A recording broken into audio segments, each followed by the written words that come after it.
watch TV. Don't read magazines. Don't even listen to NPR. Create your own road show.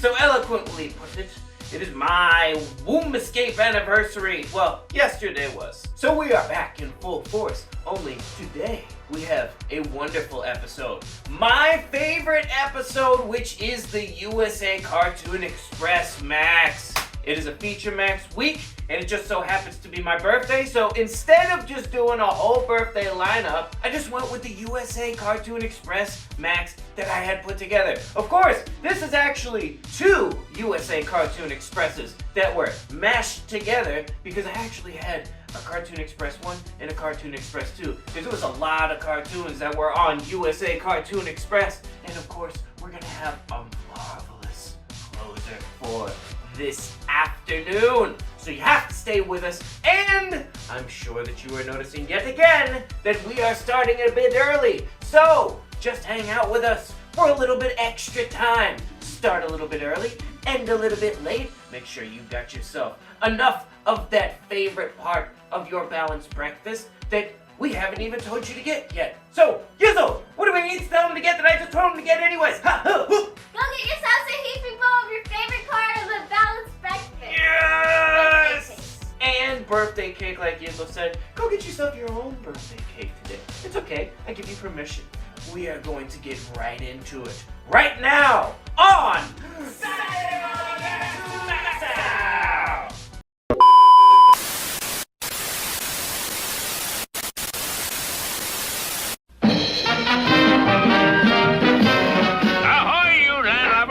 It's time to watch old Pirate MAGOO star in Captain Kidd. A salty story filled to the gullet with pirates and buried treasure. Let me give you a preview of how I will look as William Kidd. First, a hat. Now a coat. You know, as Captain Kidd, I am in charge of a crew of cutthroats who would think nothing of sneaking up on you while your back is turned and... Unhand me, you blackguard! Take that!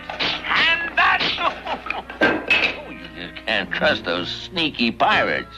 And now for the most important part of my costume, an eye patch. There we are. Prepare to set sail. Dad rat it, I can't see through this telescope worth a darn. I'll not stand for any tomfoolery aboard my ship, by George. Someone will walk the plank for this. Yes, sir!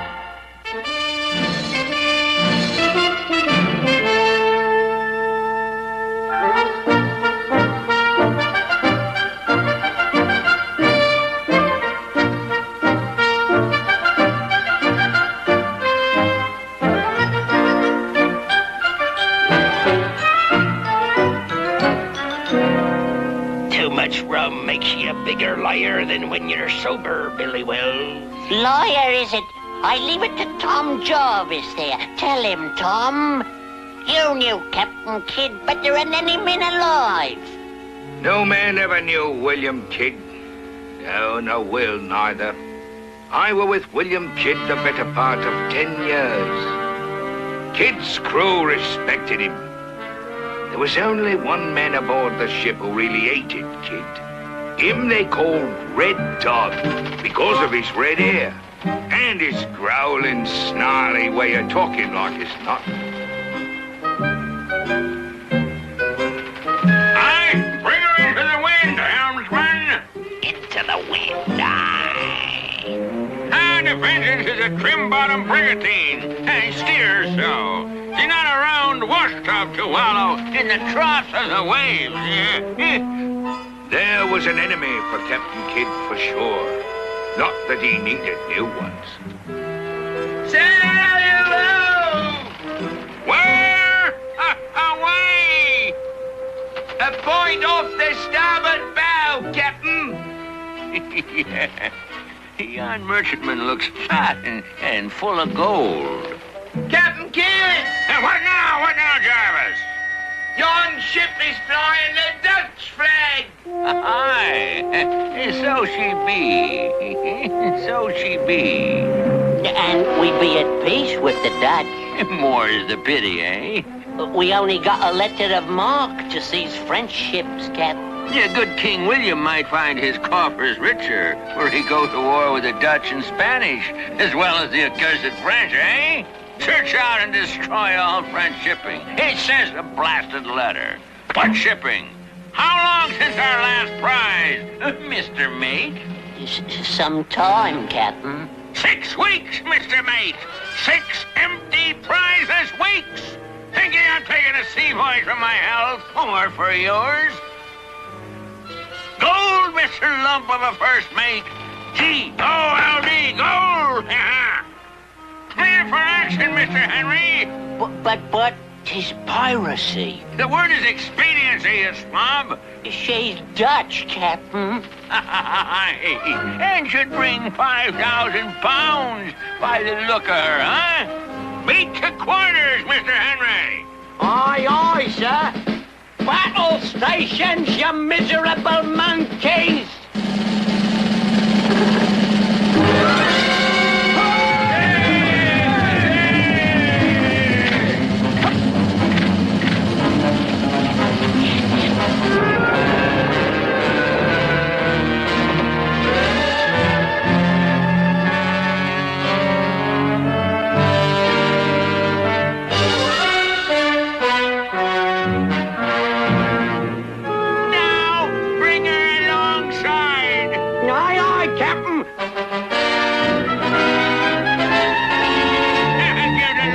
A taste of iron.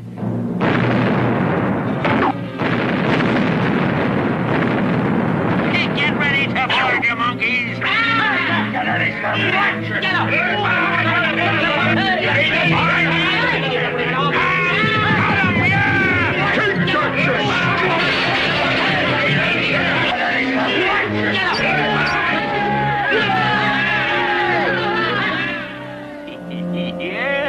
Oh, a king's ransom, lads. A king's ransom. And a hold full of spices from the Indies. To say naught of what the ship will bring at auction. Well, Mr. Mate, are ye still interested in what others may say of us?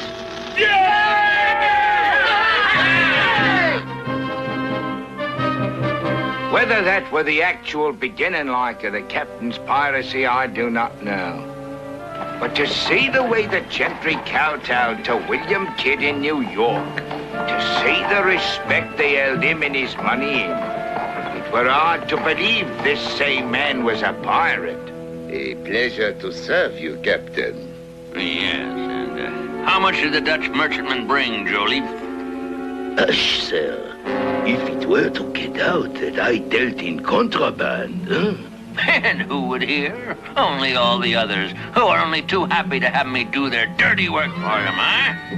But, begging your pardon, Captain, piracy. I meant no harm. You must forgive my temper, but that word is one that any respectable captain of a king's privateer would resent. And now the accounting for my prize, eh?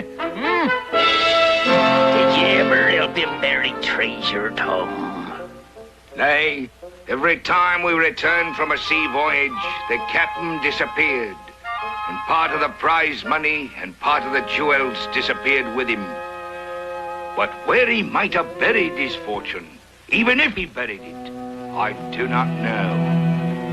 I tell ye, me own gaffer saw him with his own eyes, he did. A burying the sea chest he was, right there, not 50 yards from Long Island Sound itself. Buried it himself, did he? He had 2 of his pirate crew, he did. And when they'd finished, see, what did the murdering rogue do but shoot them dead and kick their corpses into the same hole with the treasure? Ah, old wives' tales. William Kidd were a harsh captain, but not a foolish one. You don't kill the men who help you sail your ship. But I hear tell he weren't too particular about what kind of flag his prizes flew. Aye, that's true. Kidd's god were money, and he was sometimes careless about how he came by it.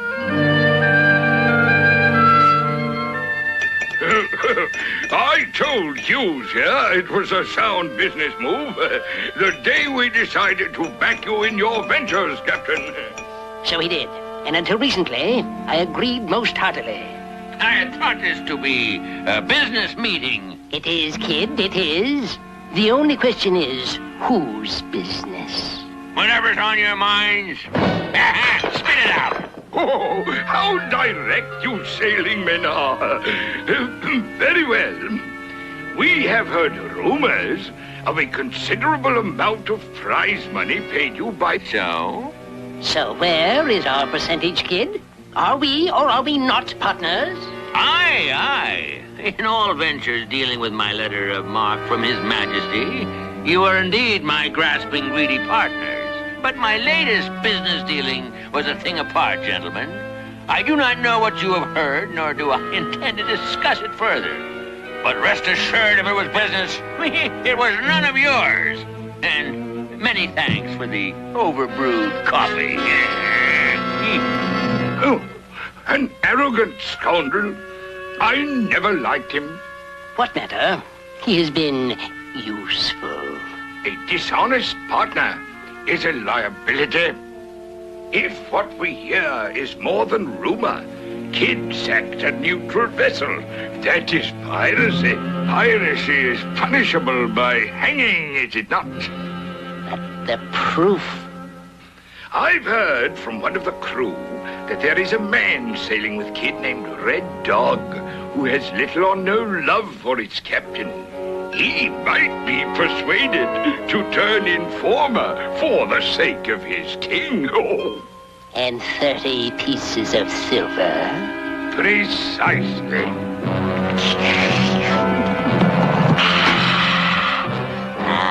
That were good, that were. And how may I serve ye fine gentlemen? Oh, you can't. Unless... Unless what? Unless ye hate Captain William Kidd as much as we do. Hate is a luxury for the rich, good sirs. 'Tis a luxury you can now afford. Whatever you want of me, I'm your man. That's the lot, Captain. 23 of the old 6 recruits. Pipe them into order.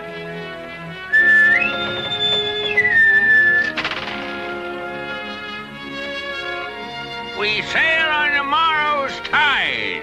Our destination, men? The Mediterranean Sea. Right? See this, lads? This is good King William's warrant. We sail under a letter of marque again, lads. Only this time, King William wants our help against the Algerian pirates. We can sack and pillage and burn to our heart's content, lads. And as long as it's only pirates, they'll kiss us in London.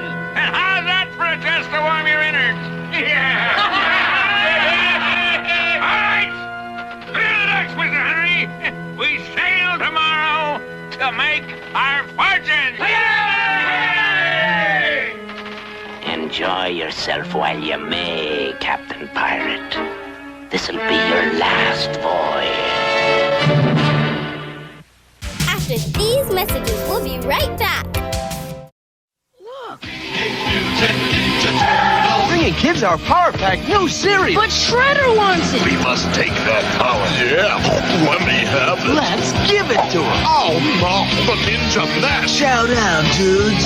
It's Crunchy Ninja Nest with Ninja Marshmallows. A Power Pack Crunch. Part of your balanced breakfast. Tastes great. Now we crunch you. Turtle power!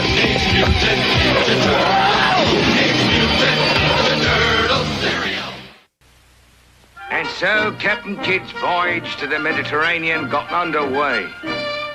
Once past Gibraltar, where the Barbary apes played up and down the cliff's sides, Captain Kidd put us all to work of practicing our gunnery, practicing our boarding of ships. Even our cutlasses didn't have no chance to get rusty. But we thrived on the hard work we did. The Vengeance was a happy ship, or so we thought. We'll begin our sweep here to the east of Tunis. Rich pickings, Mr. Mate, or I miss my guess, huh? Captain Kidd, may I speak me mind? Speak away, Mr. Longface. You can say it's none of my business, but I don't like what's going to happen when the crew finds out. Finds out what, mate? About the spoils, Captain. And why should they find out, man? Will you tell them? Well, not I. I don't want my throat slit. Ye worry too much, man. Most of them are men who'd sell their grandmothers for a farthing. They'll grow ugly if they learn about the divisions of spoils. And are ye saying it ain't a fair and equitable disposition, huh? They know they got a share apiece the last time we went to privateering. Aye, but that was against the French. It is pirates now. Yeah, half a share apiece is plenty. That much more for you and me, Mr. Mate. Officers come first now, don't they, huh? The crew ain't gonna know they've been had until we hit the port of New York again. And by that time, it'll be too late. Yeah, too late. Too late, why? But for who, Captain Pirate and Kid? I tell you, the murdering rogue is out to cheat us of our rightful shares. So you say, we all knows you hates the captain. Aye, so I hates him, and why not? But I tell ye, I was listening. If he's a telling of the truth, I, for one, ain't going to stand by and be cheated. And what do you want us to do? Mutiny, maybe? Take over the ship? Why not? But there's more than one way to skin a cat. The bosun says we're liable to sight pirates any day now. So after we take the ship... Sail ho! Where? Away! A point off the starboard bow, Captain. Bearing down on us. You make out their ensign Jarvis. Aye, aye, sir. A half moon on a white background. Behind the day of Tunis's flag. That makes her a pirate, Mr. Henry. Beat to quarters, bosun!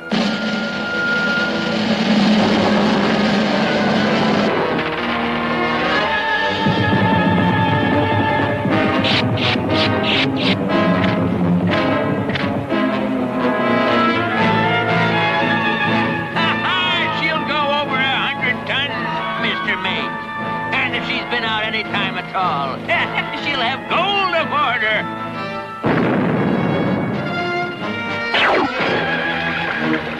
Now, bring her alongside!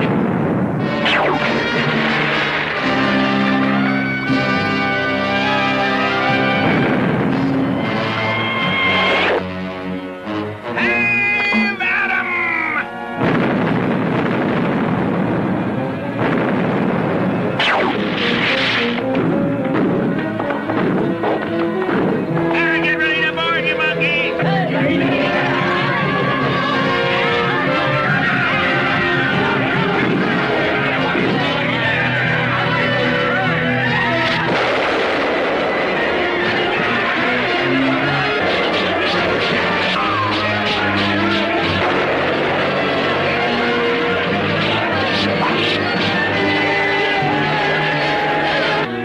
but a short encounter, but a bloody one.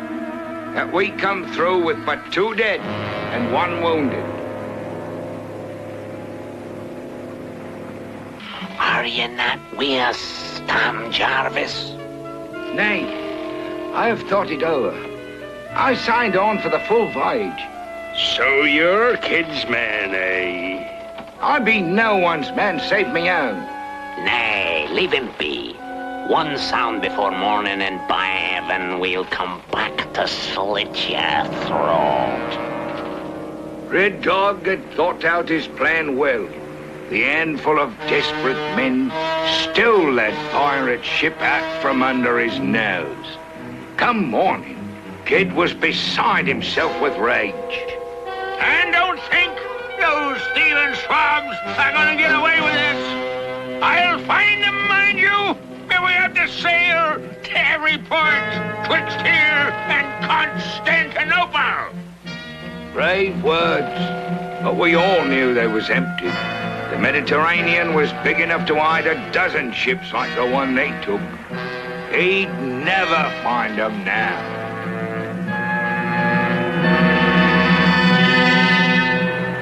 All there as she goes. Aye, Captain. Aye, aye, Captain Kidd. Captain Kidd? Think you any of these buccaneers in the Mediterranean have ever seen William Kidd? Nay!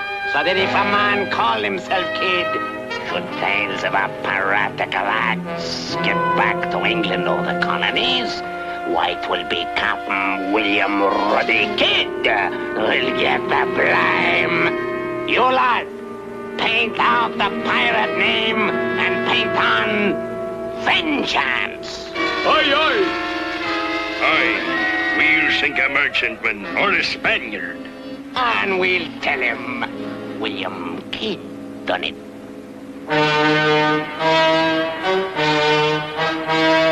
Turn about, Mr. Henry. We'll make for Gibraltar. Aye, aye, sir. I've had lean voyages before, but not like this. It all goes back to them swabs who stole our first prize off me. We ain't run down enough prizes since to pay for our new sails. Will you return to New York, Captain? I will, hey, Marky, Mr. Mate. We'll re-outfit her and make for the Spanish Main again. It'll be the skull and crossbones for us. Hey, mate? No one could know then, but e'en as he spoke, their Lords of the Admiralty in London were being made aware of increased piracy in the Mediterranean. And the one name heard over and over again. Kidd, Kidd, Kidd. 'Tis plain enough from these dispatches, my lords. This Kidd has turned into an out-and-out pirate, Demier. Issue a warrant and send a copy on the next frigate to the colonies.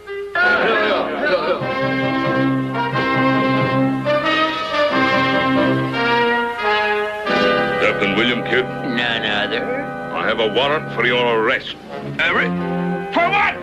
Acts of piracy committed in the Mediterranean. Well, this is an outrage. I have committed no piracy. Take him away. I have a letter of marque from King William to tell you. Please.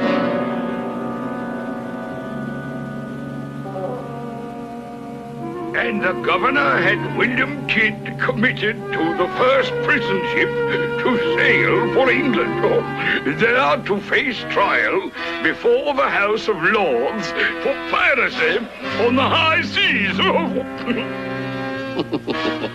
'Tis dreadful what has happened to poor, unfortunate William Kidd. I fear his lips will be stilled forever. Aye. And wouldn't my thieving friend Captain Kidd be pleased if he knew his old pal Red Dog had taken his place as your business partner?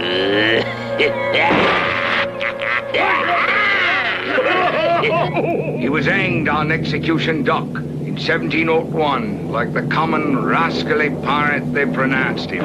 Funny, ain't it? They hanged him for other men's crimes, after he'd got away with his own piracy for years. What become of Red Dog? His foul deeds caught up with him, He wound up on the self-same gallows as took Captain Kidd. And what happened to Kidd's treasure? If there was a treasure, that is. Who knows? But as long as buried treasure raises a gleam in the eyes of men, I'll wager there'll be those on beaches from here clear down to Antigua, a-digging and a-scrambling in the sand for just one small sea chest of William Kidd's. Stay tuned, another action-packed lineup of Saturday morning cartoon Max Out is coming your way. Hello out there, Peabody and Sherman here. The Wayback Machine, my incomparable invention for traveling through time, has been set for the year 1513. Which direction are we heading, Mr. Peabody? South, Sherman, specifically Florida, and our host will be the illustrious Spanish explorer Ponce de Leon, the man who sought the fabled Fountain of Youth. The Wayback took us way back instantly to a small clearing in the heart of the Florida Everglades. We saw no sign of Ponce de Leon or his men, merely a large tent with a white object flying above it. Ponce de Leon's flag, Mr. Peabody. That's no flag, Sherman. That is a baby's bib. What's more, as we rounded the tent, the clearing abounded in diapers, and there, slaving over a washtub, was the distinguished explorer. Oh, Mondays. How I detest Mondays. Buenos dias, Ponce de Leon. Buenos dias. Ah, tourists. You are on your way to Palm Beach, no doubt. No, Mr. de Leon. We came to see if we couldn't help you find the Fountain of Youth. Oh, that's very noble of you, but it has already been discovered. You found it? Oh, not me, my men. That is them over there playing with blocks. They were grown men when they reached the fountain, and they were very thirsty. Drank too much? See, now instead of blowing taps each night, I play Brahms' lullaby. Oh, it's very degrading. We accepted Ponce's invitation to stay for lunch and sat down to a large bowl of mush. The luncheon progressed nicely, although I was forced into burping Lieutenant Rodriguez, 3 months of age. We were about to embark on a custard pudding when Ponce noticed that one of his men was missing. Corporal Gonzalez! He's not in his high chair. A quick search of the grounds turned up nothing, not even a clue. Oh, that's not like Gonzalez to go AWOL. He was always a most conscientious soldier. He would not crawl away. Gee, Mr. Peabody, a little baby like that lost in the Everglades. Perhaps he was thirsty, and if he was thirsty, he may be heading for the fountain. Quick, Ponce, lead us to the fountain. Gonzalez couldn't stand growing any younger. Ponce de Leon issued orders for his command to remain in their barracks, which is to say he unceremoniously dumped them into a playpen. 5 minutes later, we arrived at the Fountain of Youth. Look, it's the baby, and he's going to drink. Attention! Stand at attention! But the glass never wavered. Glancing about, I noticed a rattlesnake slumbering blissfully on the limb of a nearby tree. With deft hand, I shook his rattles, taking care not to rouse him. Naturally, the sound of the rattle arrested the attention of Corporal Gonzalez. Corporal Gonzalez, you are under arrest and hereby confined to your bassinet. We returned to the clearing and prepared to give Ponce de Leon's soldier a change of uniform. That's when the attack started. Indians! The Seminole Indians! Herding the soldiers together, we retreated inside Ponce de Leon's tent. I knew that sooner or later they would find us. Quick, issue each man a musket. Musket? They can't even hold a bottle. What'll we do, Mr. Peabody? We're outnumbered. Only one thing to do, Sherman. Fight fire with fire. I waited until darkness, then crept slowly out of camp.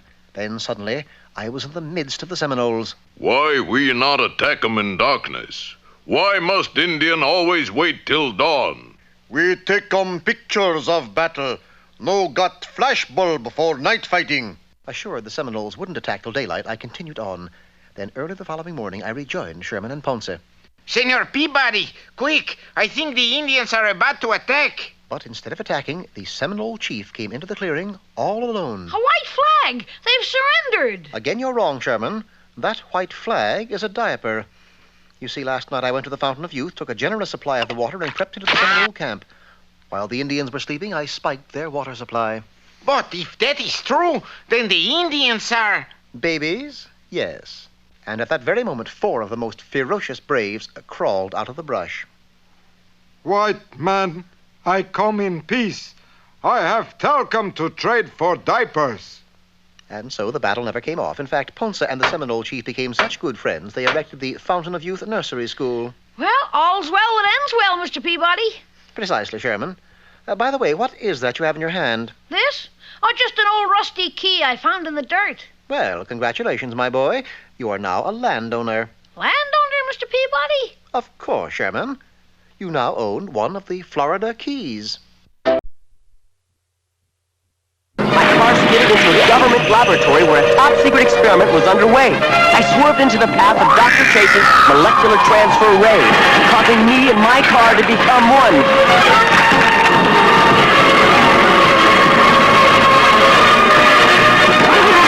The incredible Turbo Team!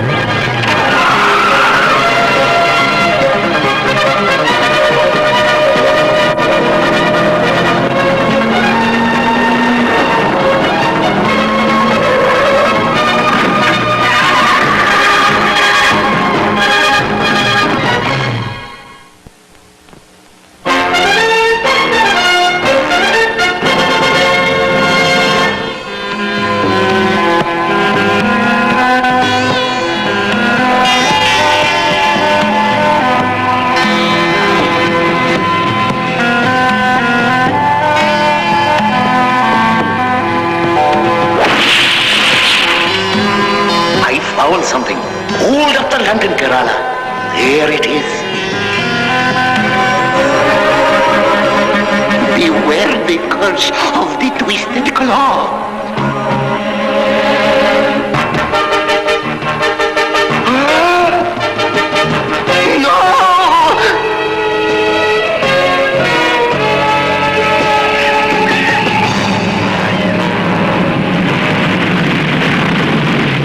One minute we're talking to Agent Caldwell, the next minute we're flying over the jungles of India. Agent Caldwell said he needed Turbo Team for an urgent mission. There was no time to explain.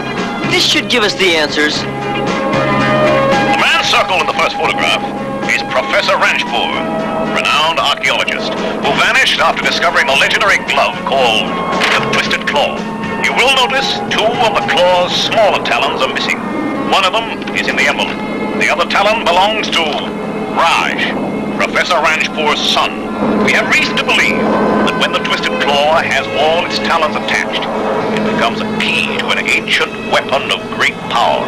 You must find this weapon before it falls into the wrong hands. I've heard enough.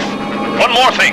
It is said, whoever wears the Twisted Claw becomes possessed by a curse. Be careful. A curse? You gotta be putting me on. Maybe, but I'll hold the talon for safekeeping. I'll bet the pilot's hungry. Sir, coffee, tea, or the Twisted Claw? Brett, he took the talon. I'll get it back. You two put on your shoes, just in case. I wouldn't do that. You could lose your pilot's license. Out of my way!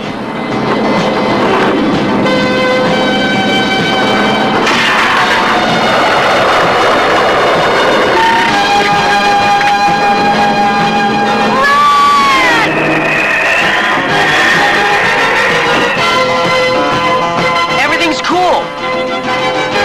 Except for a little hot soup. Oh no! Dime! Dime!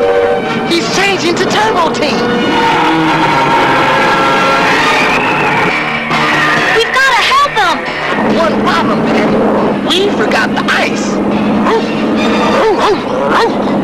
You're a lifesaver, Rusty. Hurry, guys! This is one landing my shocks can't handle. Cheers! That ought to do it. Thanks, guys. Smooth sailing from here on down. Yeah, except for the rapids.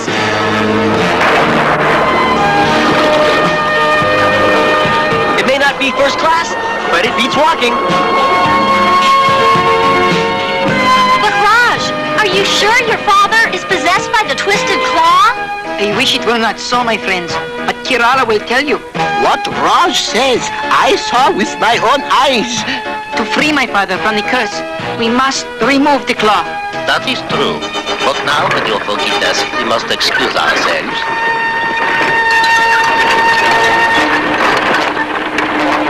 This curse has made your father very dangerous. Fortunately, he cannot reach the secret weapon without this.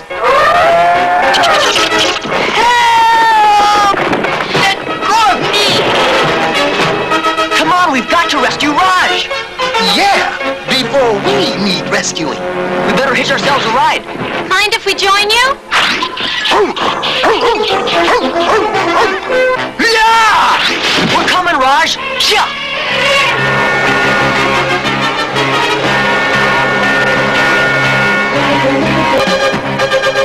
Give it up, man. This will stop them. We got to. Over. Oh, no. It's getting hot under here. I'm gonna.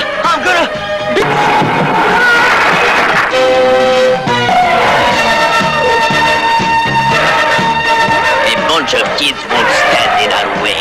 How about a turbocharged car? The car! Where did it come from? TT, behind you. Now to rescue Raj.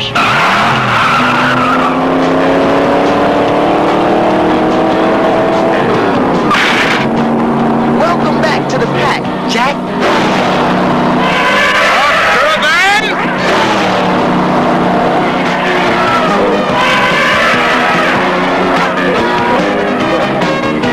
Amazing!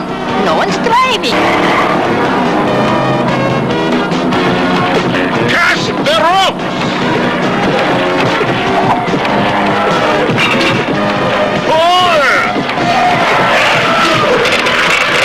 Hang on. We're late for dinner. They went in the hotel.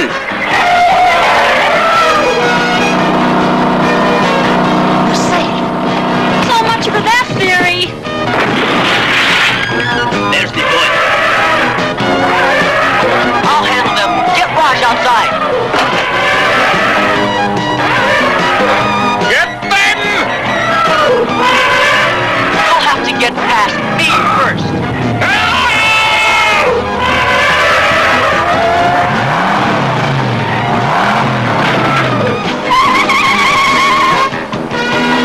That way!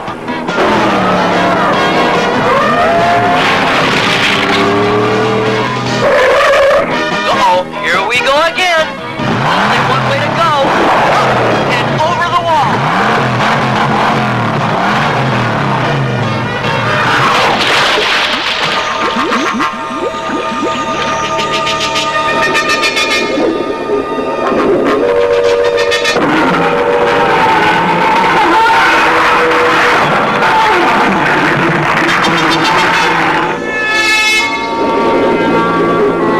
That's the end of the car.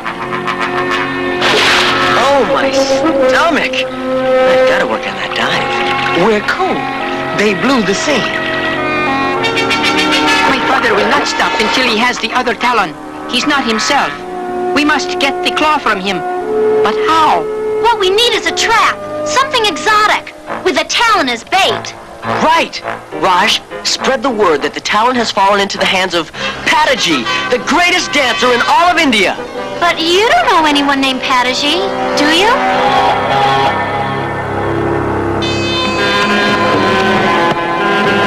And now, Pataji, the greatest dancer in all of India. Be careful. The claw had better show. He will, and we'll catch him by surprise. She's got the talon.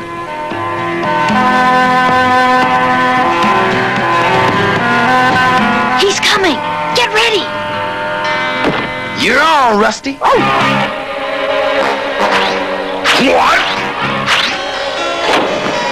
We got it.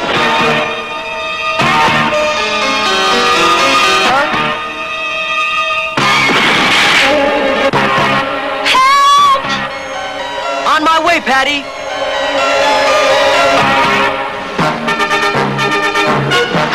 This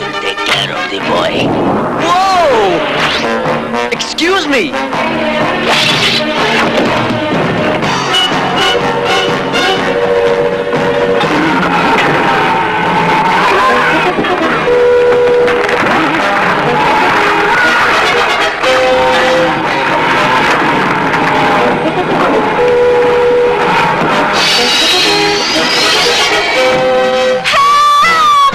The Talon is mine. Don't count on it, Twisted Claw. You kids will not stop me.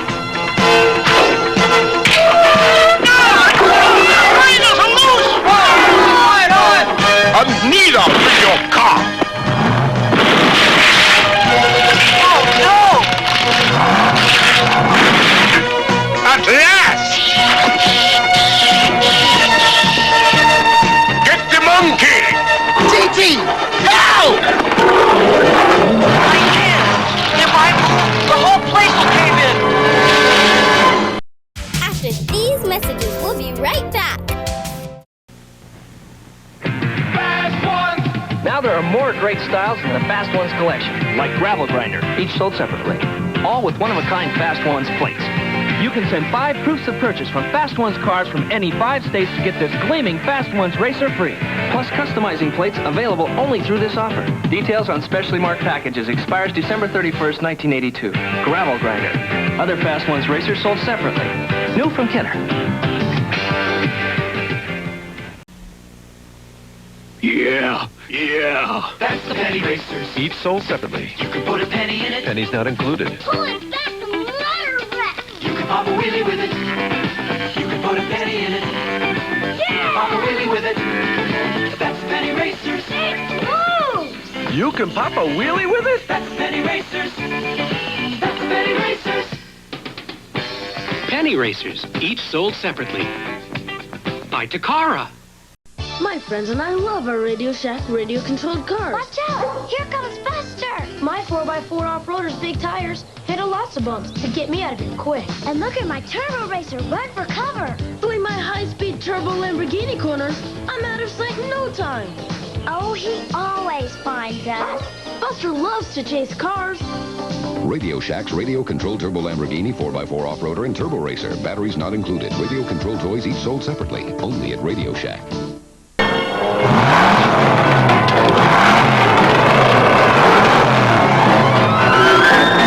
Nice kitty, kitty. If I could just beat that post! Hurry, Turbo! Got it!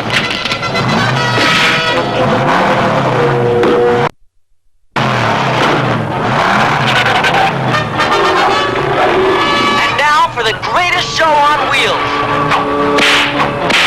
Big cat, back to him. A car with a whip. Okay, fellas, back to your cage. The cat's in the bag, TT. Father, before he... There he is.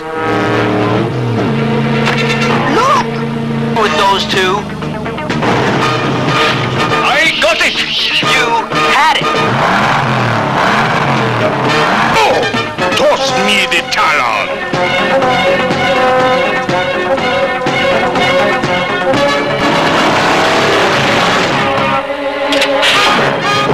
You gotta do better than that.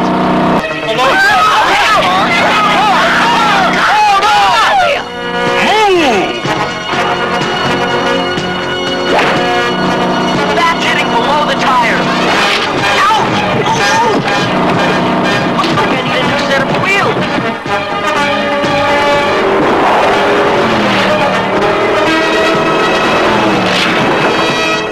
What?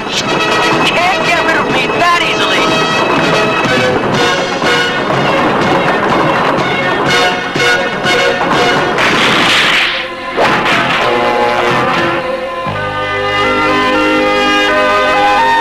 You're probably wondering what happened to Turbo Teen? Well, I sent him to get his tires fixed. Now that my father has both talons, he can find the ancient weapon. No, he can't. Patty wore a fake. I kept the real one, just in case. When he finds out, he will surely strike again. We'll be waiting for him.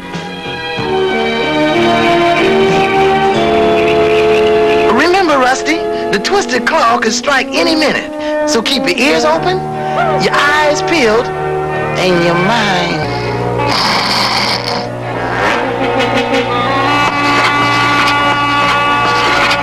Father?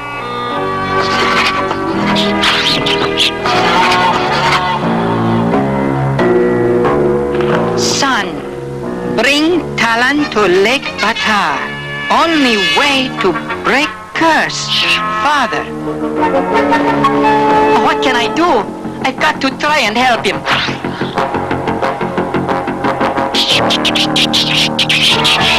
5 more minutes, Mom.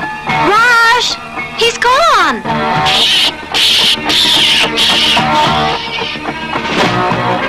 Oh no! Raj must have taken the talon to his father! He could be in great danger. Come on!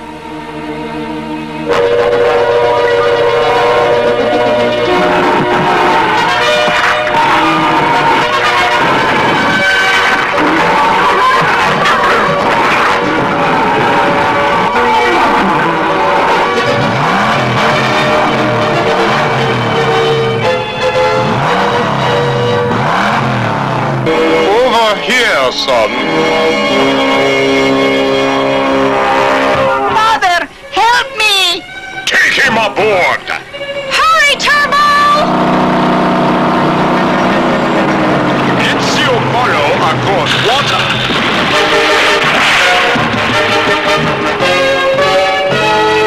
They're heading toward that island.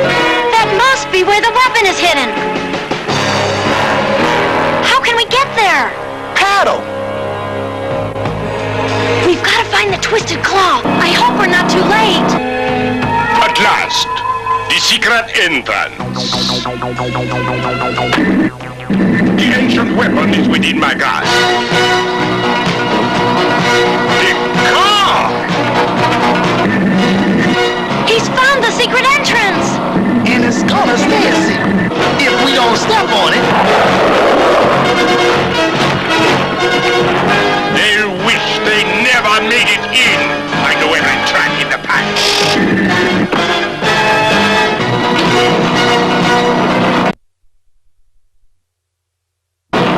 They're pulling the stairs out from under us. Hang tight, Turbo.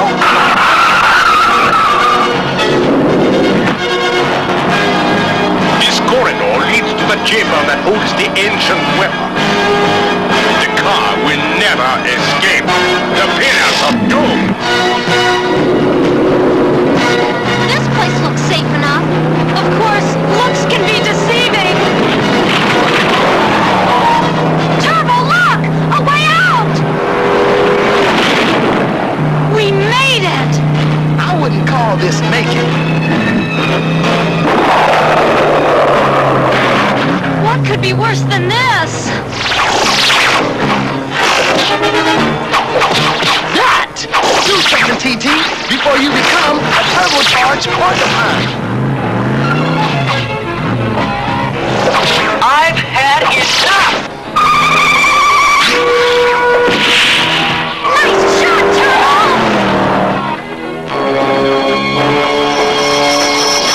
The ancient meteor crystal.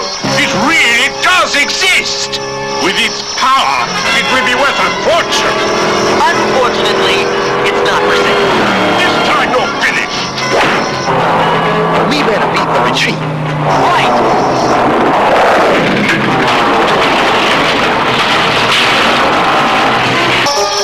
There's no way out of this one, TT.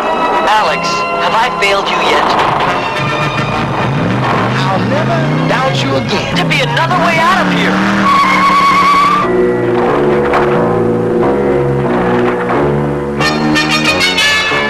You found your weapon? If the moon strikes the meteor, it will fire a powerful ray.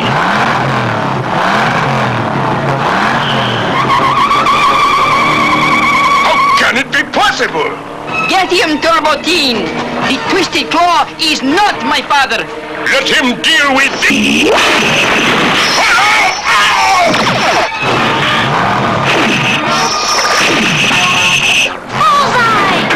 Now let's find out who the twisted claw really is!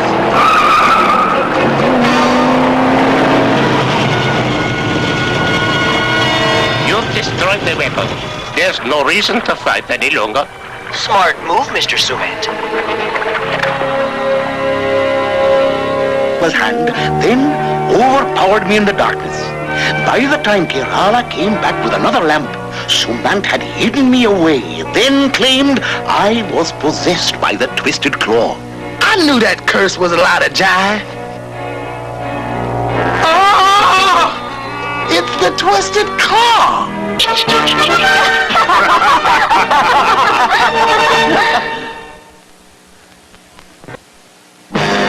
A lineup of fun starting out at 3 on Monday afternoons. It's Raj, Dwayne, and Rerun on What's Happening. Then, just around the bend, it's that unpredictable Gary Coleman and Different Strokes. And for high-flying weekday afternoons right here on PRC 6.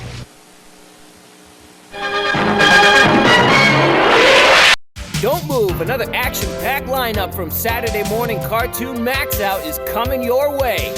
We now return to our program.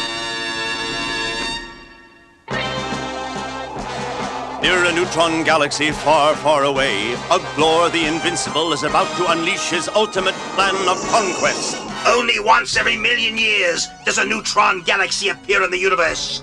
And now I have found one. Once its cosmic energies pour into my body, I will become the universe itself. Such pain. Could I have been wrong?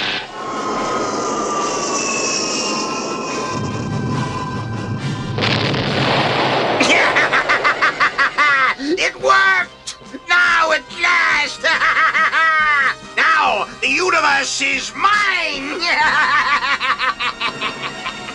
The accursed Black Hole X, home of the meddling teen force. It's time I put the squeeze on them! Oh, we made that just in time. I'll say. Any idea what's going on? I'm sure it has something to do with Uglor. Something big. It's something big, all right. It's Uglor! But that's impossible! Impossible or not, that scooter's scrap metal. And I'm going to stop him before he does the same to us.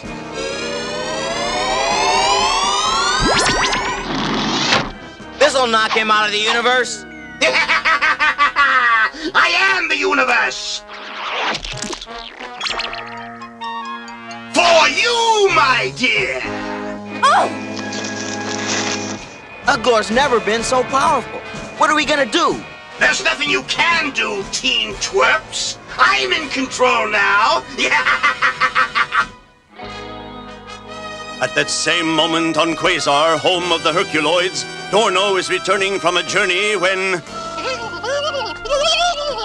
Yes, I see it, Gleep. It's a Vegisaur. Don't let his size fool you. He's harmless. An energy rock. Look out, Zoc.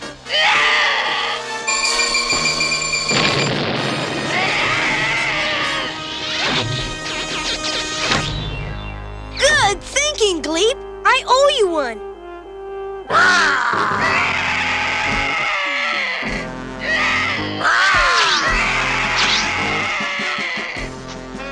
Zoc's danger cry. Let's go.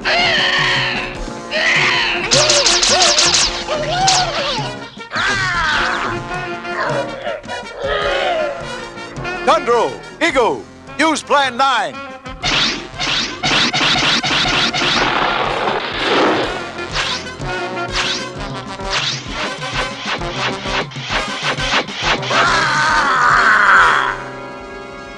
Why did it attack?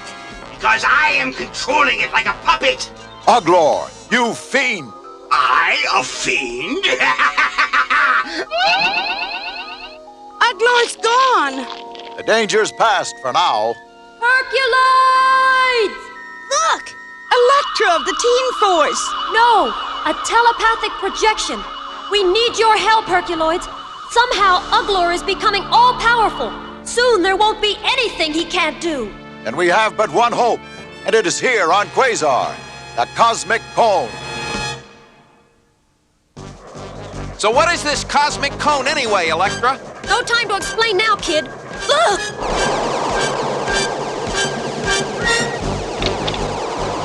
Watch out! It's too late!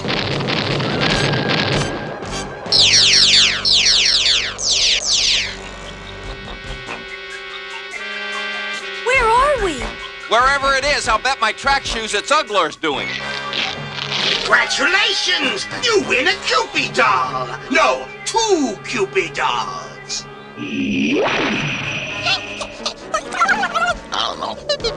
Ugglor, stop it! Relax! I have not destroyed them!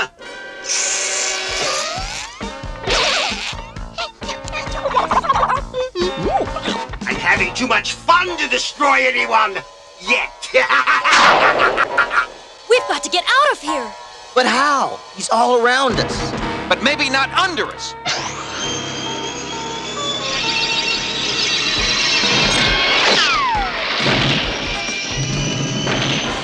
This way out! Lucky for us, Ugglor still makes mistakes. He's still not sure how to use his powers. Let's hope we can get to Quasar before he figures them all out.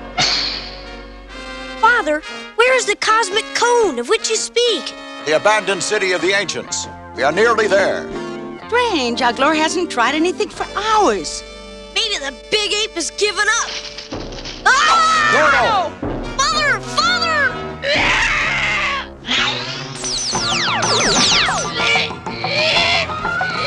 Magoo, help Dorno! Feed me! Feed me! Dorno! Igu! Don't worry, Mother! Igu gave him his famous plant punch!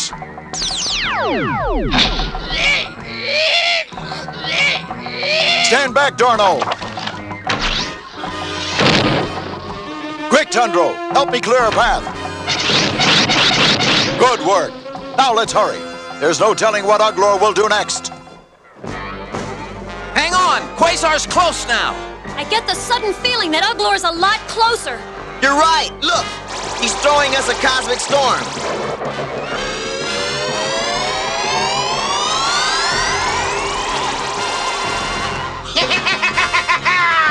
So you want to play ball, eh?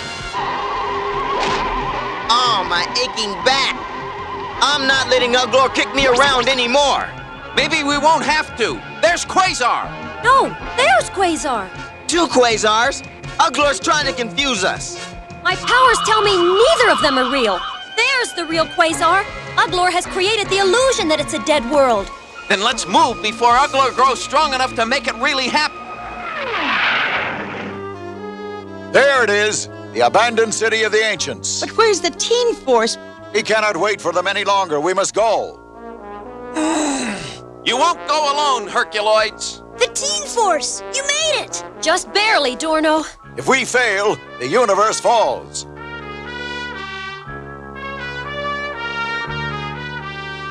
There's a bunch of signs up ahead. But they all claim to point towards the cosmic cone. More of Ugglor's games. I know where the cone is. Follow me. In here. You must force the doors open.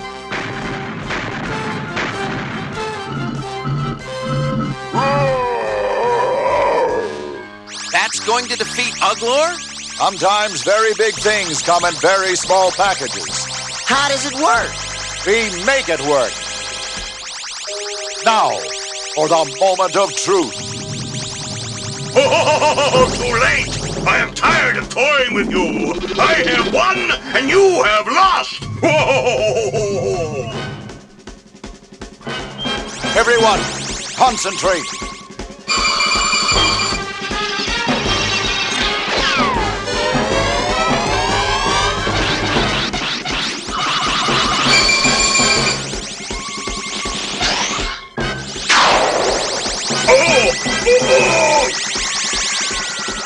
No! No! I can't be defeated now! I was so close! So close! Oh, it's over. At long last, it's over. We couldn't have done it without you, Herculoids. We couldn't have done it without each other, Teen Force. Ugglor is defeated, for now. Yes, Ugglor has been defeated once again. But there is no rest for our heroes, for with great power comes great responsibility. the responsibility to continually protect the universe from evil.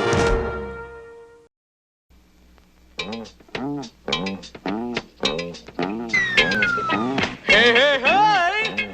It's Fred Albert, and I'm gonna sing a song for you. And Bill's gonna show you a thing or two. You'll have some fun now with me and all the gang, learning from each other while we do our thing. Gonna have a good time. It's Bill Cosby coming at you with music and fun, and if you're not careful, you may learn something before it's done. So let's get ready, okay? Hey, hey, hey!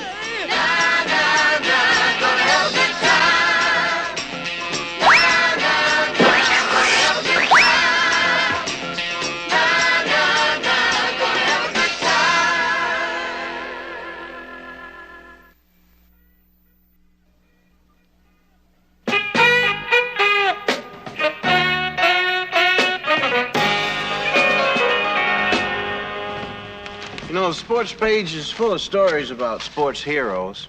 When I was a kid, my big dream was to be a star athlete like Jackie Robinson, just, hey, and steal the bases. Well, as you can see, I'm in pretty good shape, but not really that good. Of course, we all can't be heroes because someone has to sit on the curb and clap as the parade goes by.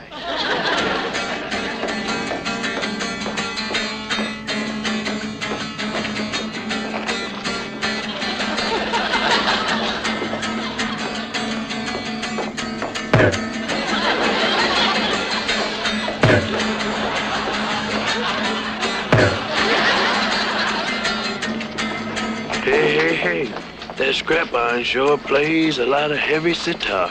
You mean guitar? Sitar. Oh, scrap iron, he wouldn't fool around with no ordinary guitar.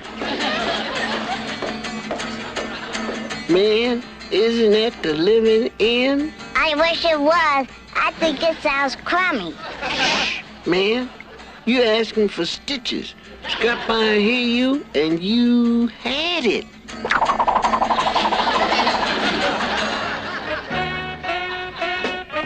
I think I'll play me some pocket billiards. Here we are, Scrap Iron. What you want, Scrap Iron? You name it, man. Take this here sitar back over to the pawn shop and get me my favorite billiard playing stick. Let me have it. Give it here. I'm gonna do it. Get out of my way. Get out of my way.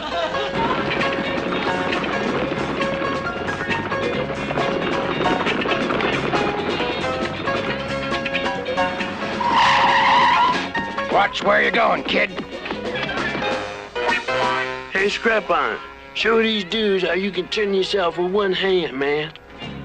Yeah, you're the greatest. Yeah, light up.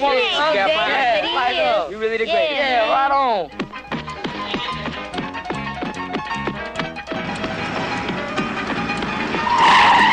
I told you to watch where you're going, kid. You can't have your cue stick back. Duke says there's still 50 cents due. Well, just don't stand here. Give this man his money. But this is no time to be cheap.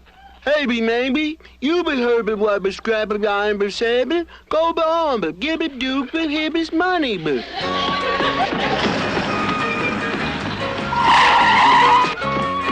Man, that Rudy, he's like French bread. Plenty of dough, but even more crust.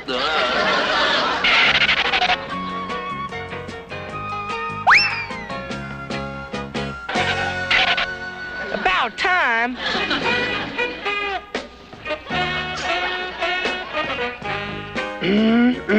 Take that form. That scrap iron has class. Huh? What? Huh? Lay some bread on me, man. You can't play no pocket billiards for nothing. Hey, hear what the man say? I'll pass the hat. Come on, give. Oh, but I forgot it. It was this bobbix, I become a droppers. With a false bottom. Come on, Harold. Bottoms up. Hey, You what I call a real soul brother.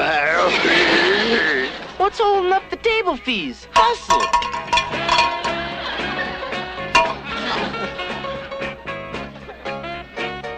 Russell, scrap iron can't use no half-licked candy wafer. Here you go, scrap iron. A little light in the loot, aren't we? Hey, Scrap Iron, can't we come in and watch you run the table? Yeah, but lebbe aber swabber, scrap iron, can we become in, we won't get in the way, but. You know better than that. Billiard parlors are only for us big guys. Oh, man, what? Oh, God. NLC. NLC? No, little cats. Don't quote me on this, but I hear tell the alley window is never locked. Alley window? I also hear tell that it's just the right size for 8 little cats to sneak through it. That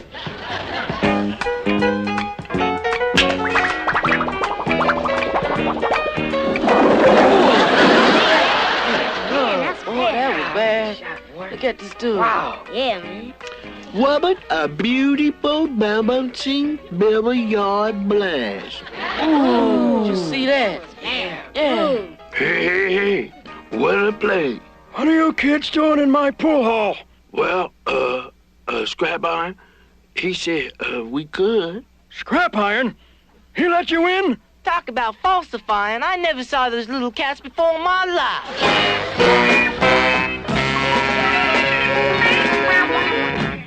After these messages, we'll be right back. You can do it. You can do it. You can do the Batman theory. You can do the Batman with Batman marshmallows. You can open wide, gobble up the ghost and hide in the side. Marshmallow orange, red, pink, and blue. Cover up good or they might kill you. You can do it. You can do the Batman. Packed with marshmallows and corn puffs, Pac-Man cereal's part of a good breakfast. You can do it. You can do the Batman.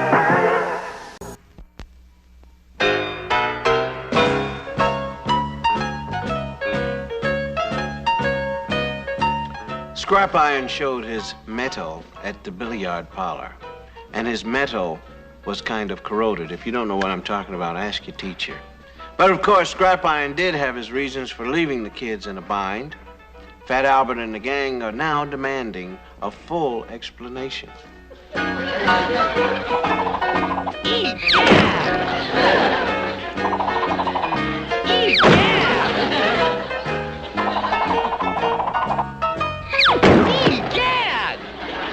You asking? No, Mushmouth, you asked him. Not be me, Bobby.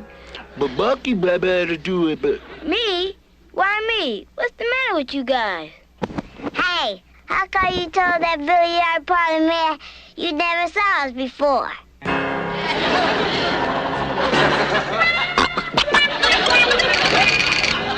How come? You asking me how come? Yeah, how come? Oh, Scrap Iron had his reasons.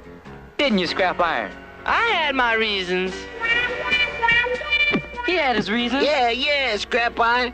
He had his reasons, you betcha. Yeah, but Scrap Iron. He be having his reasons, you betcha. He did it for our own good, didn't you, Scrap Iron? I did it for your own good.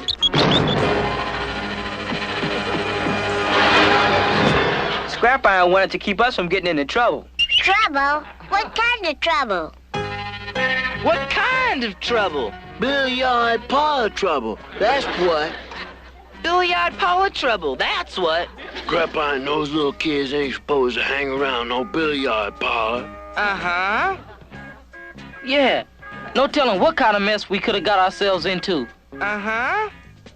Yeah, it's against the state billiard parlor law. Right on, brother. If Scrap Iron said he knew us, he had to be witness for the persecution. Tell it like it is. Boy, when the Scrap Iron back you up, he be back you up from the bottom up, man. The only way. Gee, thanks, Scrap Iron. Yeah, you're a real cool dude, Scrap. Yeah, you're pretty cool, man. Man, Scrap Iron is the greatest. No class. Okay, Russell. Now what did I tell you? I'm not supposed to make no waves. I'm not supposed to say nothing.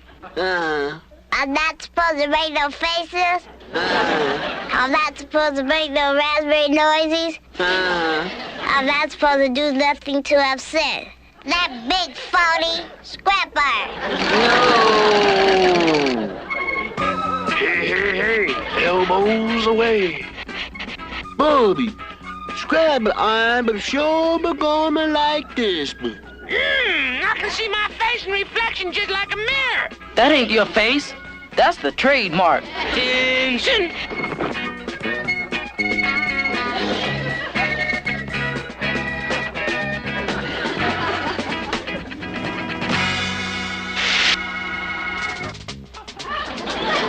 You dudes better shape up or ship out.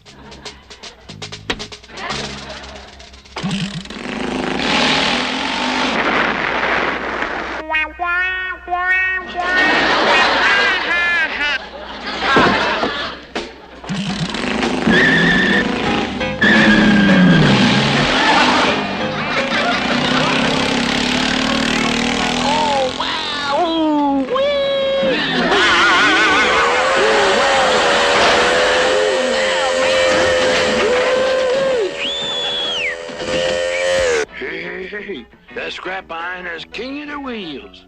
You mean the king of the hills. Shut up, elevator operator. Why do you call me elevator operator? 'Cause you're always running people down.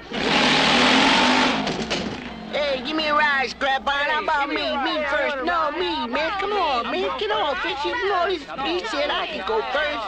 I'm going first. I'll give you a ride. C and C. C and C? Cash and carry. The more cash I got, the more I carry. I got 3 cents. I got a nickel. I got 7 cents. I got a dime. I got a dime. I got 7 cents. I got a nickel. I have 15. 15. I got 15. How about an IOU? I'll give you 15. My Dakota ring. Somebody lend me a nickel. Somebody lend me a nickel. Cool it. Cool it. The winners are Fat Albert, Bill, and Harold. Hey, let's be on our way. What you dudes waiting for? Get on. I ain't making but one trip. But 4 cats on 2 wheels, man, that's dangerous, ain't it? What are you, chicken? But of course, if you don't want to ride, just remember, no refunds. Well, okay. Hey, get your foot out of my pocket. Hang on tight. This is one ride you'll never forget. You better believe it.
Okay, you kids. Hold it right there.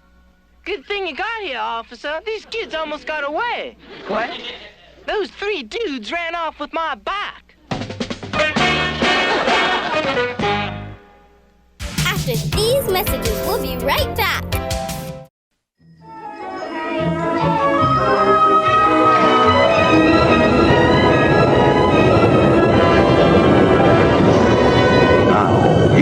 brings you new E.T. cereal, made with E.T.'s favorite flavors, chocolate and real peanut butter, shaped like E's and T's. Good. New E.T. cereal, a glowing part of this good breakfast. Goodbye.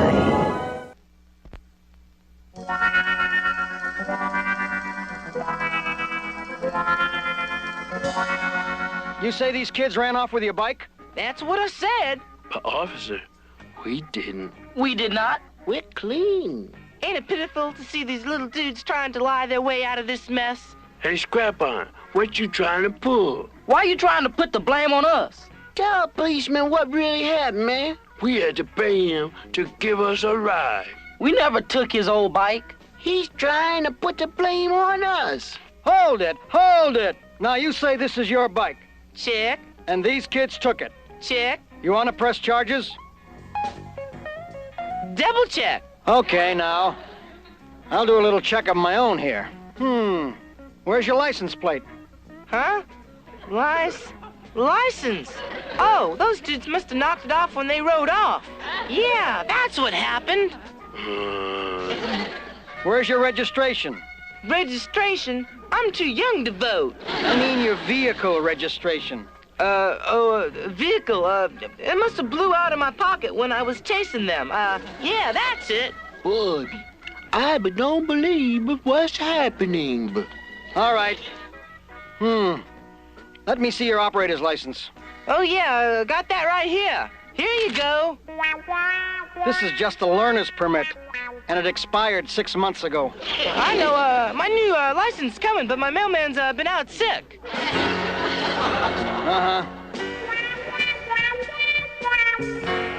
Would you excuse me a moment? I'd like to check this out on the radio. Uh-oh. Now you're gonna get his Scrap Iron. Hey, the law's on its way. Headquarters, we want to check on a learner's permit issued to Scrap Iron Yates. Out of my way, dudes. I'm splitting. Hold it!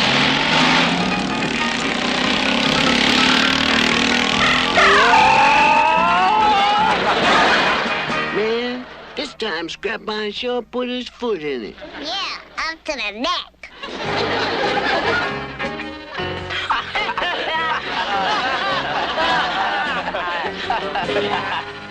Well, you can say one thing about the gang's hero. He doesn't have feet of clay, but he does have a face full of cement. I mean, it's not easy to take when somebody you look up to keeps putting you down. The kids have learned you got to be careful who you put on a pedestal. What comes up might come down right on you. Now, the gang has a song that'll tell you a little more about that. Give a listen.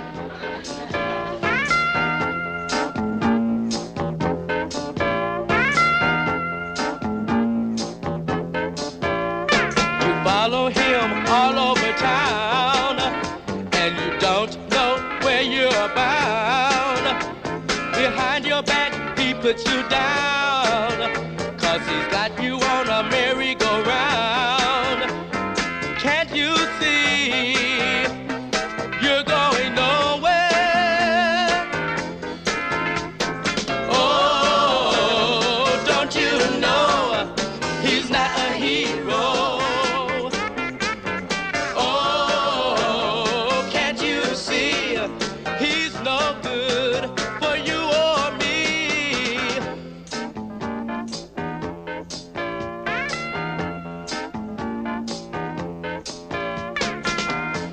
Think he's on your side and that he'd never cheat. He's taking you for a ride and you're on a dead-end street. Can't you see you're going nowhere? Oh, don't you know he's not a hero?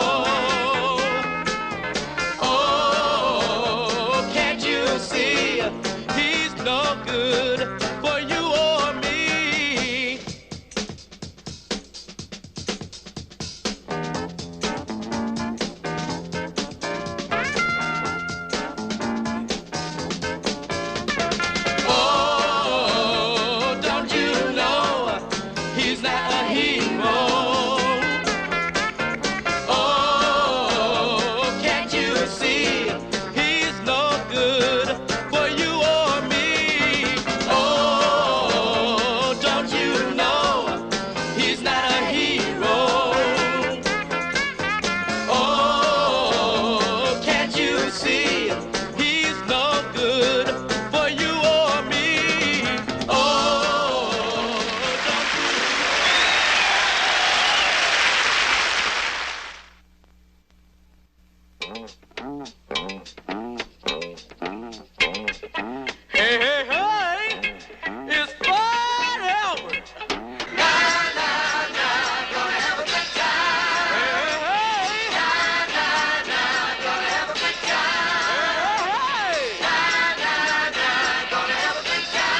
Don't move. Another action-packed lineup from Saturday morning cartoon MAXOUT is coming your way. We now return to our program.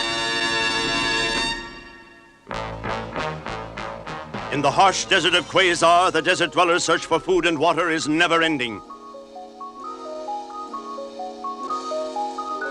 Even their leader, Ka-1, must take his turn in a foraging party. Search the base of the cliff. There must be moisture here. I hope so, Ka-1. We haven't had water in 2 days.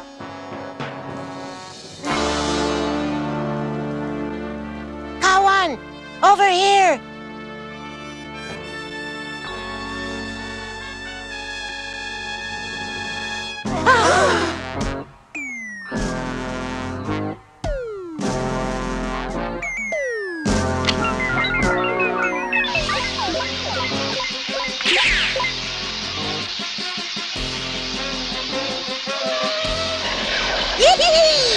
Well, my nosy little friends, how nice of you to wake me from my long, long sleep.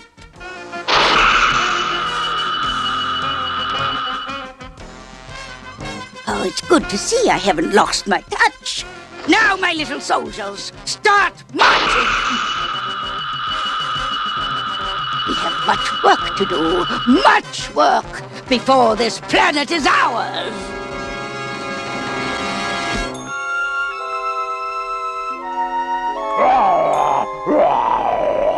I wonder what's gotten into Tundro. Well, well, it's our old friends, the desert dwellers. Hello! Get down! Dora, what's happening? I don't know. Ka-1 just fired at me. Well done, my little slaves. You're about to win your first battle. Stay here. I'm going in for a closer look.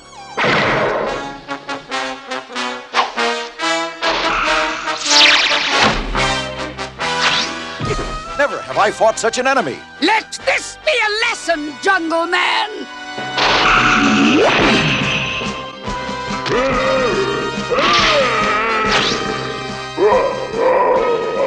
Magoo, you were magnificent. Now let's get out of here. Who was that flying creature, Xandor? I believe she was a mind witch. A what witch? Centuries ago, the desert where the desert dwellers live was called Mariah. Legend says it was ruled by an evil sisterhood, the Marian mind witches. But Xandor, those are just legends, nothing more. That's what I thought, until now. How's Ka-1?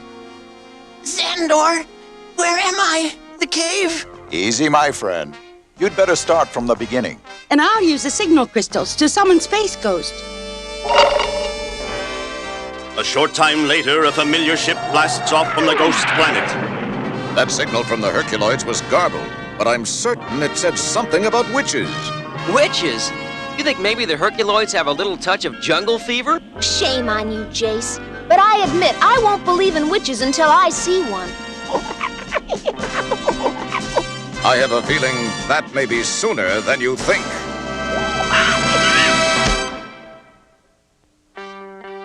From what you've described, Xandor, this Mind Witch has the power to take over all of Quasar and beyond. That is why we must learn the secret of her powers. Ka-1 and I will go to her cave and see what we can find out. Now, about your house. Follow me.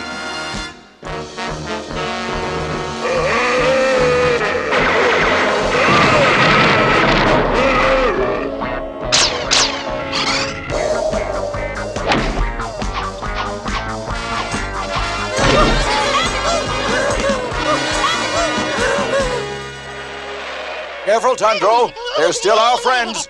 We have regained our home, but as long as the Mind Witch is free, there will be more trouble. I'll bet if I follow those desert dwellers, they'll lead me right to her. Jan, Jace, let's go. Can you read any of these markings, Tara? Not yet, Ka-1. Let's hope the others are having better luck. Look! There they are! Invisible power, quick! Let's sneak in at the tail of that army.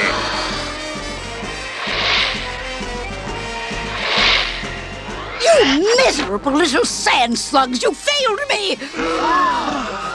I have many more ways of defeating the Herculoids and Space Ghost. That book might be the key we're looking for.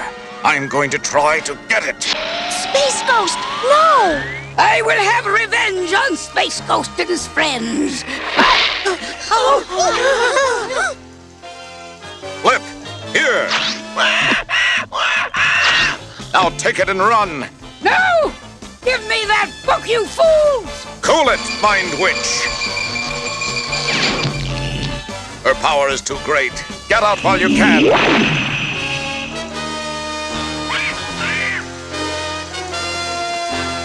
Stop them! Don't let them escape! Uh-oh. Trouble ahead, Jace. Looks like we're trapped. Now it's opening again. Xandor, are we glad to see you? We thought you might need help. Where's Space Ghost? Does that answer your question? Oh, no. The Mind Witch has cast her evil on him. Right, and the way to help him may be contained in this book. Let's get it to Tara. It's all here. Thousands of years ago, an ice age was killing off the Mind Witches. So the last few built this suspended animation chamber to preserve one of their kind. But she must use this machine once a day to renew her powers, or she loses them forever. Then let's wreck the thing. No! She would take vengeance on old Quasar before her powers faded. But if we fight her, we'll have to defeat Space Ghost too. Force isn't always defeated by more force. This book also explains how the rejuvenation equipment works. Now we know she has to return here soon. So here's what we'll do. Well, what have we here? The big brave heroes look like they want to fight. You're fools to oppose the power of the Mind Witch. Oh, really, my pets? Well, we'll see.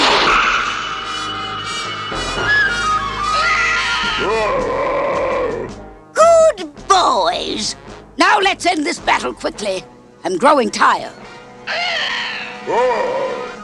Good luck, son. You too, Dad. MAXOUT, I don't want to hurt you. Ready, Jace? As if I had a choice.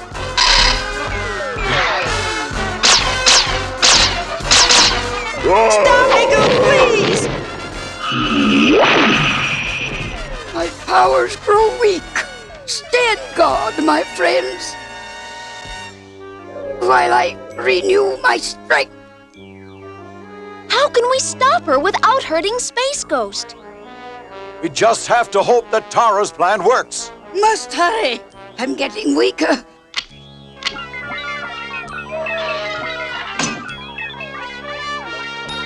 No, you fool! Stop! Stop it! No! What happened? It worked! It worked! Congratulations, Tara. That was a clever plan. Wearing her out and then luring her here. It sure was, Mother. But let's make this final before something goes wrong and she wakes up again. There's one way to keep it from coming true.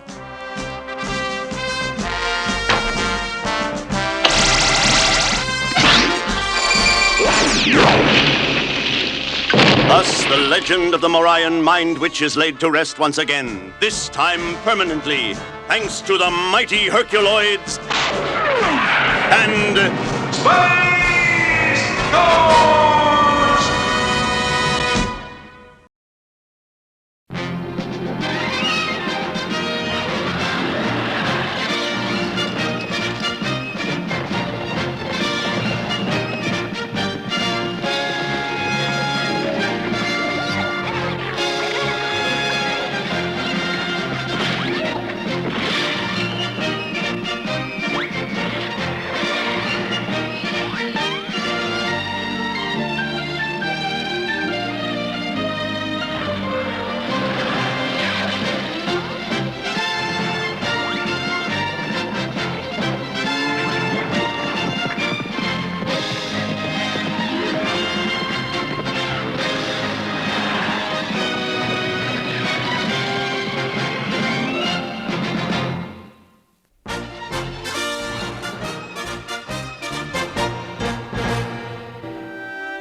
Spring has come to grace the land of Ethelred's kingdom.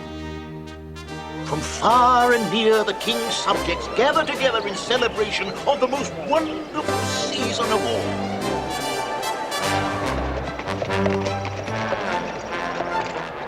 Step lively, Bertram. Mayor Rook, Gelda, all of Avalon's expecting us.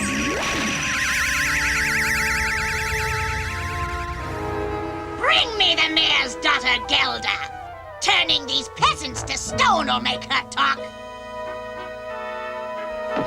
Let me go, you old witch!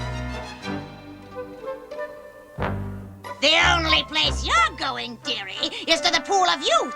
Take me to it now! And have you regained your full evil powers? Never! Look about you, Gelda. These are the last of your people. The others I have turned to stone. Do you want the rest to share their fate? No. Then tell me where to find the Pool of Youth. She'll gain 100 times the power she's got now. Don't tell her! Don't say! I can't! You little fool! You've earned my wrath!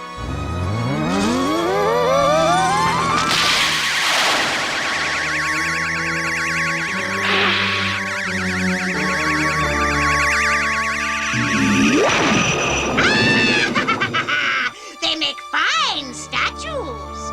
Now take this stubborn little miss back to her chamber of sleep.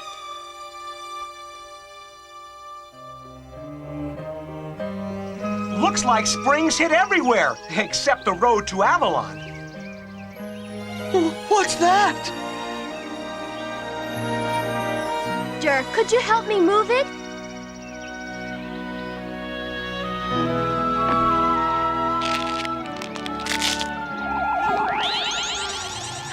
Put me down, you oversized paperweight! I'll save you, princess! Daphne, don't you recognize your old friend? Mayor Rook? The very same. I was turned to stone by that evil old witch Barella. She took over Avalon and put a sleeping spell on my daughter Gelda. The wicked banshee! Fear not, Mayor! I'll put a stop to this old hag and save Gelda, too! Wait, we can't leave Mayor Rook like this. Don't worry. Save the Pool of Youth, and you'll save me. Let's get that old witch before it's too late.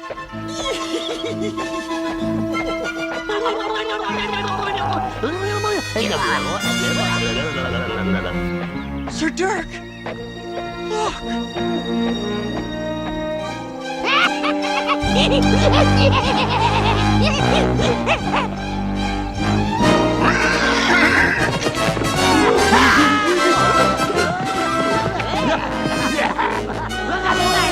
We'll escape if you take a left, Bert.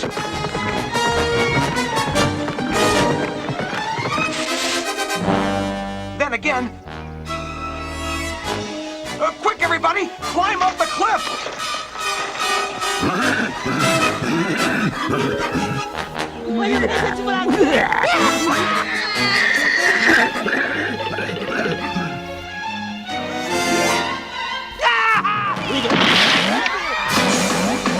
We're safe for now. Guess again, Dirk. Those rocks don't know when to quit.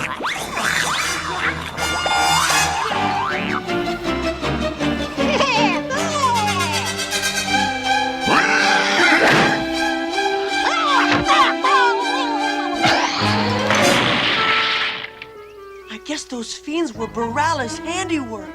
Perhaps, but we made short work of them, huh, Tim? And managed to reach Avalon at the same time.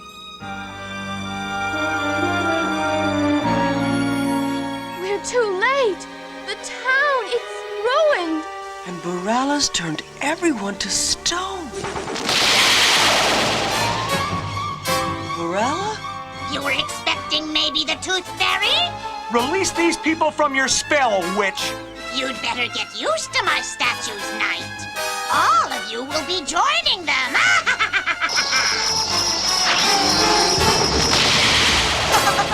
Even I could do better than that. Curses!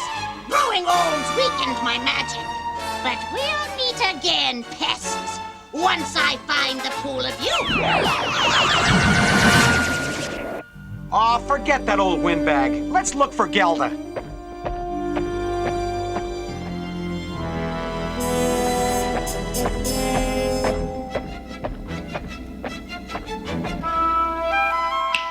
So, that foolish knight and his friends have found my lair.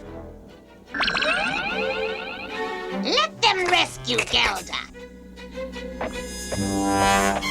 But don't make it look too easy. That stupid girl will lead those meddlers right to the pool of youth.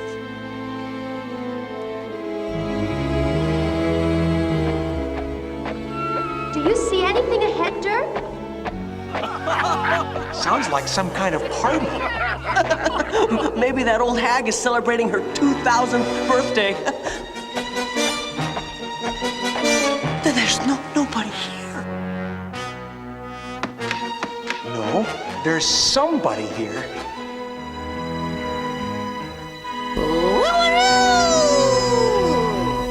He's kinda cute. Cute and rude. One little creature couldn't have made this whole mess.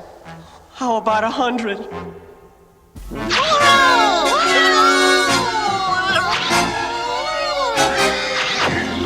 By the dragon's teeth! Get off him, you ugly toads!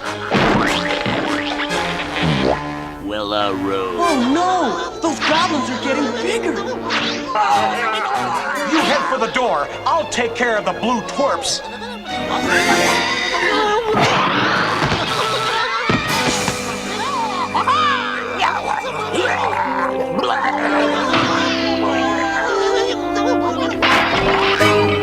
That does it! Now I'm really mad!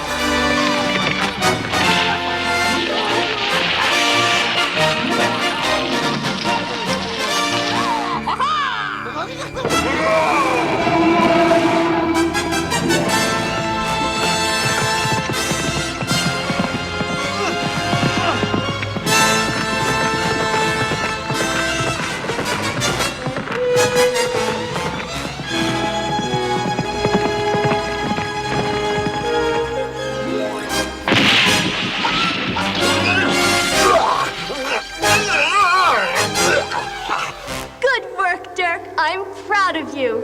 Thank you, Princess. Now let's find Gelda!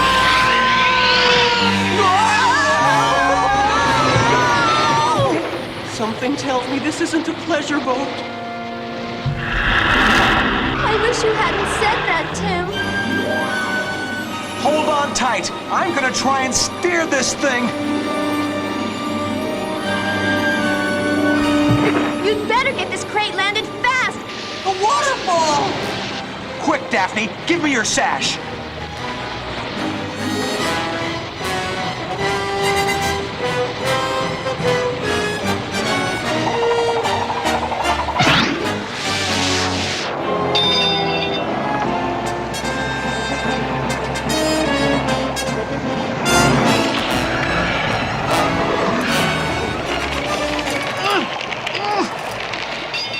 Well, I never said that rescuing Gelda would be easy. Neither did Bertram.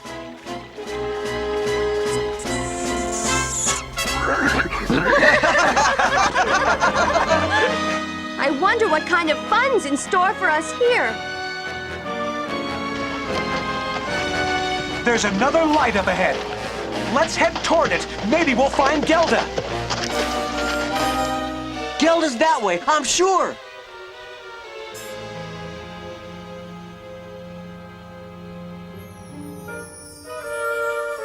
That must be Gelda. Oh, she's beautiful. Tim, you distract the Shadmox. Bert and I will charge in and rescue Gelda.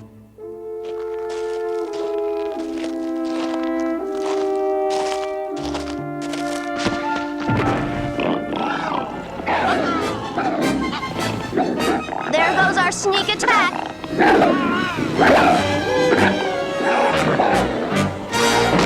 Out of my way, beasts! He didn't really mean beasts. Dirk, the door is closing. Gelda will be trapped.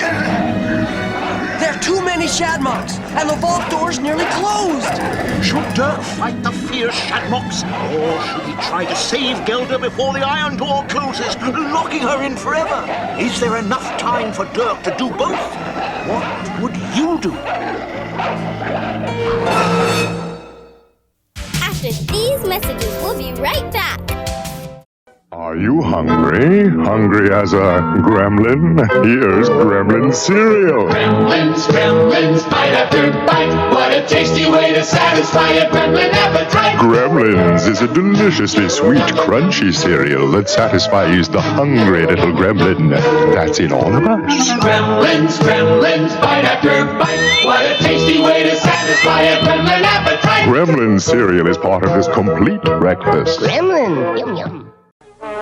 The most advanced video game you can play is awaiting your discovery at Showbiz Pizza Place. The princess is held captive, and only the brave knight, Dirk the Daring, can save her. With sophisticated Laserdisc animation, you'll move Dirk through the innumerable dangers of the enchanted castle to rescue the beautiful princess. Dragon's Lair, the supreme adventure in video games, brand new at Showbiz Pizza Place. I know Cool, and Cool's teaming up with a good balanced breakfast. Teaming up with Mr. T cereal. It's getting on the team that knows how cool breakfast can be. You get a crispy corn taste with a touch of brown sugar. Teaming up with Mr. T. It's Cool. Teaming up with Mr. T. Golden sweet crispy teas. One bite and you're gonna be eating with the team that's teaming up with Mr. T. It's Cool. Teaming up with Mr. T. Mr. Arcade, I need help.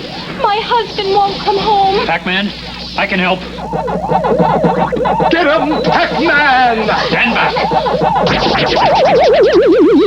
This is the official tabletop version of Midway's Pac-Man. It looks the same. And it plays the same. Monsters, power capsule, sounds, even displays best score. And best of all, you can take Pac-Man home. Official Midway Pac-Man for 1 or 2 players. The arcade game you can take home with you from Coleco. Which way did you choose? If Dirk had fought the Shadmoks, he'd have lost his chance to get inside the chamber. Oh, no! Fortunately, Dirk had the help of his loyal friends. Tally-ho! Quick! These poisonous toadstools will keep them away.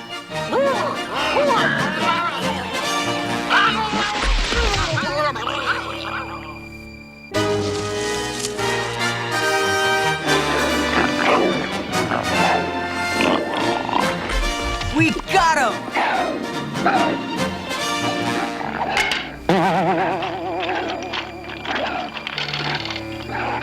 Mess with the best, get caught like the rest. So this is Gelda. She's beautiful. Gelda, wake up, girl. It's no good. Barala's spell is too powerful. Maybe I could wake her with a kiss. You have to be a knight for that to work.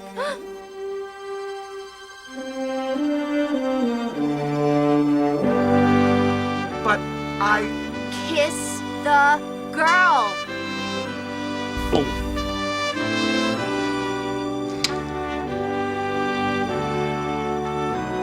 Barala's sleeping spell. It's broken. Dirk, Princess Daphne, has Barala been defeated? We were hoping you'd know a way to stop her. I have an idea, but we've got to get to the Pool of Youth quickly.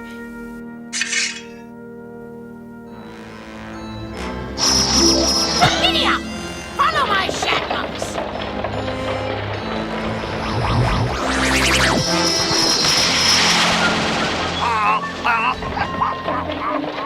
I'll teach you to laugh at me!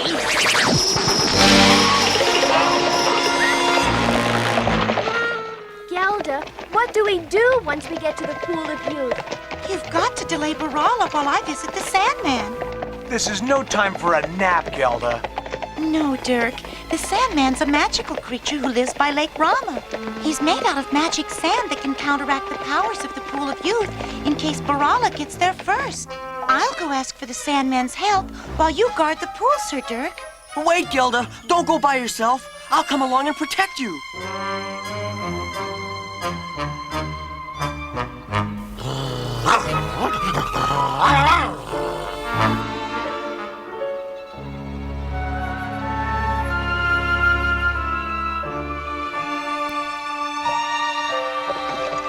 This must have been some city. Nice spot for a magical pool. Wow! Hello? Is anyone there? Oh, Dirk, it's the Pool of Youth. The water's so soft and cool. I wonder if it really makes people young.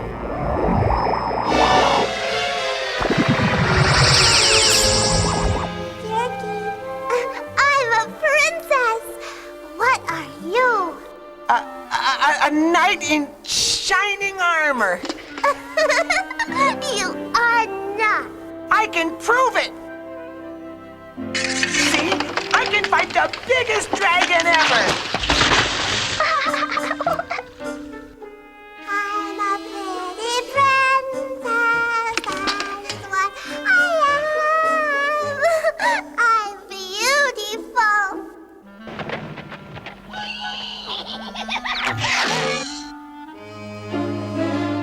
The Pool of Youth. It's mine at last. Wow, that's the biggest sand castle I've ever seen. I hope the Sandman's home.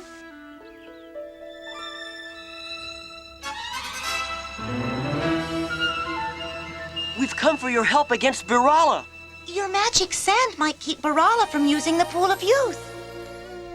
I'm just a poor old sandman, not fast enough to chase that hag. Climb into this bag, sir. I'll carry you to the pool myself. All right, I'll help you.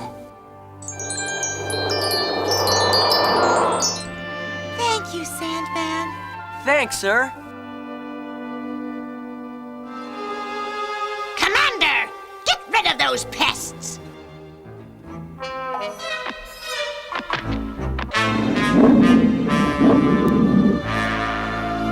That's the way to play tag. You want to play? You're it.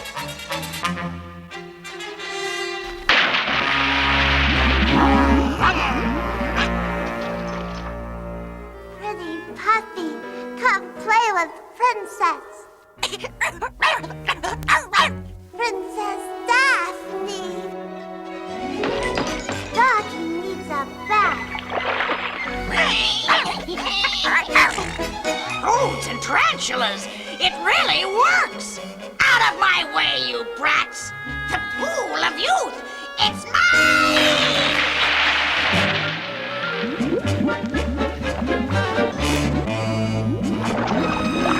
Magic. I'll give you magic, children, when I make every kingdom in the land mine. Oh, I'm young again. Young and more powerful than ever. The pool's hidden in this ruined city. I'd better go first.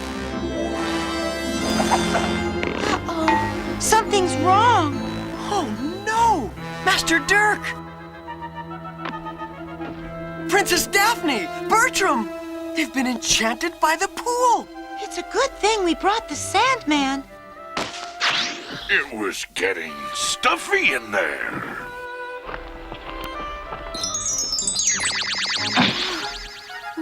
What happened? The pool! You were turned to children just by touching the Pool of Youth. No wonder that old hag... Old hag indeed. I've been waiting for you, Gelda. We're too late. I'm going to turn you all into stone. But I've got a special treat in store for you, Knight. You haven't won yet. Oh, no? My power's increased 100 times. Now Dirk must make a decision. He must defeat Birala, but how? How would you do it? If Dirk had attacked Birala and her guards directly, this would have happened. Tally-ho! Foolish Knight.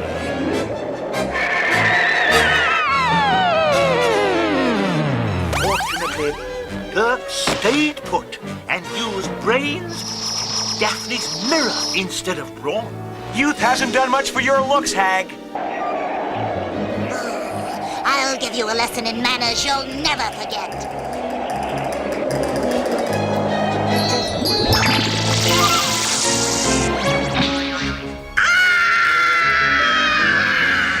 Sorry, I never fight anyone 5 centuries older than myself. I still have enough magic to take care of you, Dirk the Dumb. Here, Barala, I think this is yours. No!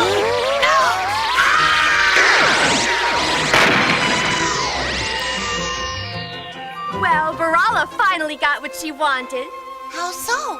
She doesn't have to worry about getting old. By the dragon's teeth, this is a pool. We'll keep it as our secret, so no one will try to abuse it again.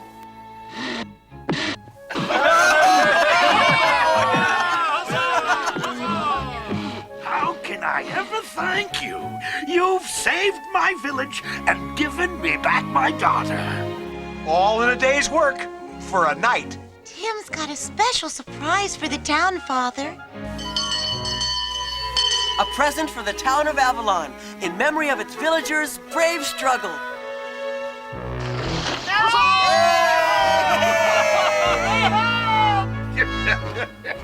Very funny, my boy. I wish you'd stay in Avalon as our own personal knight. I'd love to. But I have to learn how to be a knight first. Don't worry, Gelda.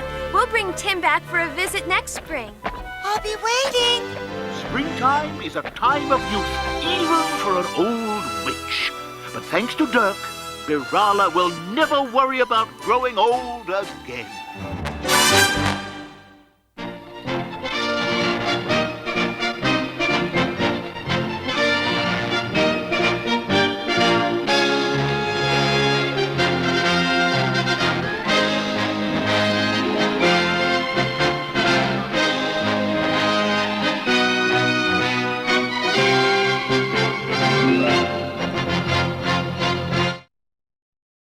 Stay right there. Another action-packed lineup of Saturday morning cartoon MAXOUT is coming up next.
Gophers?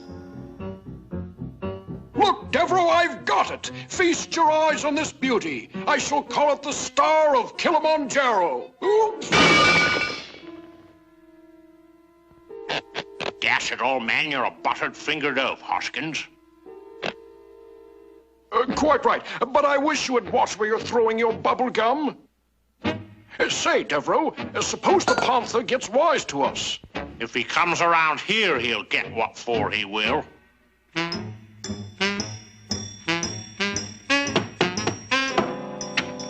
By any chance, have you seen any gophers with diamonds in?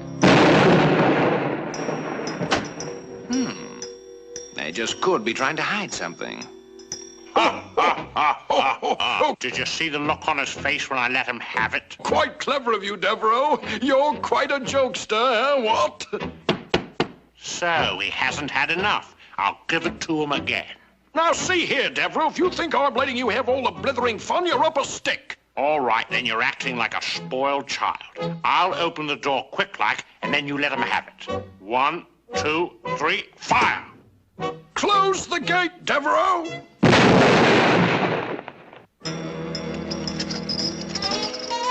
This isn't quite cricket. You fumbled on the goal line again, Hoskins. Why don't you shut up, Devereaux? He'll certainly be tempted by that large gem, and when he makes his entrance, that will be his exit. As much as I dislike you, Devereaux, I will admit it's a rum-go idea. Can you imagine those fellas leaving things like this lying around? Now, the moment he pokes his head over the horizon, I'll pop him. See anything yet? I see him, but there's something quite odd. He's inside the stockade and he's upside down. Hoskins, I truly believe you're off your rocker. Well, if you don't believe me, take a look for yourself. Hoskins, you better wear your sun helmet more. I do believe you're sunstroke. This is an old trick. When the panther reaches for that gem, we'll drop the barrel over on him. Bully! Shh! Here he comes.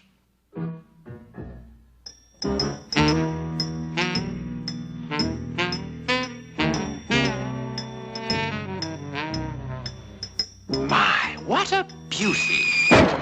Ha ha! We've captured the beast. I've got to hand it to you, Devereaux. It's a good thing I carry a small shovel with me for just this sort of emergencies. I must say this is like shooting fish in a barrel. I'd like to see the look on his face when... That should finish him. Hoskins, I wish there were words to express my contempt for you.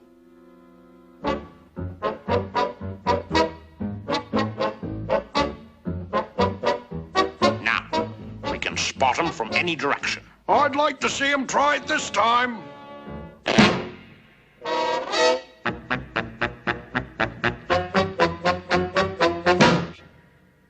Gone? I have deep suspicion that you're the culprit, Hoskins. Devereaux, it's been you all the time. I haven't wanted to say it, but you forced me to. Hoskins, I'm going to force you to confess. Threaten me, will you, Devereaux? You're rotten and dishonest. Hoskins, let me have it. Devereaux, you've got it. The same to you, Hoskins. Here's one back again. And another for you.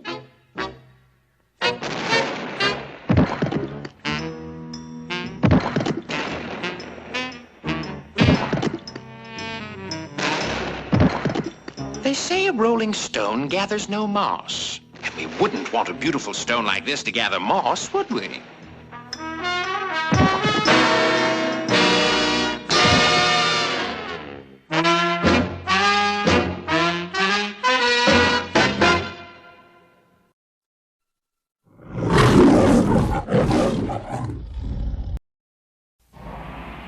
We used to be 4 ordinary teenagers. Until one day, we met some new friends from out of town. They were called DINOSAUCERS.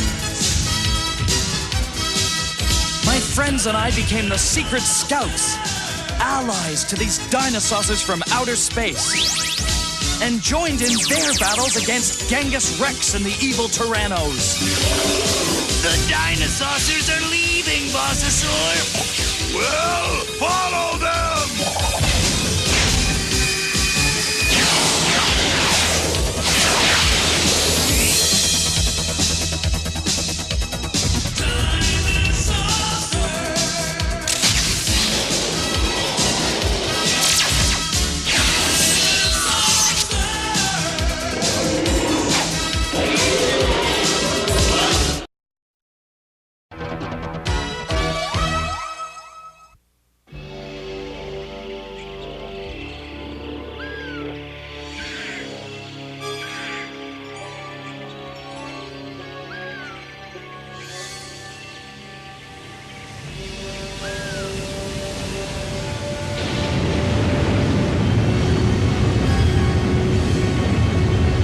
build a base here that will hold enough ships to conquer the whole planet. And deal with those wretched DINOSAUCERS once and for all.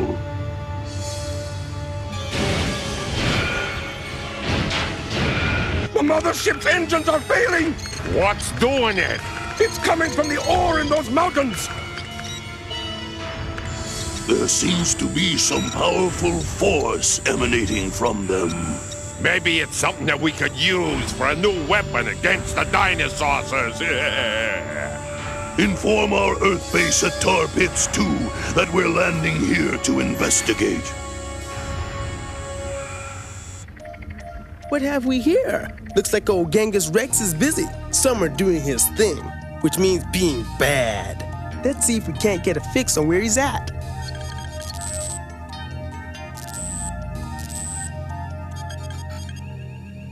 Tracker's on it.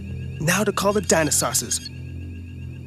Come in, Lavadome. Anybody home? Come in, Allo. It's Paul.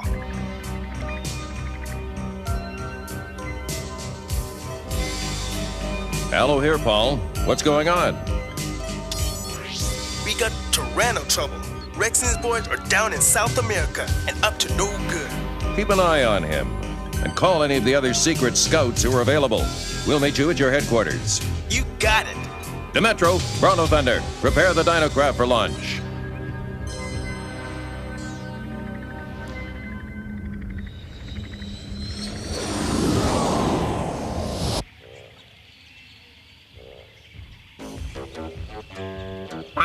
I don't like to walk. Why can't we fly? Because that strange ore is stopping the engines in our small craft from working, Duckface. That's Duck Bill. I have a Duck Bill. Whatever, Duckface. Quiet, you idiot tops! Now, once we get into the mountain and find some of that ore, we'll have a new weapon against the DINOSAUCERS.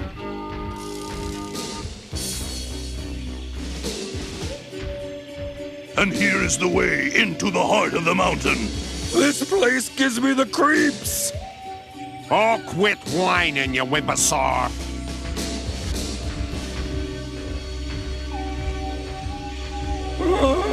What should I do?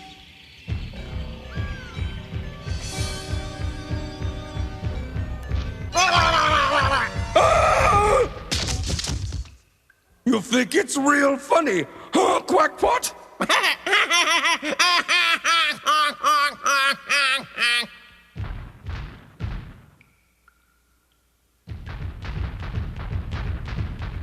It's nice to see you both so eager. We're almost through. And look! Look! I don't believe it. Look at that.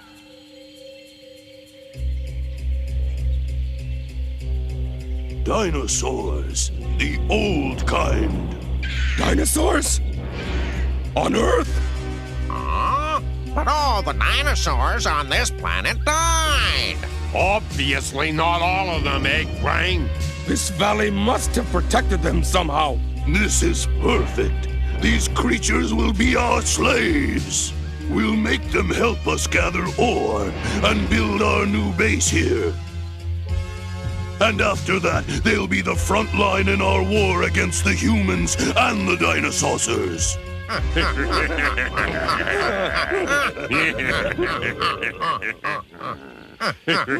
This guy's a nut. What was that? Huh? Oh, nothing. Oh, great, Bossosaurus. Sterako, go back to the mothership and get the equipment we'll need. Right away, Genghis Rex. Nothing will be able to stand against me now. Not even you, Allo. So there you have it, guys. I've got the Tyrannos in the Hidden Valley pinpointed. I just can't believe it. Real dinosaurs. And what are we then? Cheap imitations? We can't allow the Tyrannos to enslave those poor creatures. Then let's get down there and do something to stop it. Right you are, Sarah. Let's fly.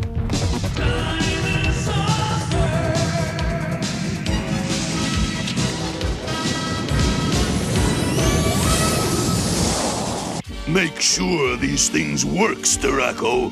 I have no time for failures today. Oh, it'll certainly work on these dumb beasts, since it would work on you, or me, or even a Dinosaucer. Pulse of the Tyrannos engines quit working near the mountains, so we're not going to be able to fly over that hidden valley either. No, we'll have to do what the Tyrannos did. Walk in. And from further away, we don't want their ship to see ours. Well, there's a likely-looking spot to land.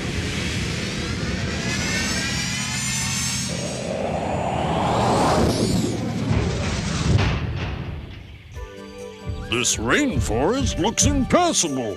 Don't sweat it, Bronto Thunder. We'll show you the ropes.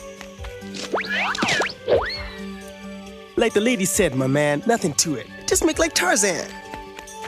These humans have a strange way of doing things. Is this going to hurt? I don't think so. Let's go then. Well, if Hallow says do it, I'll do it.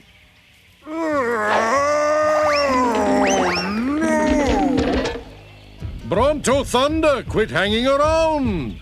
Very funny. I think I'll stick to walking.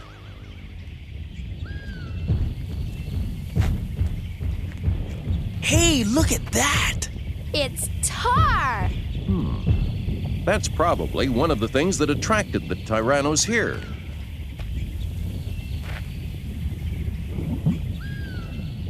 Yeah, it fits their lifestyle. Yucky! What I worry about is what their lifestyle's gonna do to this nice jungle. They'll probably want to turn it... Hey! Wait for me, guys! We're over here, Bronto Thunder. Come on! Where? Where did you all go? Oh, brother. If the Earth dinosaurs had friends like mine, no wonder they're almost extinct. It's all brush and tangles ahead. No way to swing through it. That's the first egg for that. But it does look terribly thick. How are we going to get to the valley in time to save those dinosaurs from Genghis Rex? It'll take forever to bash our way through this stuff. We may not have to. It doesn't have roots. Can you believe this? It's all air plants! Let's go, everybody! Hey, neat! What? Hey! Wow, I this is can't neat. see! That was my foot! Ouch! All right, be careful. There still might be a Tyranno in here somewhere. My dino sensor says they're much further in. In any case, they're up to no good.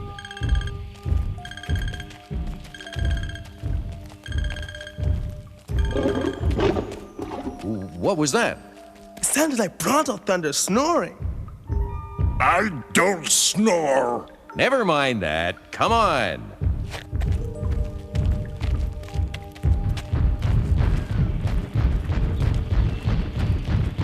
Oh, no. This doesn't look good. Look at that! It's a Seismosaurus! It's the biggest dinosaur that ever lived! And it looks like the maddest dinosaur that ever lived. What do we do now? Well, I'm open to any suggestions. But friendship usually works best. Hi there, big guy.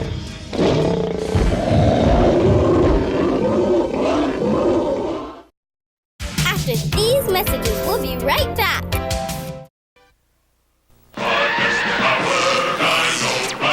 The greatest battle in the history of the universe is about to begin. The Rulons!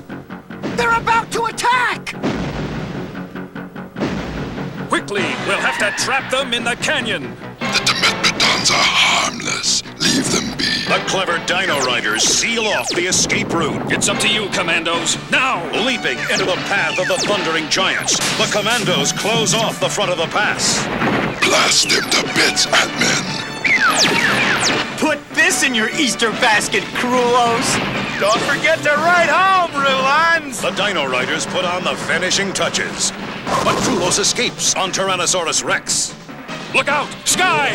The Stegosaurus! Take this, lizard lips! I'll be back, Questar. The battle is over, but the action's just beginning with the complete Dino Riders collection. Dino Riders!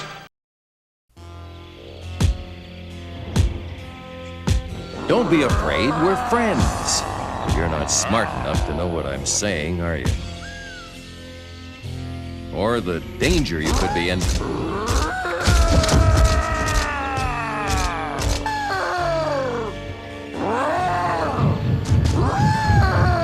Now, Brachio, collar it.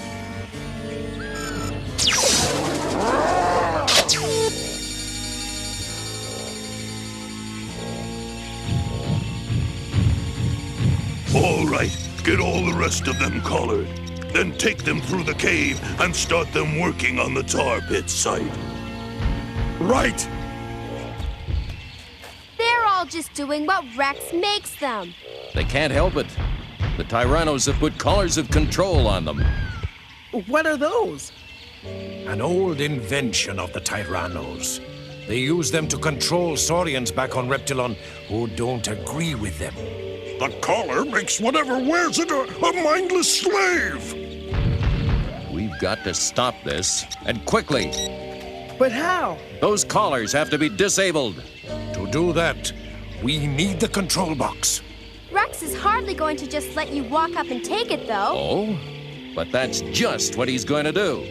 I'm going to Dinovolve myself back to my ancestral Allosaurus shape. And mix in with the Earth dinosaurs? You can't! He'll put one of those collars on you! You might not be able to fight off its effects. Let's find out. I'm going to try to get that control box. Allo, be careful! Now, to Dinovolve myself.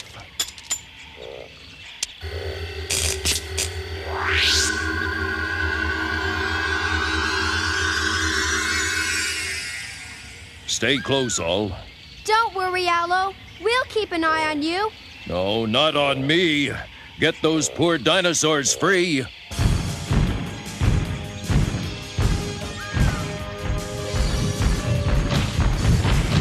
Come on! Get moving!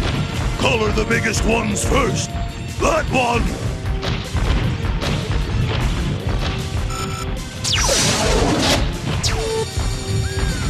Oh no! Allo! They've got him. Not for long. What does that mean? The Dinovolve effect only lasts a few minutes. Then he'll turn back into Allo. If he doesn't get at Rex's control box in time, then he'll change back to himself, right in front of Rex. And Rex will have his worst enemy as his slave. Stiraco, get some rope so that we can get this big one to work. Come on! We have to get that collar off Allo before he changes back. Oh no! More trouble! Looks like a water hazard. We can't go around it. We're gonna have to go across it. There aren't even any vines. That's a relief. And I can't swim. I'd say we have a problem. Not as big a one as you think. Bronto Thunder, I know you've been having a hard day. No more tar. Of course not. I wouldn't ask you to sit in any nasty old tar.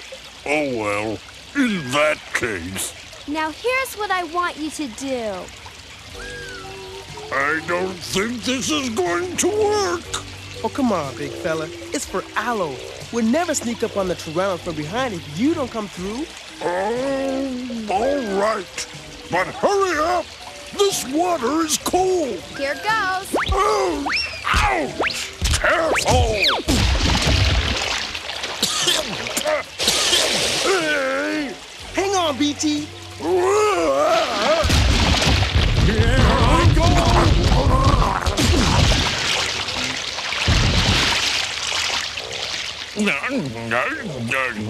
Lunch!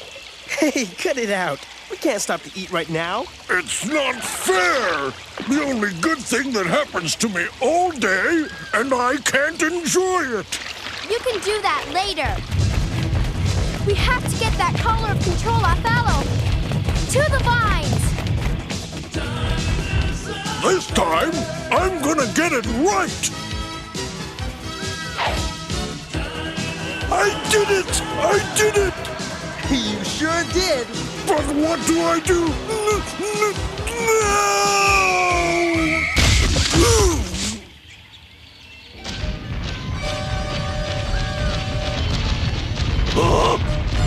No!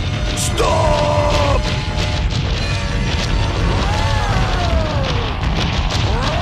The things I go through.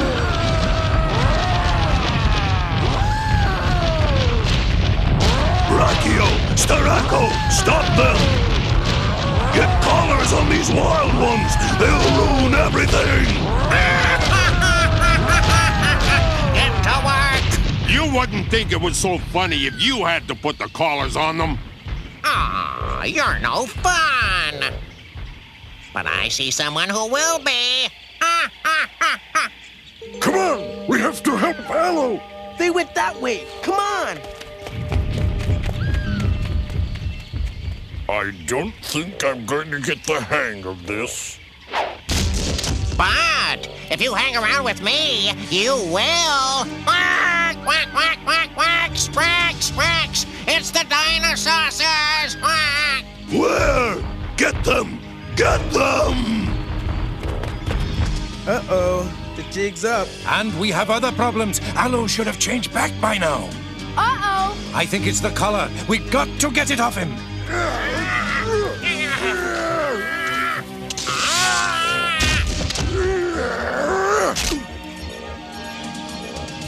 Okay, Quackpot. You like the way I crash? Let's see how you fly.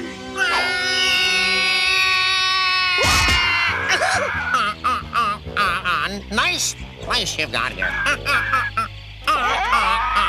I just flew in from the coast, and boy, are my arms tired. No. Seriously, folks. Secret Scouts ring, power up! You can't escape me! I'm gonna get you pesky mammals out of the way for good! Out of the way, huh? No problem.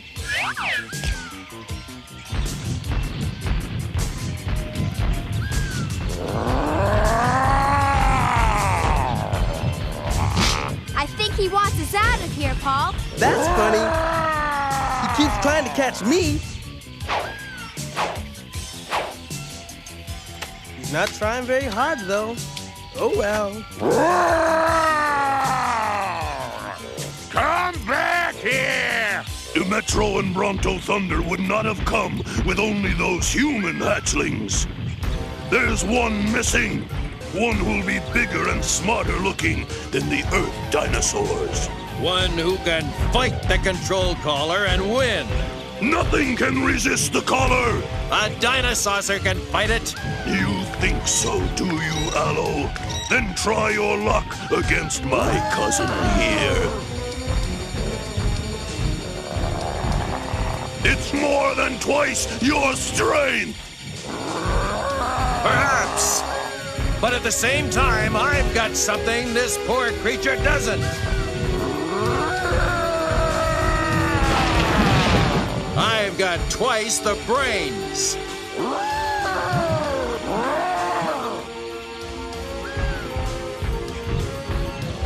Give up the control box, Rex. Hey, Genghis Rex! Oh!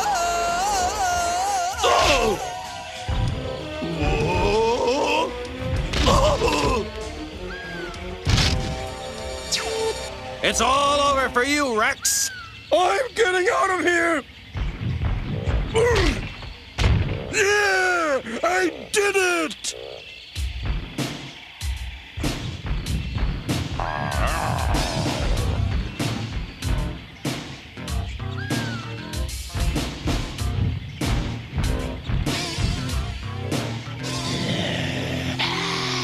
These creatures are smart enough to know who made them into slaves. If I were you, I'd leave before this big one here decides to step on your ship. There'll be another time, Aloe. But not right now. Mammals. Disgusting.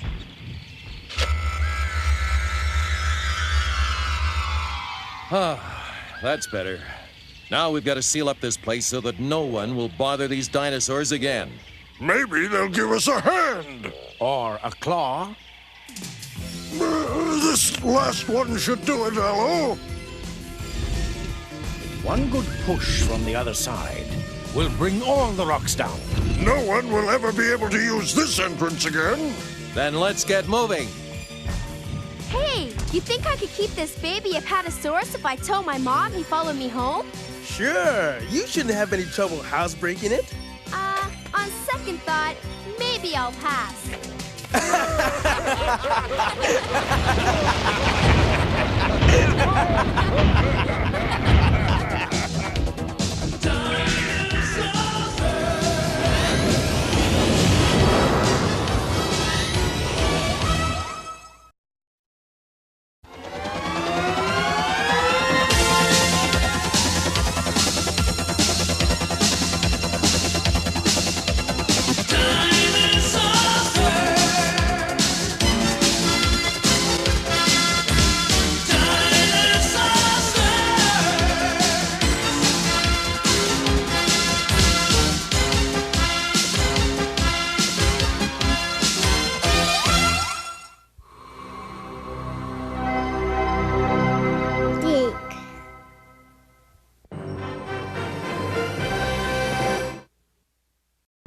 Stay right there for another action-packed lineup of Saturday morning cartoon MAXOUT.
It's a go, Doctor. The spaceship is being boosted to flight altitude. My sky spy, simply. A magnificent sight, don't you think? Affirmative, sir. Magnificent. The hedgehog only knew what was in store for him. It was my metallic heart.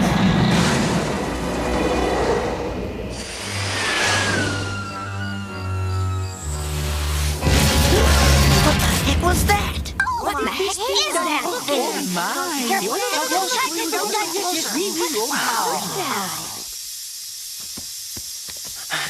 Careful, Tails. It's still hot. What is that old thing? It's a rocket booster. Definitely a Robotnik war toy. He's up to another one of his evil schemes. Sally! Look up there. Is that some kind of satellite or what? It's too low for a satellite, Bunny. I bet it's some kind of spy ship. Yeah, you were right on, Sally. It's loaded with all kinds of sensors. Definitely a spy ship.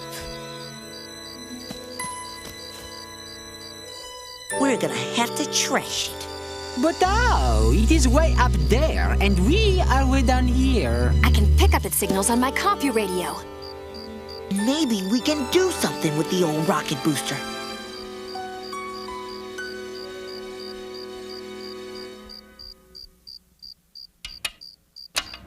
I'm ready, Roach. Go for war. Piece of cake. Juice time! We're cooking now, baby! The supercharged city, Sonic. Cool. Yeah, then. We're out of here. Sky spy sensors are sending new data, sir. We've picked up some electromagnetic radiation coming from the Great Forest. This may be instantly.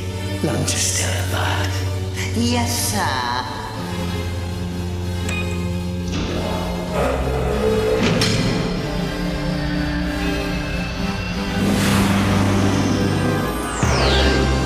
Now, we will find the hole.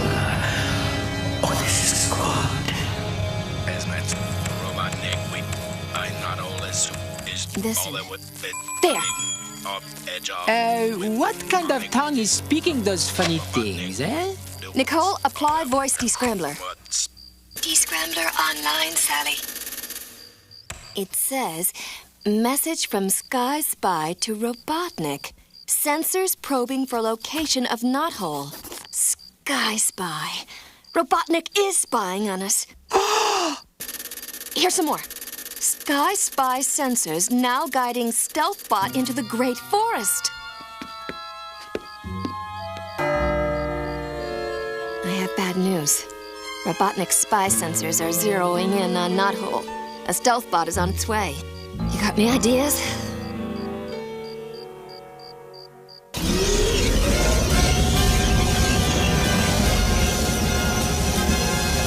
Cool, Sonic. It's juiced. Here he comes. He's locked onto our energy field. Time to eat your lunch, Stealth Bot.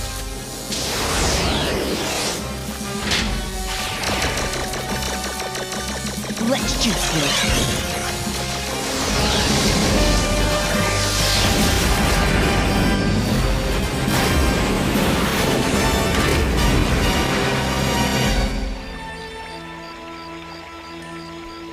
Way to go! Scratch one, Stealth Bot. Ready to motor rotor? Let her rip! Hit it, big guy. Cool.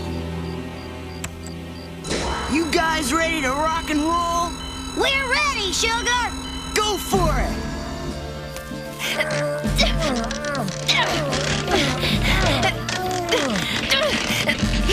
Oh, la la! I will blow a casket! Oh, Sugar, I'm the one who's gonna blow a casket! Steady, guys. Nicole, bring up launch angle data for booster. Searching, Sally. Program accessed. Hold it there, guys. Got it, Sally! Ready for launch, Sonic. Do it, Sal! 5, 4, 3, 2, 1. Ignition. Bye, Sonic. Bye, Rotor. Good luck, guys.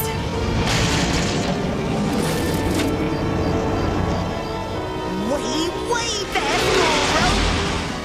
We did it! Yes! Check it out, Sonic. Man, that is beautiful. From here, you can't tell Robotnik's destroying everything. We'll get him, Sonic. Yeah, he's nothing but a nothing. Uh-oh. problemo.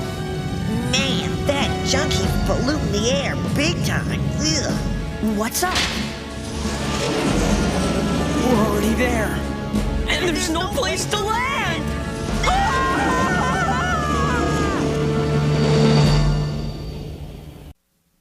After these messages, we'll be right back. Sega presents one champion of good, one pawn of evil. It's Sonic and Knuckles. Not only is it the greatest Sonic game ever, it also comes with lock-on technology. Plug in Sonic 2 and use Knuckles to play in a whole new way. Plug in Sonic 3 for 34 megs of power, new worlds, and surprise endings. Sonic and Knuckles with lock-on technology, only on Sega Genesis.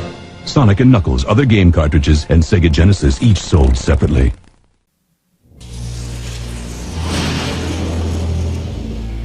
There's gotta be some place to land. I see a place, bro. Cruise in for a closer look.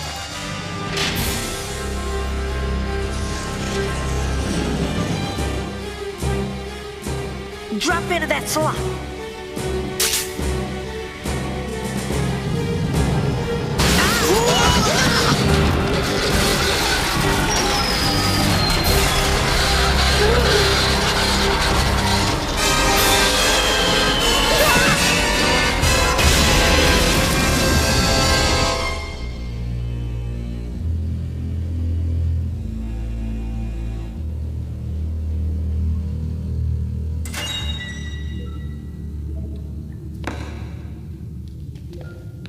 Think anyone saw us?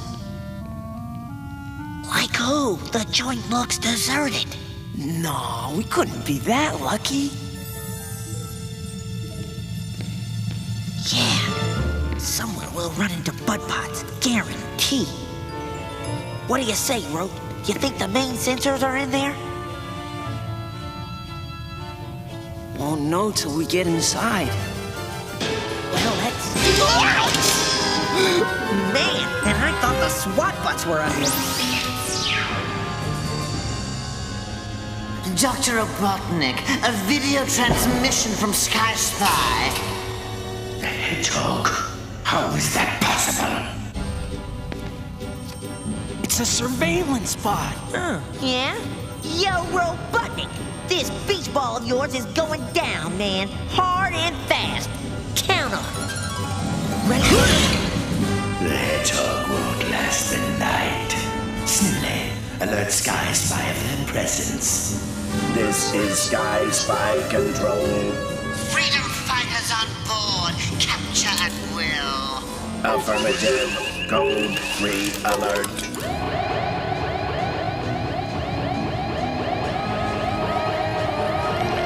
Sounds like the word is out on us, Rope.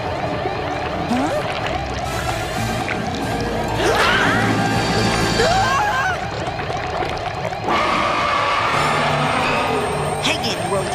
I gotta teach this drooler some manners.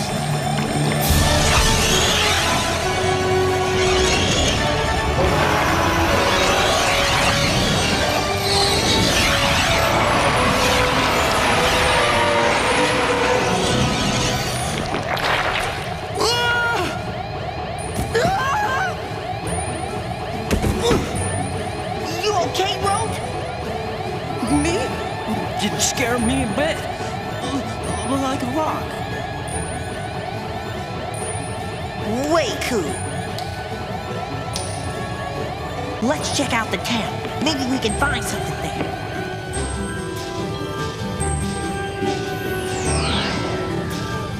That's the place, Root.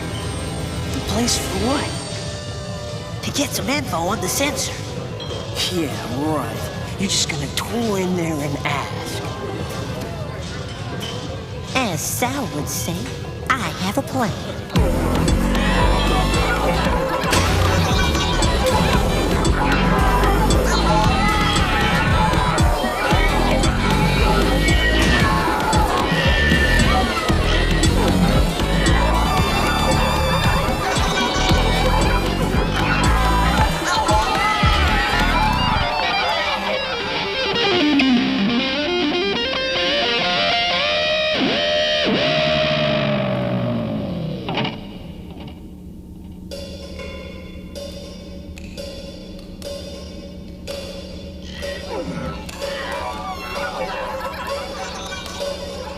Mind if I sit in?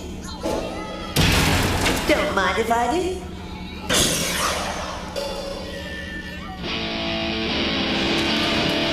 Better be good, man, or you're tinfoil.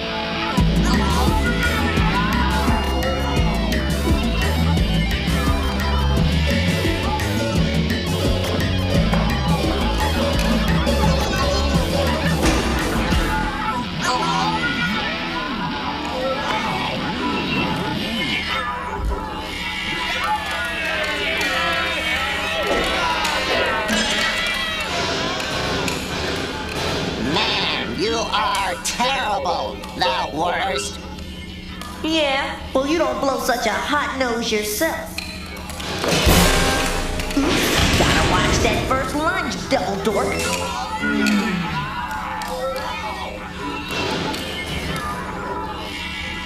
Now that's cool. You look good, did it? Where's your gig, man? Spy sensors. Brain bot, huh? We hate brain bots here. Yeah, must be a bummer not to have a brain. I have a brain. Oh, yeah? Yeah. Bet you can't even answer a dumb question. Try me. Okay. Where are the spy sensors? Building 105, cell tower. Cool. You do have a brain.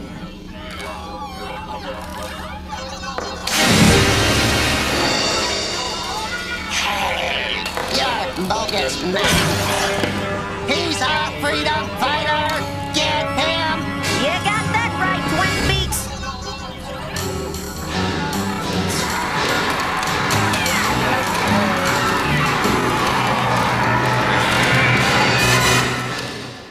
After these messages, we'll be right back. Where do the stars of Sega Sonic 3 go when the game's over? Sonic? Are you guys in there? Hey, here's a hint. They're at McDonald's in the $1.99 Sonic 3 Hamburger Happy Meal. Sonic launches with a push of a button. Tails flies who knows how high. And Robotnik barely dodges disaster. There's even this sweepstakes thing where 10,000 lucky folks will win free Sonic 3 cartridges. So if you're still looking for Sonic and his friends, I need to report a missing hedgehog. take the kids to McDonald's, where what you want is what you get. Hold it! Know what your problem is? You're all Look, I like to hang it and soak you some more, but I got a juice. Adios.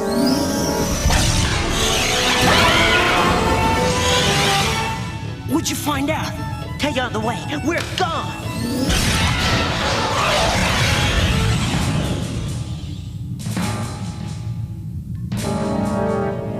That's the spy sensor. Building 105, South Tower. That looks like the place, all right. And here's our ride. Let's slide, Clyde.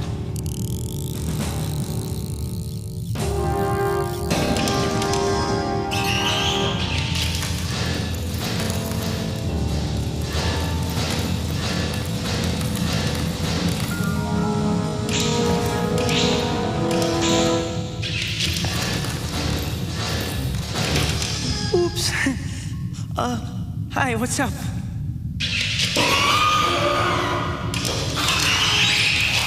Lock-up time, Crundone. Spring-loaded. That should lock it up tight.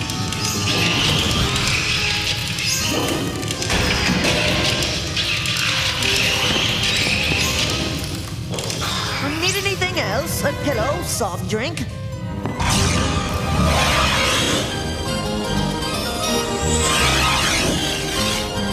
Your call, Rote. We've got to disconnect that main sensor tube. Sensor tube? Oh, sensor tube. I knew that. Bingo! Whoa, that sucker's hot. Ooh-wee! Yes! Yeah! Are we cool or what?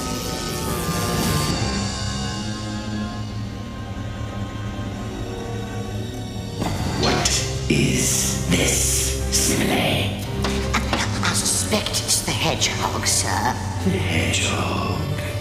Yes, sir. Then Don't you think it would be wise for you to stop it? Yes, sir. Very wise, sir. The self-focus tracking signal assembly. Recall it. Will do, sir. Stealthbot 208, mission aborted. Repeat, mission aborted. Return to base. Return to base. Yes. Yes. They did it. The spy sensor is history. Sacre bleu! It looks extremely dangerous. It's some kind of high-voltage chain reaction. I hope they're heading home.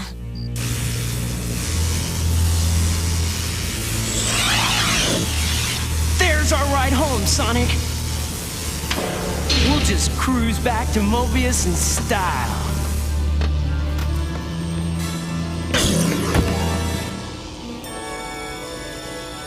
You're cool flying this, right, Ro? Well, pretty cool.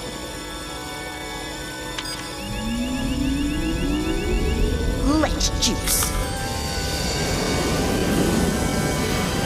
Wait a motor, Roski! Yo, Ro, are we going any higher than 2 feet? It's got turbo burners somewhere. Wanna get me somewhere? Flip them all! Oops. Bingo, baby! Adios, Spyber. There's 9-hole. Drop the old bucket into the slip. Easier said than done, Sonic. You can do it, Rote. Piece of cake. Okay, here we go.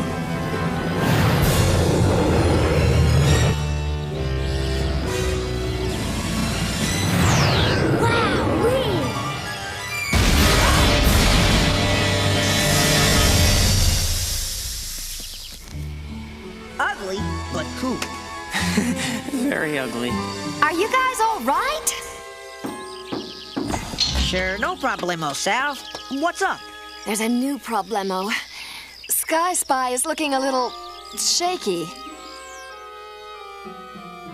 Whoa. You're right, Sal. Definitely shaky. The old Sky Spy could trash Mobius big time. Somehow we have to guide it down somewhere away from Knothole. Rotor, what about your super magnet?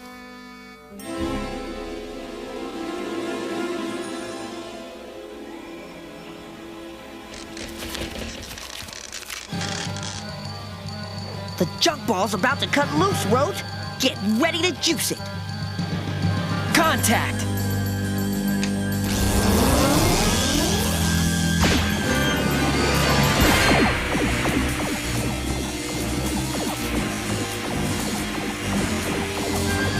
It's happening, Sonic! Big time!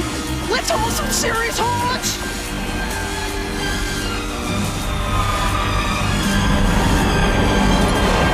Rocket time!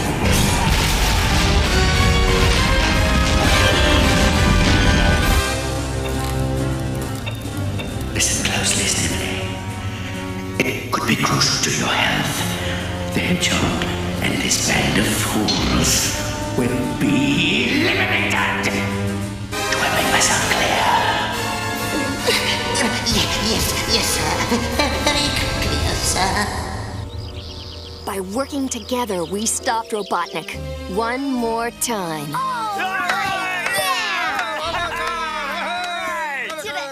We owe a special thanks to the courage and ingenuity of Sonic and Rotor.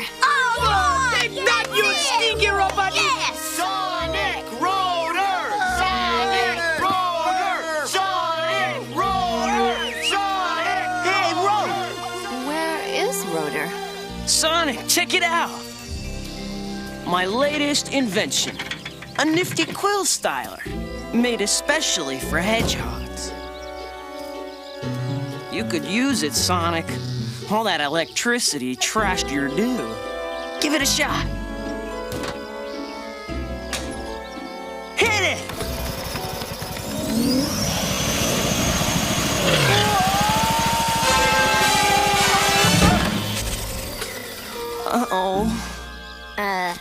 nice quills.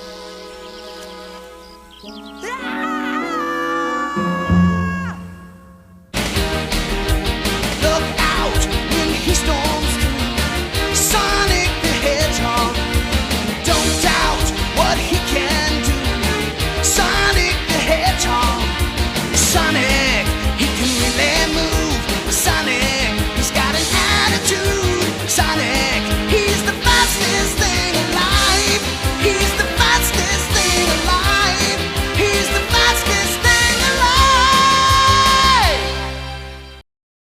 Don't move, another action-packed lineup from Saturday morning cartoon MAXOUT is coming your way.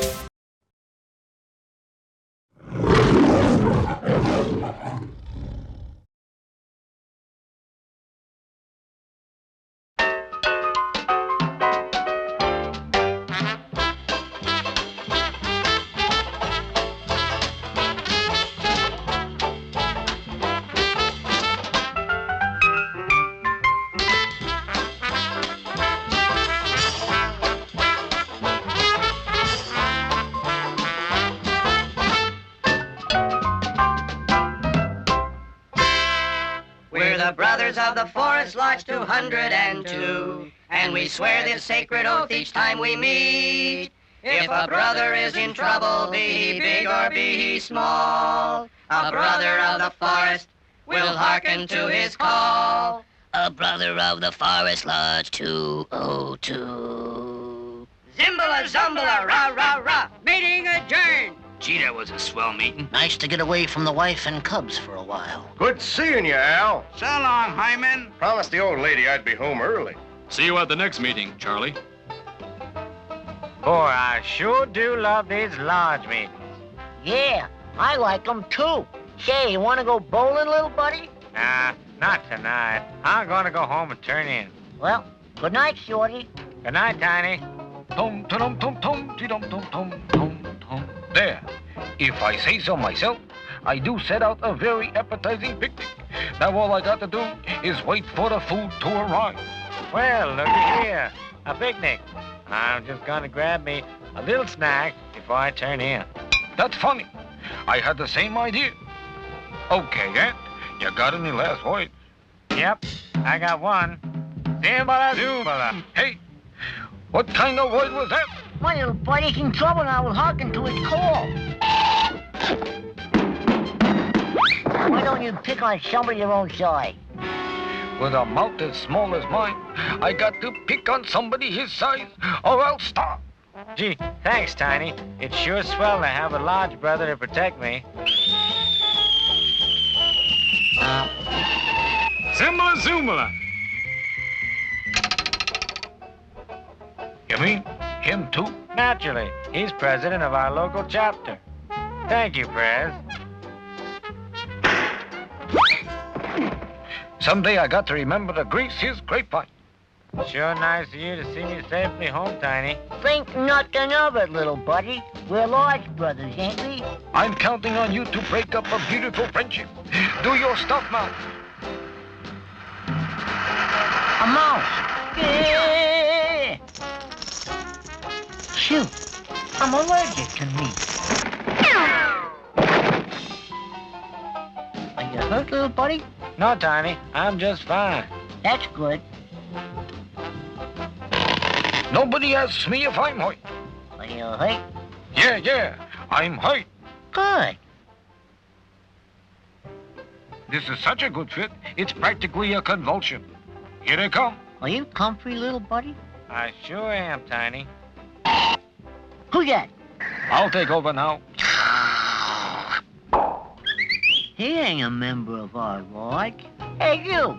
Just a dang minute.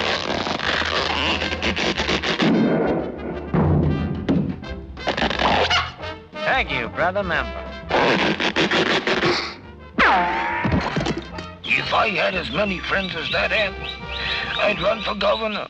Well, I guess we got rid of that pesky old anteater. But keep on the lookout. You never know.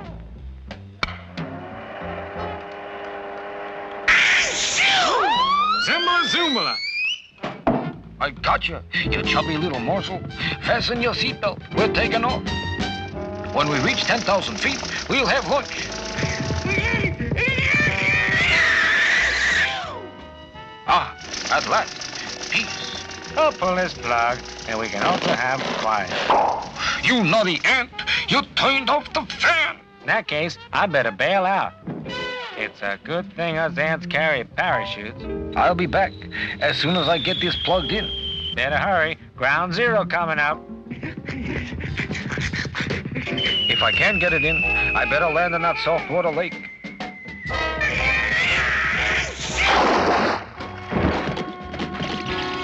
Well, I got it in. Dum-de-dum-de-dum-de-dum-de-dum-de-dum-de-dum-de-dum. Dum-de-dum-de-dum. Mother used to say, always work on an elephant's vanity. It's their weak spot. Here he comes. I better duck out of sight. Do you have a weight problem? Weigh yourself free. Plus free fortune card. Wait here, shorty. I better not wake both of us together. Hey, wait, Tiny. It might be a booby trap. You're right, little pal. I better check it out.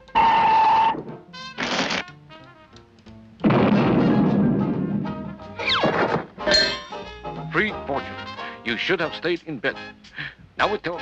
You saved my life, little buddy. I'll think nothing of it, Tiny. Well, another beautiful day. I wonder if my loyal Lodge brothers are on the ball to protect me. I'll test them out. Zimbala, Zumbala. You cold? Hey, don't tell me you joined the Brothers of the Forest Lodge. That's absolutely correct. You finally convinced me about brotherly love. I don't believe it. Believe it. Believe it. Nobody loves ants better than I do.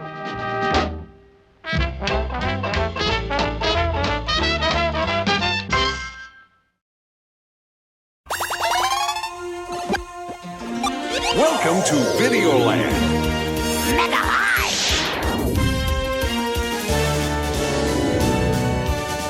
Wake up, Kid Icarus! Welcome to Castle Deep. It's Congo Land! Mother Brain will get you, little princess! Princess, the palace is under siege! Behold, the ultimate warp zone.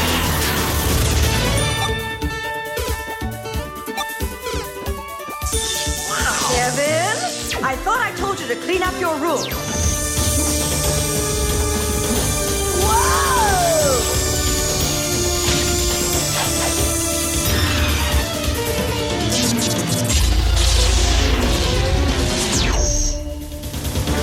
Captain N, the Game Master.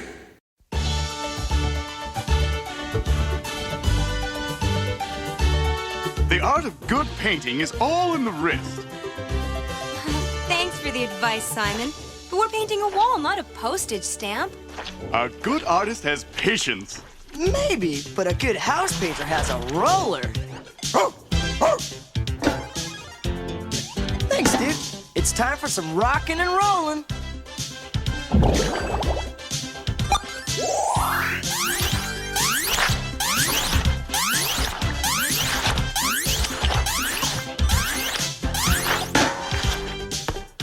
We're ready for the second coat.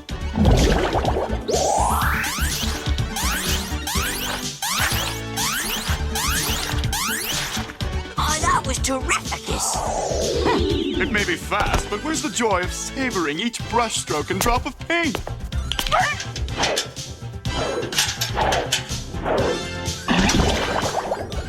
I see what you mean about savoring every drop of paint, Simon. Very funny. Your Highness, come quickly! I'm picking up something mega amazing on the satellite monitor.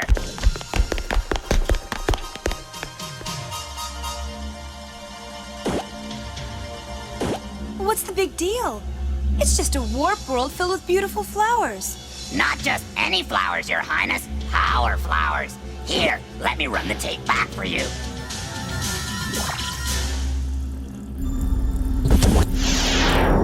We've got the Hurricane Hippo. Metroid's running out of energy.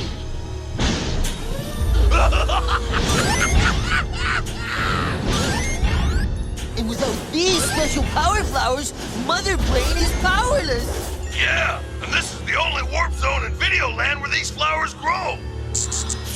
Do you realize what this means? Yeah! If we can knock out Mother Brain's source of power, she won't be able to attack Videoland. We've got to hurry if we're going to get there before King Hippo and Eggplant Wizard finish loading the flowers. Better buckle up, dudes. I don't have my driver's license yet. You what? He's going to mash us into wallpaper paste!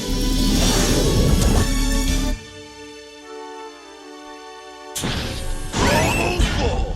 Good! Mother Brain will be running out of power any minute now. Hey, there they are. It's the N team.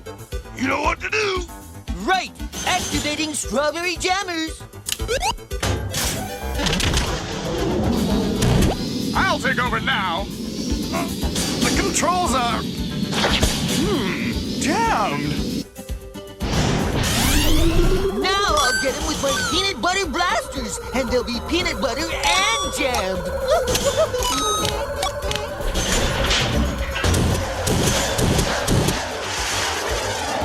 We're mega doomed. Not yet! Pause! This better work!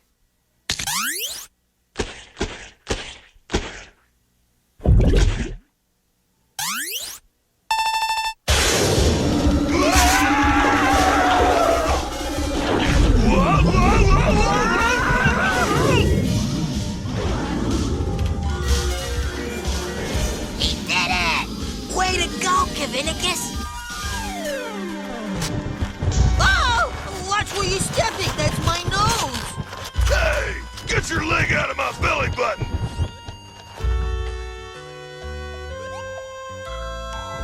Ah, don't shoot! I've got a wife and 2 baby eggplants at home. Don't worry, I'm not gonna fry any eggplant. Just flowers. Now go back to your mother inferior and tell her she just ran out of gas. Permanently. What's that noisicus? It's the power flowers. This place is about to mega blow. Abandoned warp zone! Women and eggplants first! Kevin, hurry! Hang on!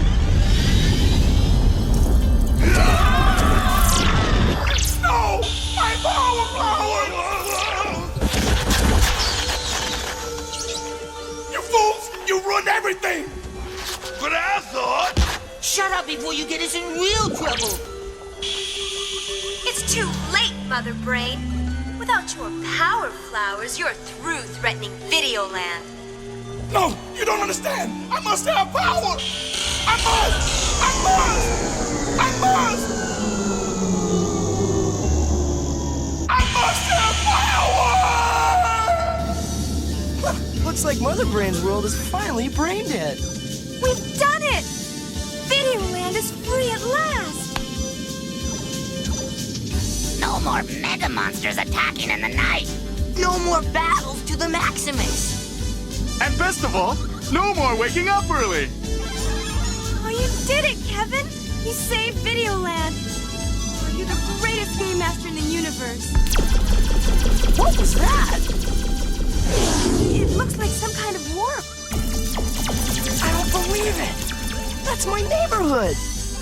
That mega blast must have opened up a warp back to your world. That's right, Duke! We can go home! Finally. Oh, I mean, you'll finally be able to take a well-deserved rest. Yes, that's what I mean. Do you have to go home, Kevin? Don't you see, Princess? It's perfect timing. I've accomplished what the Ultimate Warp Zone called me here to do. I won the game. Now it's opening up to let me go back. But what about us? Oh, he needn't worry about us, your wonderfulness. We'll be fine without him.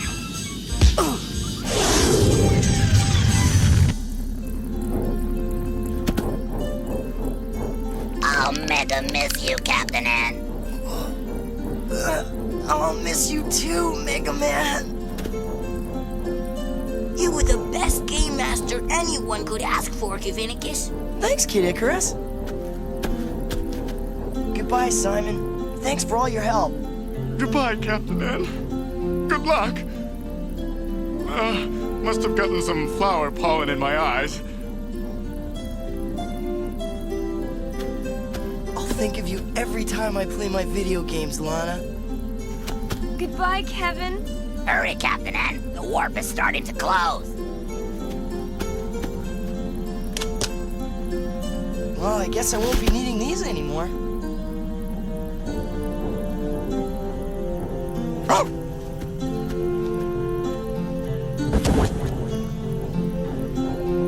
Well, what are you waiting for? Take us home, Mega Man. Aye, aye, Your Highness.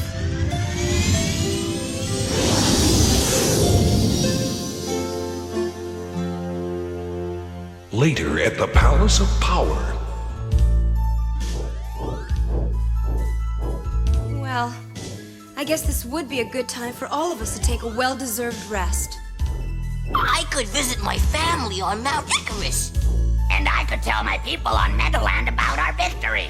And we could spend a quiet week together at my lodge on Castlevania. No thanks, Simon. So long, Your Highness. See you soon. Are you sure we...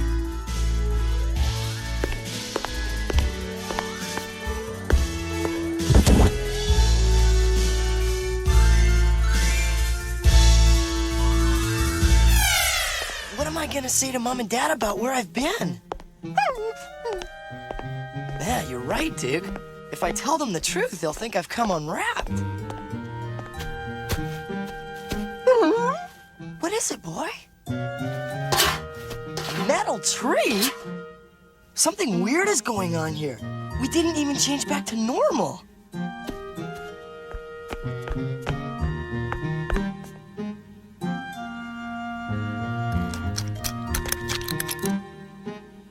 Mom! Dad! It's all fake. Not all of it. Huh? I am very real. Mother brain. Welcome home, Captain N.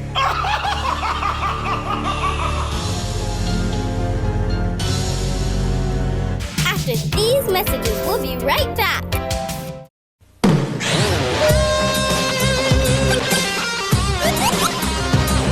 Now Nintendo is more than a game. It's a place you can go. And when you get there, you're going to see things you've never seen before. Do things you didn't know were possible. Enter the world of Nintendo for the largest selection of Nintendo Entertainment System and Game Boy games and loads of other exciting Nintendo products for the whole family. All at a Rose's store near you. Oh, Pac-Man, I'm beat. And I'm hungry. Thank goodness for new Pac-Man pasta from Chef Boyardee. New Pac-Man pasta? Little spaghetti shaped like us. Delicious. And because Chef Boyardee's packed with goodness, it's great for when we have to eat and run. New Pac-Man pasta from Chef Boyardee. With meatballs, without meatballs, or chicken flavor. Thank goodness for new Pac-Man pasta. Thank goodness for Chef Boyardee. It was all a trick, wasn't it, Mother Brain? Of course, those flowers weren't powerful. King Hippo and Eggplant Wizard were just pretending. Yeah! Yeah, show what great actors we are, King Hippo. Romeo Brain, oh, Romeo Brain. Wherefore art thou, Romeo Brain? Shut up! Then you were running out of power.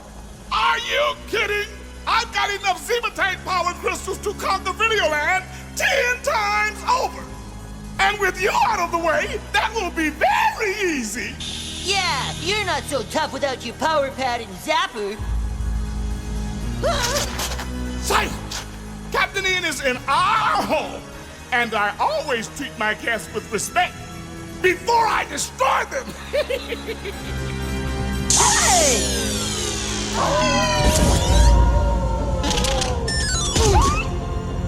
Oh, great! We're in the center of Metroid.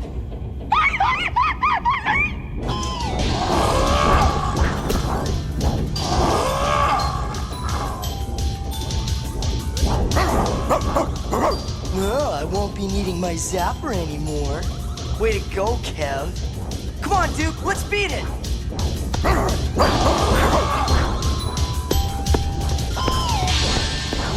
As Captain N searches for a way out of the deadly Metroid world, the princess is about to face her own crisis.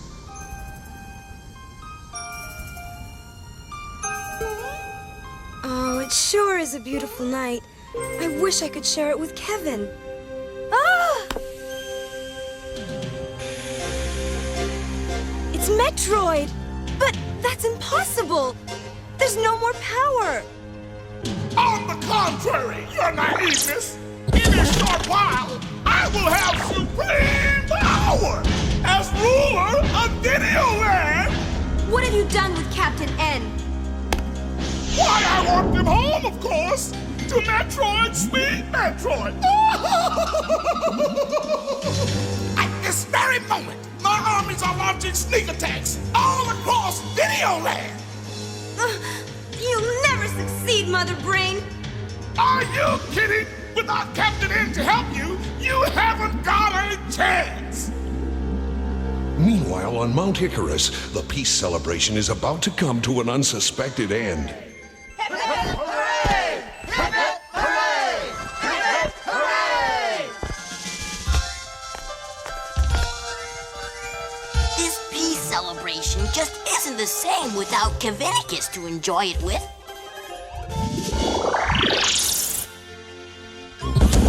I hereby conquer this world and rename it Mount Hippicus. There must be some mistakes. Videoland is at peace. The mistake is yours, Kid Whippicus. King Hip Hooray! King Hip Hooray!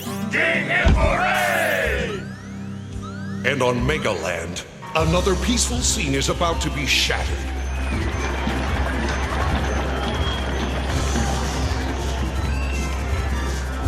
I wish Captain M could be here to see this mega parade.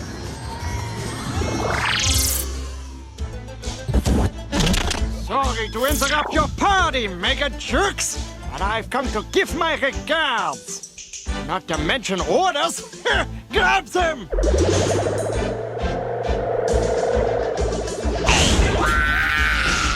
Not even Captain N can help you now.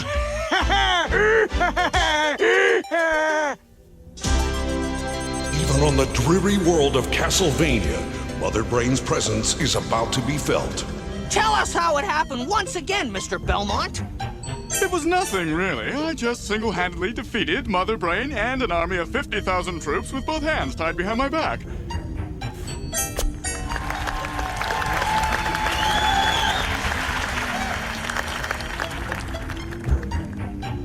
No, I can't lie anymore. That's not the way it happened at all. Captain N is the real hero. I'm just a big mouth.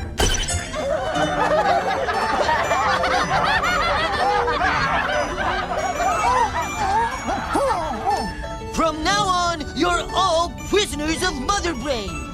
Not to mention vegetarian.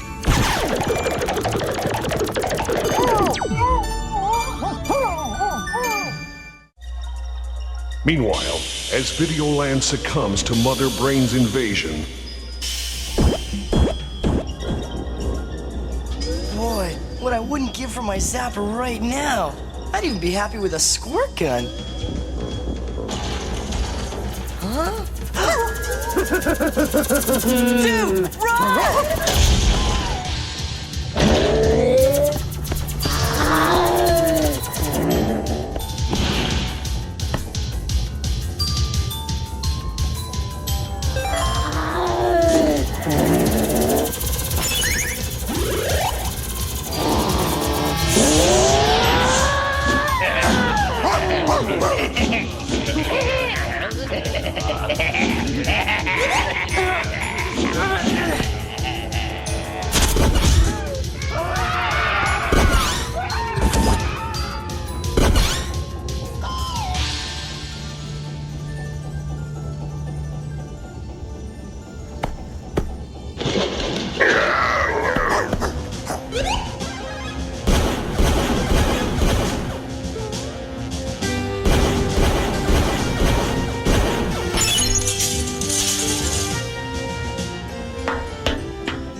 made it out, Duke!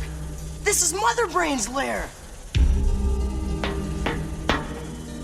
According to these battle plans, Mother Brain's forces are attacking all over Videoland. But she made one fatal mistake, Duke. She figured I'd never get out alive, so she left Metroid undefended. And worse than that, she left the keys in the ignition.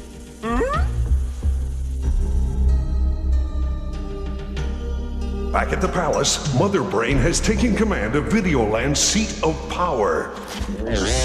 Oyez! Oyez! All rise in the presence of Her Cerebral Highness, Queen Mother Brain!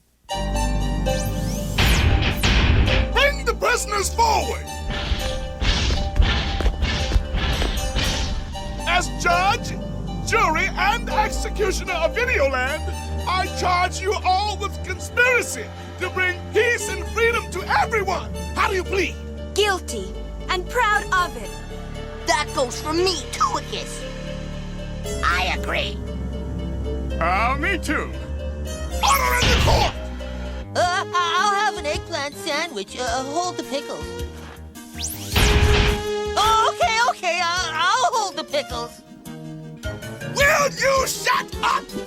I hereby sentence you to banishment into the Black Hole Warp Zone! The Black Hole Warp Zone? Oh, but no one's ever come out alive! The gravity's so great, we'll be squished to no bigger than a grain of sand. How dreadful! None of my clothes will fit. No! I'm too handsome to die! It can't be! Hey there, everybody! Looks like I got here just in time. But that's my world! He's trespassing! Destroy him! Whatever you say, my main brain. I'll nuke him with my atomic spud gun.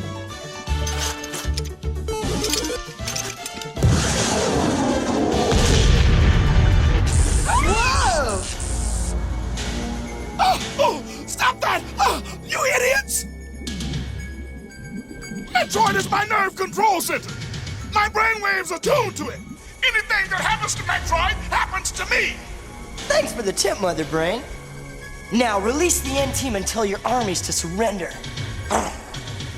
Or I'll tell Duke to chew up the circuits that mentally connect you to Metroid. Ha! You're just bluffing. Sure, we mean business, Duke.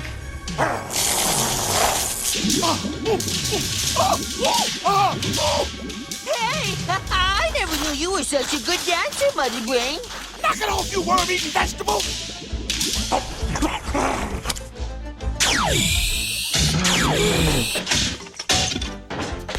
What do you say you and I do a little dancing of our own? Let's go, N-Team!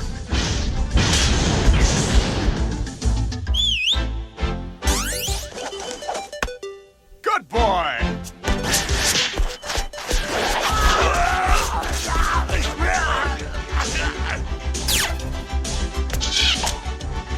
Hey, put me down! The autopilot is set to take this crate back where it belongs. Get ready to warp out of here, Duke. Stay close, Bella.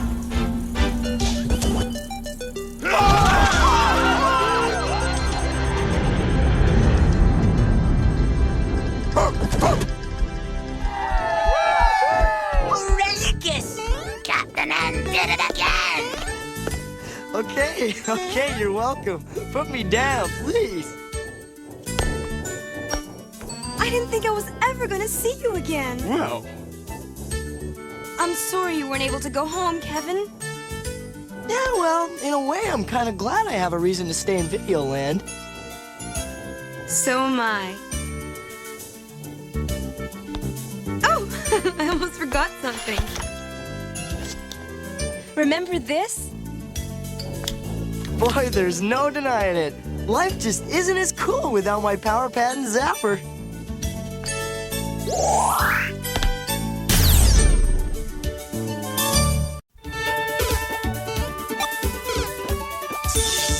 Kevin, I thought I told you to clean up your room. Whoa!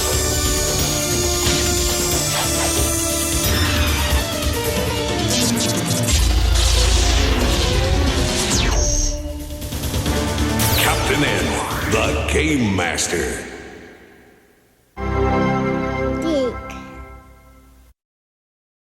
Stay right there. Another action-packed lineup of Saturday morning cartoon Max Out is coming up next.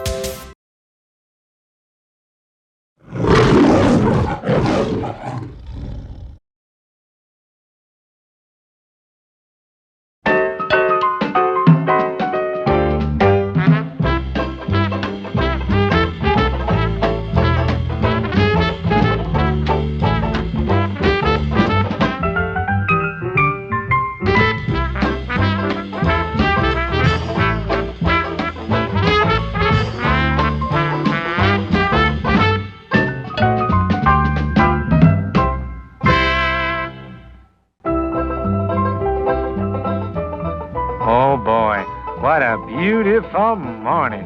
Sort of makes a fella glad to be alive. And now for the local weather report. A very heavy snowstorm is expected to hit the area this morning. Residents are advised to stay indoors. Holy, that's a big snow job if I ever heard one. Who's he trying to kid? I'll take a look for myself. Aha, just as I thought. It's a beautiful day. As I was saying, it's a beautiful day for polar bears. But for an anteater like me, I got big trouble. Wow, that was a short summer. I better lay in some food for the winter. Boy, am I hungry. If I can find an ant in this deep freeze, it'll be a miracle.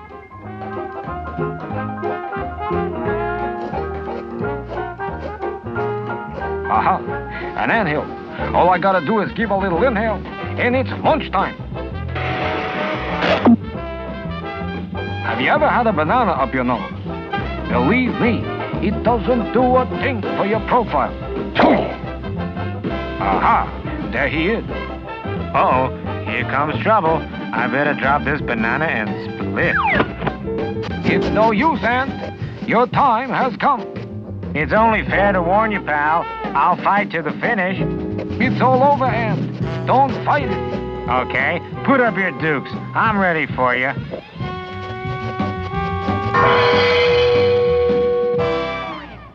For a little guy, he packs a pretty good punch.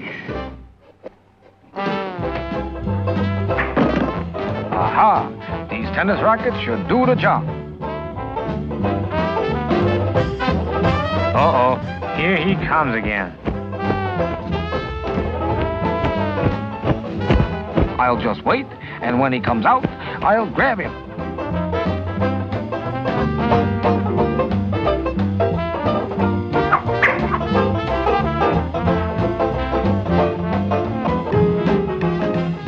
Hey, pal, were you looking for me? Yeah, and this time you can't escape. That old Blue sure is a persistent cuss. Boy, I'm telling you, it's tough being an anteater. Everybody takes advantage of you. You see what I mean? An uninvited house guest. Hey, you, stupid. Wake up. This place isn't big enough for the two of us. So, I'll be leaving immediately.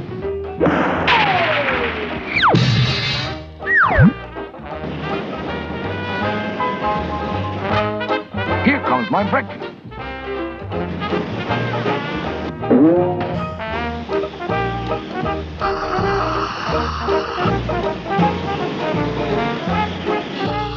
Oh no!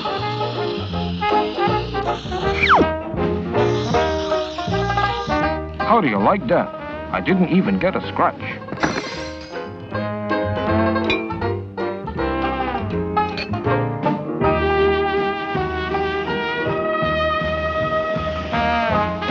I don't give up easy, you know. Oh no, it's him again. And he's gaining on me. I'd better get rid of this excess weight.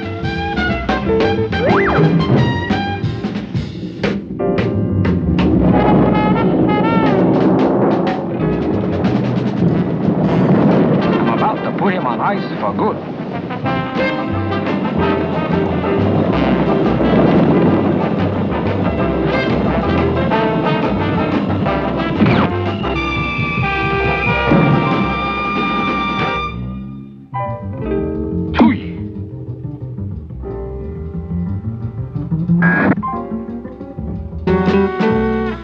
I know you're behind that sign, you little sneak.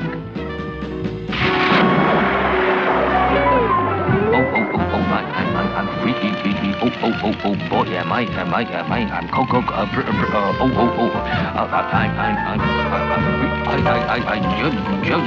just gotta get it.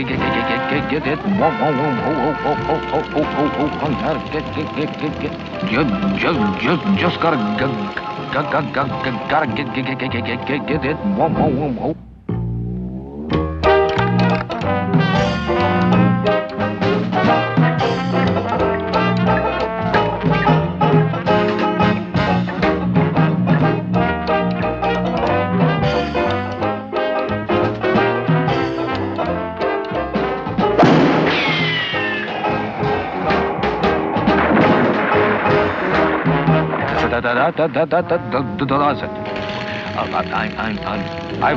I've had enough of this winter wonderland.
Meeting up with Miss Sally Brand and one of her bar-none barbecues all in one night.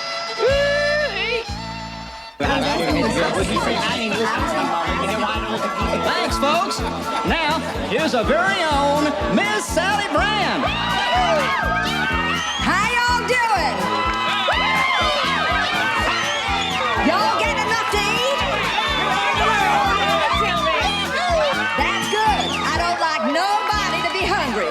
Now, y'all know Ellen Sue Tanner here. She's the chairwoman of the World Hunger Foundation. Yep, I bet her she couldn't raise me $8 million in 1 week. And I took that bet and decided to throw a World Hunger Shindig in the Houston Astrodome. Got me a fast-talking promoter who signed up the bands and our big-name draw, Sean Harrison, the English teen idol. Ain't he cute? Now you're going to hear some great new talent we invited to the Shindig. Let's give a big Texas welcome to Jam and the Holograms!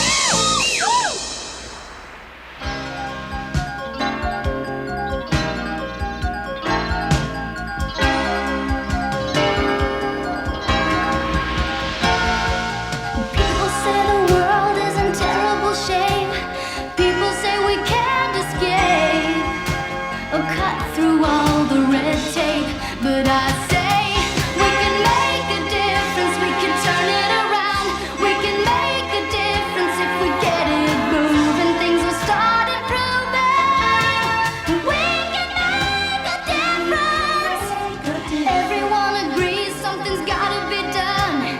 If we work in unison, together the race can still be won. So I say we can make a difference. Get things off the ground.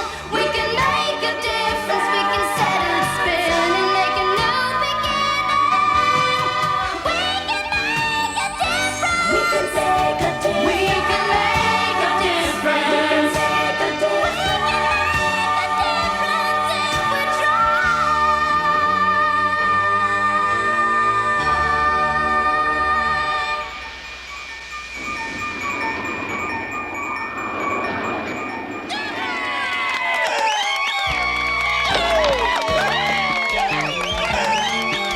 You must be Miss Sally. In the flesh. And you're Jem and Aja, Shayna and Kimber. And that was a great song. Who wrote it? I did. Fantastic. Excuse me, Miss Sally. I feel like I'm coming down with a cold. Would you mind if I go to my room? Heck no, girl. The shindig's in 2 days. Go rest them pipes. Your room's in the main house. Thanks. See you all later. Okay, Synergy. It's showtime. Yes, Jem. Your taxi.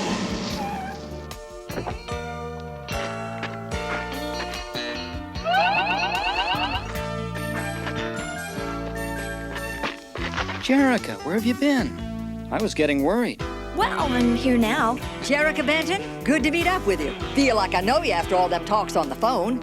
This here is C.B. Dodd. Got a lot of money in oil and wants to invest in a record company. A pleasure to meet you, ma'am. Pizzazz, will you cool it?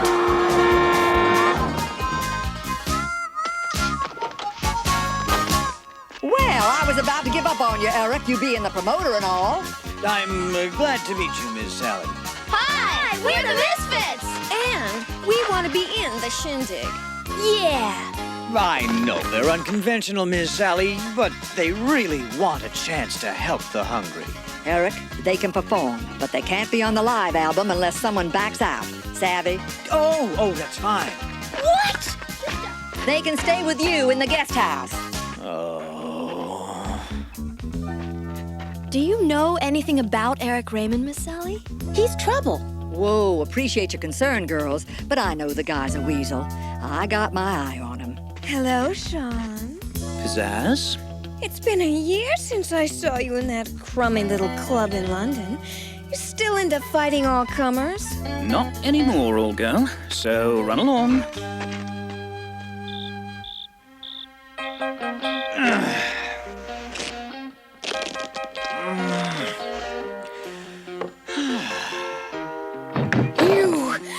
Manager you are.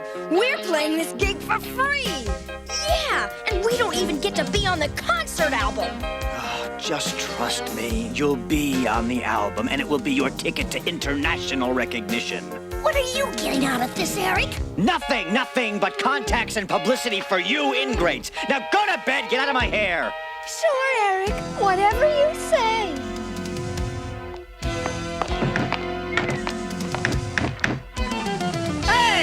One of those rooms is mine! 2 of you will have to share. No way! Psst, over here. Everything's set at the Astrodome. Any last-minute details? Yes, Zipper, there is one. I want you to get rid of Jem and the holograms tomorrow.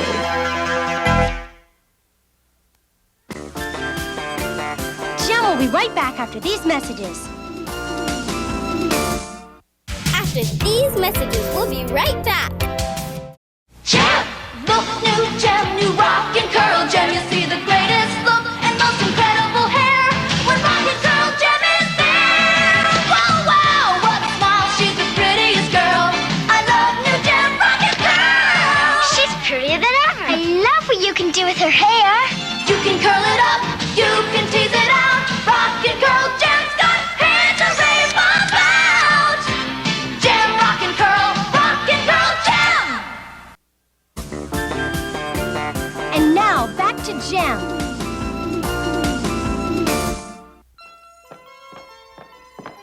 Morning, girls. Miss Sally, you look so different. We're cracking business duds. I'm going into my office in Houston. You all enjoy the ranch today here. Plenty of things to do, riding, swimming. But stay away from gullies and ravines. First sign of a cloud, hightail it back here. This is flash flood season. Yes, ma'am. Rio, isn't it a beautiful day? I suppose. Where's Jem? She caught a cold. She's gonna spend the day in bed, but she'll be fine for the concert. That's good. Well, the equipment's loaded. I've got to head for the dome. Rio, I had hoped we could spend some time together. Aw, Jerica, I'm sorry. I'll call you tonight, around 10, okay? Okay.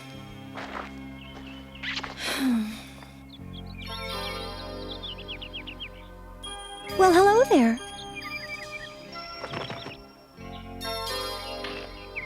Can you charm the birds from the air, then? It seems almost tame. Have you got this way with all animals? some. Then come with me on the trail ride. I know nothing about horses. Sure, that'd be fun.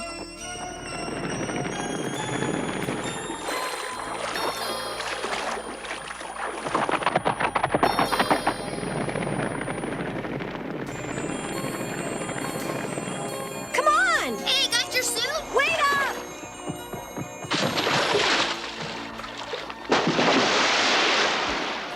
What a relaxing way to spend the day. Boo, hiss. Just don't answer it. Hello, CB here. Is that a fact? Yeah, it's for you, Sean. Sorry. Yes, what is it? Sean, this contract has to be signed today. Can you get into Houston? Okay, if I must. Lost.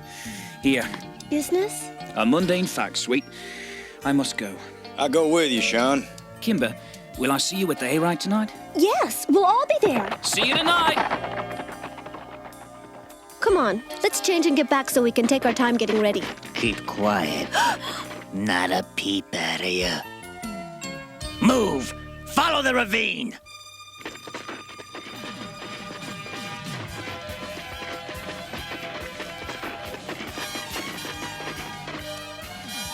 This isn't fun anymore. No talking. Keep moving. Come on! We're in trouble. Call Synergy. Oh, my foot! Oh, my foot! Oh! What is it? Shut up! Synergy! I told you to shut up! Oh no! Storm clouds! Rain! It's gonna flood! Head for the horses! Help!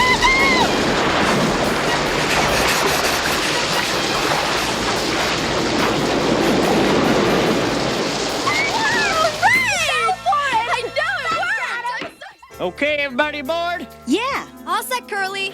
Where's Sean? Well, he headed this way, but then he went off with the misfits. Pizzazz can always find a parking place. I can't believe Kimber wanted to meet here.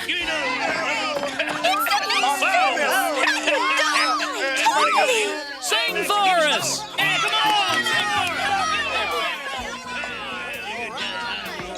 You want to know what we're doing in Houston? We have to be in that charity shindig, the World Hunger thing. But tonight, we mean to tell you, charity begins at home. Don't give me no hard luck story. I got problems of my own. I got a hunger deep inside me, and the hunger's grown and grown. Yeah. So gimme, gimme, gimme, gimme. I want it. Gimme, gimme, gimme. I need it. Gimme, gimme, gimme. Or I'll take it and make it mine.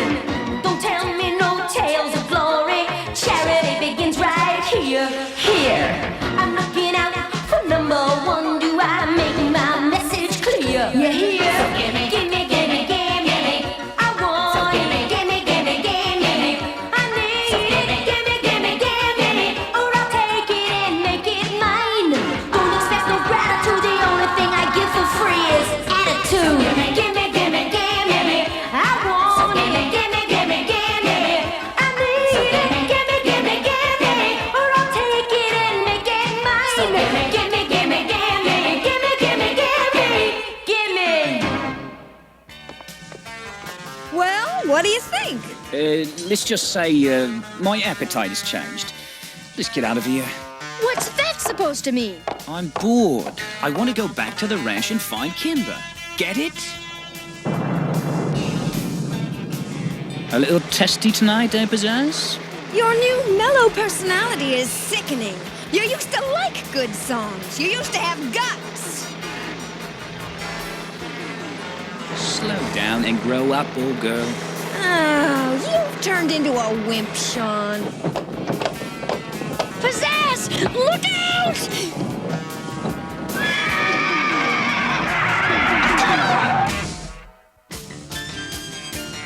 Jem will be right back after these messages. After with these messages. We'll be right back. Gem! Gem's got a cassette player.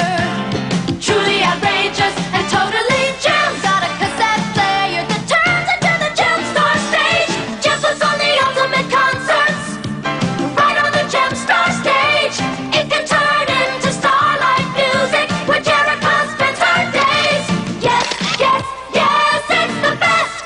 Gem on the Gem Star stage. The Gem Star stage converts to a portable cassette player. Gem and her friends sold separately. Gem! Gem goes gold, glitter and gold. Truly outrageous and beautifully bold. This is the year for glitter and gold. No one's got moves like glitter and gold. Gem! The way she crosses her legs, by the look of her smile. Gem is a girl with incredible style. Truly outrageous and beautifully bold. This is the year for glitter and gold. Gem! Glitter and gold, Gem, Rio, fashions, and accessories sold separately. Gem!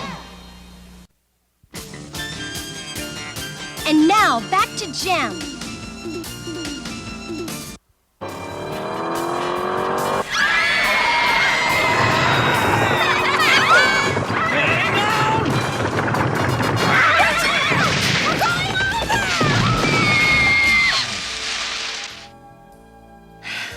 Oh, we're still alive, aren't we? Yeah, but that was close. Check the damage here. Busted axle. I'm afraid we'll have to hoof it back to the ranch. Oh. Did you see who was in that car? Yes, I'll never speak to Sean Harrison again.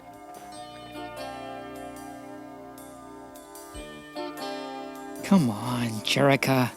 Pick up the phone.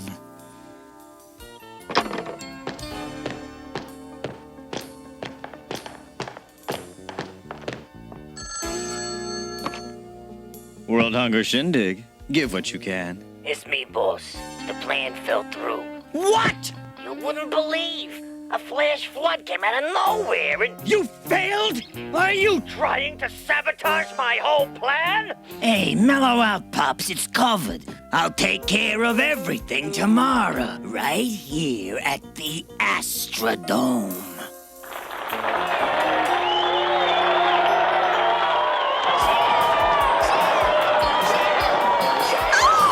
Thank you! Don't mention it. I wonder where the dressing rooms are. Be right with you, ladies. I'll give you a lift so you won't get lost. Thanks. Yeah, door-to-door service. Great. Kimber! Half a mo, eh? Well, at least give him a chance to explain. All right. You go on and I'll meet you. Kimber, I should have been with you last night, but Pizzazz lied. Pizzazz tricked you? You didn't stand me up? Honest. Oh, Sean. Here we are. We've got our own dressing room. This is the back door to your dressing room. The front door opens up right backstage. You'll be real comfortable. Hey, what is this? Let us out of here! We have to perform! Be cool. I'll let you out. When the concert's over.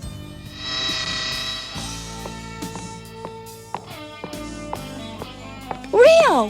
Where is everybody? They're not in the women's dressing room. Look, it's been 2 days, and you're the first contact I've had from the holograms. Not to mention Jerica, my girlfriend. Gosh, then you don't know what's been happening. Where's Jerica? She caught Jem's cold and stayed at the ranch. It's the others I'm worried about. Rio, I'm scared. That's what I like to see. Good, quiet girls.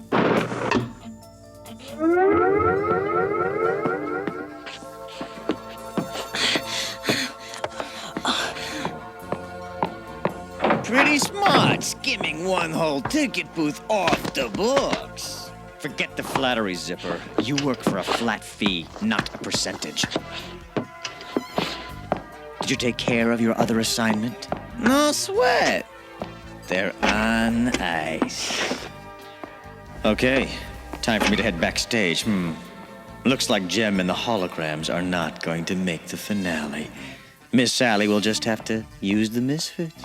A guaranteed slot on the concert album. Slick, man. We've got to get out of here fast.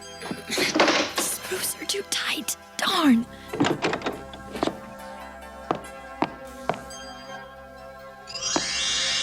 There we go.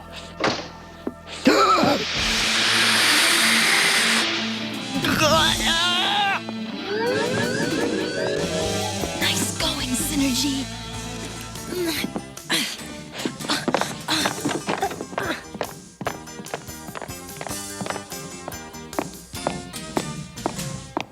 What the? Zipper, they've escaped! Come on! Here they go! Get those chicks!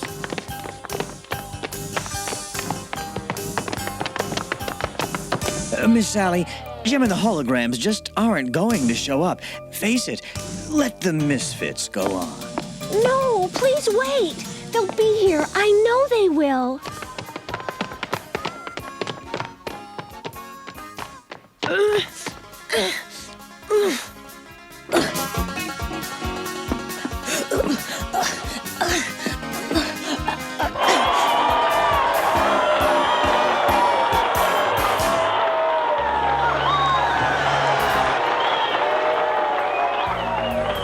And now, the final act of the World Hunger Shindig.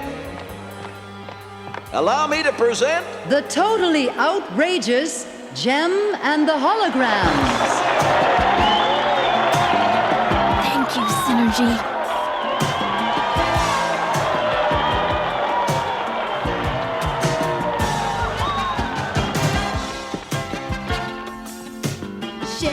Share a little bit of yourself. Show a little concern. Give a little something. You get so much in return. Share a little bit of yourself. Show somebody you care. Spread a little love around. It feels so good to share. Give all you got to give, all you can afford. Give, so other people can live. Give all you got to give. Think of the reward. Share a little bit of yourself. It's not too late to start. Share a little part of your heart. A little part of your heart. Share a little part of your heart. Share a little bit of yourself. Share a little part of your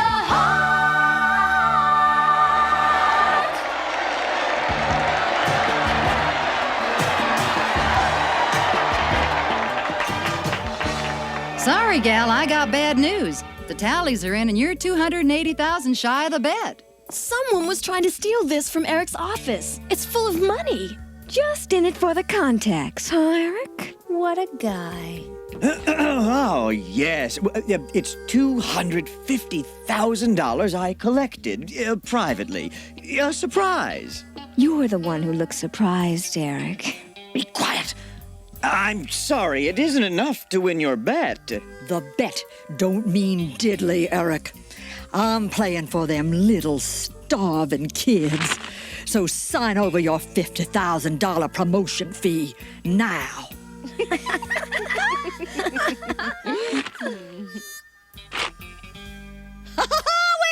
it! Let's hear it!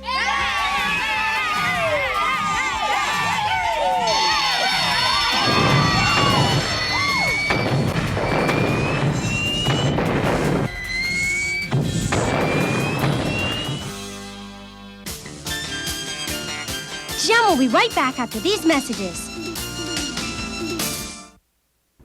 Here's another look at Jem's latest rock video. Everyone agrees something's gotta be done. If we work in unison, the race can still be won. So I say we can make a difference, get things off the ground. We can make a difference, we can set it spin and make a new beginning. We can make a difference if we try.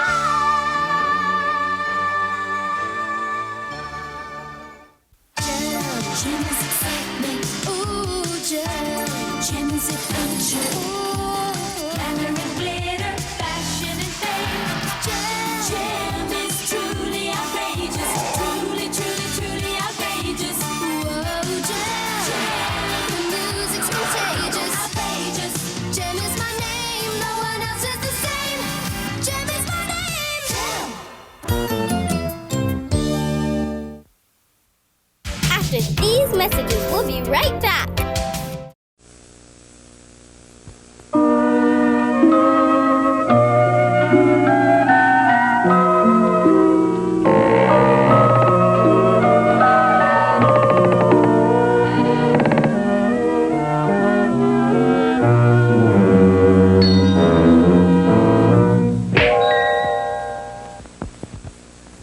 Back in the days when everyone was on the Snow White kick, scallywags and roustabouts had an easy time of it. Your money or your life?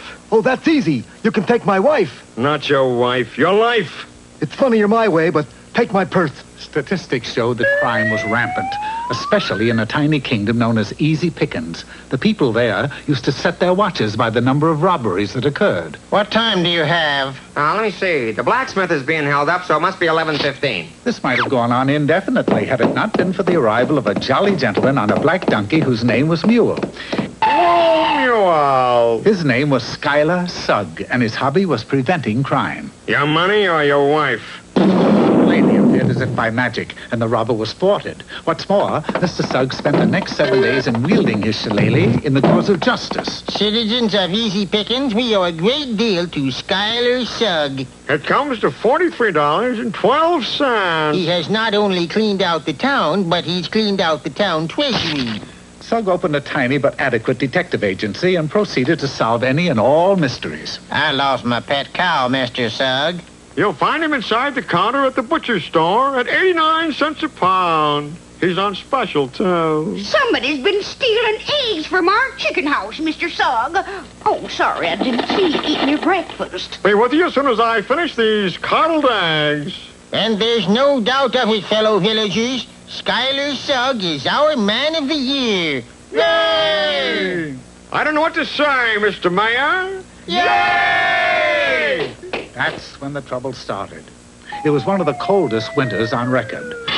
And a massive fog bank sprang up out of the lower valleys and blanketed the area. It didn't stay very long, but it left behind something. For there, in the middle of a once vacant meadow, stood a black castle. Must be one of those prefab jobs. It was then he noticed that not a door or a window was to be seen. You in there! Lower the drawbridge! No answer.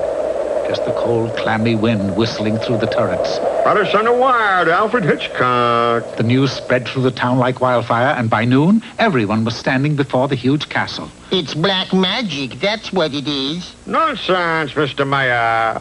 Here, boys, take these torches and set fire to the place. But suppose there's a witch in there. We'll smoke her out. Under Sugg's direction, the villagers set the castle on fire.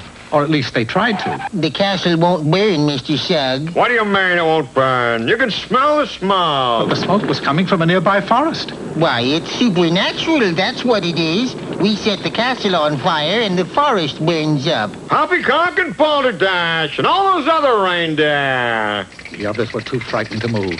Not Schuyler Sugg, though. He carried a huge sack of gunpowder to the edge of the moat, lit a fuse, and then swung the sack around and around and finally flung it high over the castle wall. Watch. Any second now. Boom! They watched in breathless silence, waiting for the blast. And they got what they were waiting for. Unfortunately, it wasn't the castle that blew up. It was half the village. Sugg was in for a fight. Why? We better keep an eye on this castle. You'd better get some sleep, Schuyler. You've got an awful lot of work to do tomorrow. I have got an awful lot of work to do right now. Extracting a magnifying glass from his pocket, Schuyler left the warm fire to probe the back side of the castle. I'll take over while you're sleuthing. Nothing happened for about 10 or 15 minutes. Then, suddenly, the drawbridge of the castle slowly came down. What'll we do, Mr. Mayor? Only one thing to do. We've got to go inside. Brave words indeed. Thus the mayor, in fact, the remainder of the village, went slowly across the drawbridge and into the Black Castle. No sooner did they enter than the drawbridge mysteriously went up, sealing one and all inside. Dawn was late in coming, and so was Schuyler Sugg, who had gotten lost in the pitch darkness and spent most of the night home in bed. Good morning, A chill ran through him. There was no one left. They were such wonderful folks. They were always trying to do something for me. His hair, what was left of it, stood on end, as once more the drawbridge came down. Would he be able to summon enough courage to go in alone and uncover the secret? Heavens, no! I am not going in there! Oh, go on, Mr. Sugg. We'll be right behind you. Go ahead. Now, open the door. Surprise! Surprise! Happy birthday, Skylar! Them's my kind of people. Concern 'em.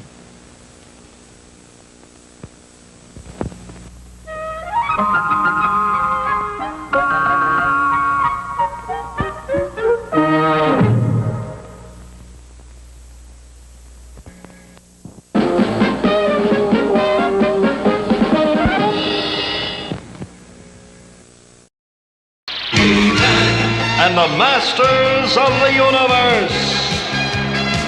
I am Adam, Prince of Eternia and defender of the secrets of Castle Grayskull. This is Cringer, my fearless friend. Fabulous secret powers were revealed to me the day I held aloft my magic sword and said, "By the power of Grayskull!"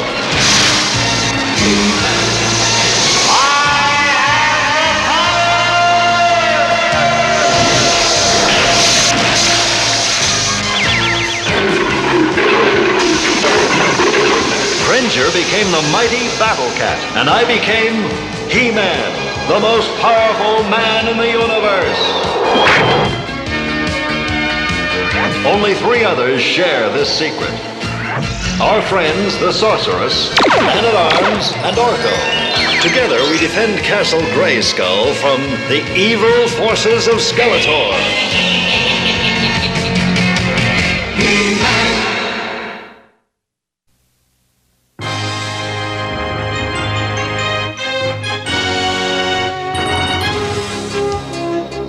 It sure was good to see our friend Garn again. Yes, he's made great improvements in Targa since he became king. Hey, what's that? Well, let's find out. A signal of some kind. We'll zero in on it.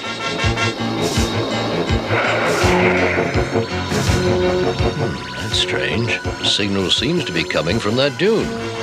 I'm not so sure that is a dune. Come on. Oh, it's metal. There's something hidden under this sand. Oh, something big.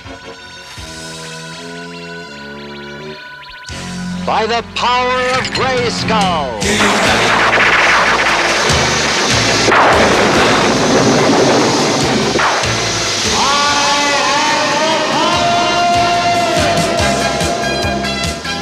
Stand back.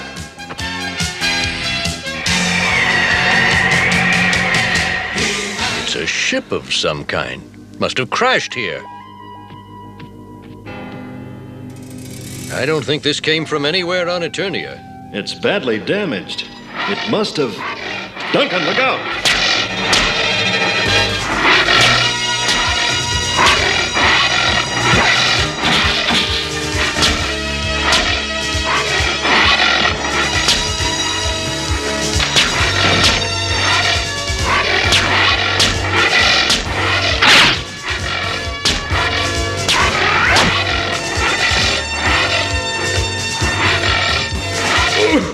Got to dig in.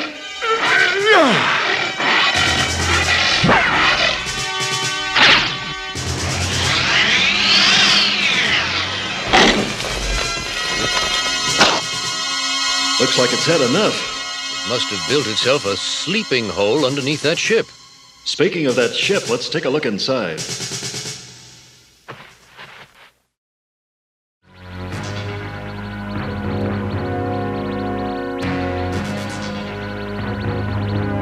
Look, there's the ship's pilot. And the signal seems to be coming directly from him.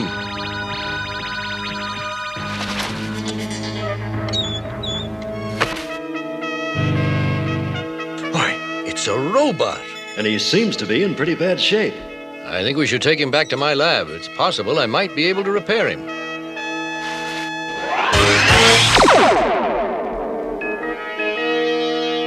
Now our only problem is getting him running.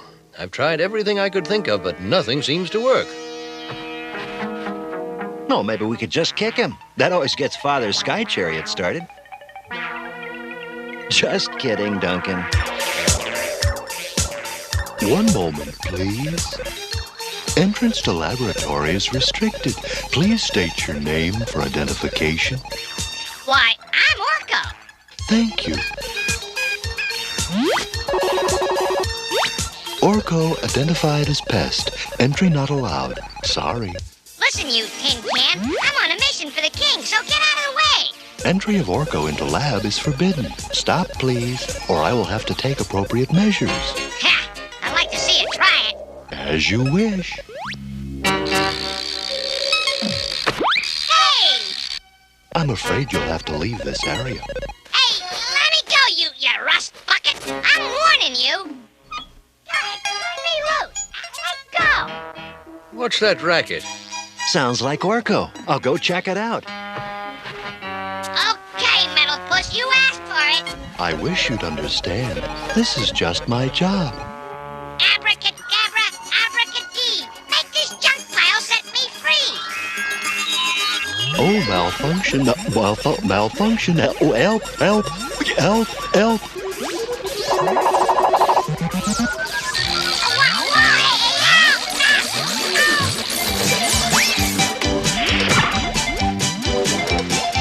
Orko, is that...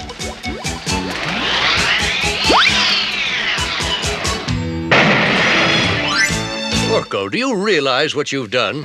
Gee, Man-at-Arms. It wasn't my fault. It was that stupid robot. I beg your pardon.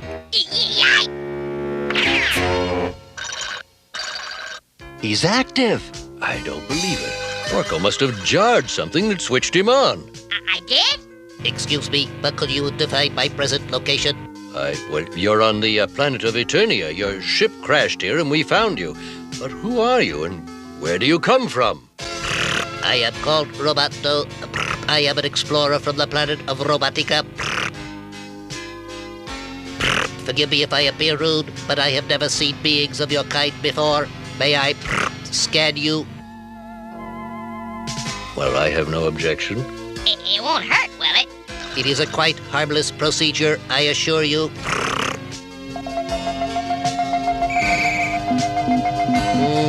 Totally organic, no metal parts. How strange. Though scan does indicate a high degree of intelligence. Well, I'm flattered. Do me! Do me!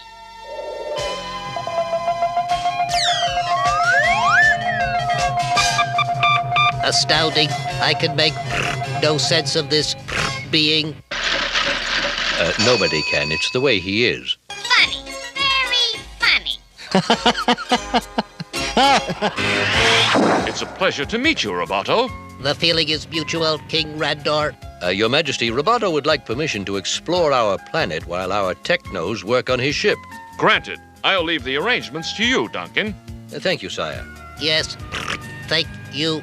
Not at all. It's not often we get a visitor from another world, especially one as unique as you. I have never thought of myself as unique. On Robotica, there are over 5,000 of my brothers and sisters. Well, you're on Eternia now. And believe me, here you're one of a kind. One of a kind, eh?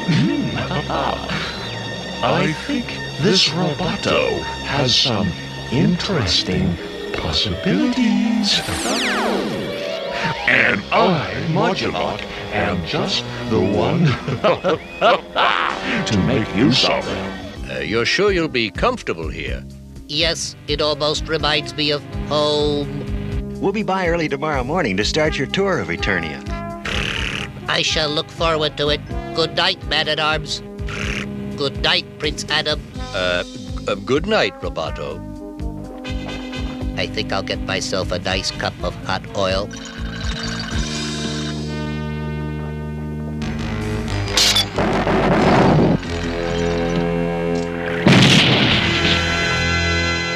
Aha! Just the one I was looking for. Hello, are you a friend of Man-at-Arms? No, I am his sworn enemy, as you will be when I am through with you. Circuits disrupted. Can't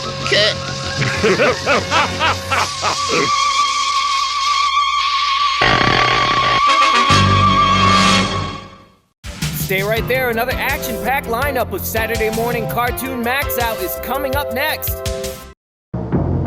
Now, slithering out from the depths of Snake Mountain, the Snake Men, the lowest form of evil. Rattler's evil head strikes Tongue Lasher, whose evil tongue lashes.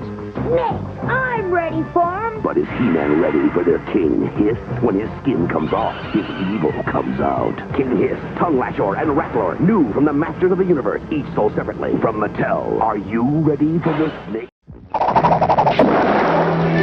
Come on, we haven't much time. We'll make it, He-Man. There it is, in that rock. Stand back.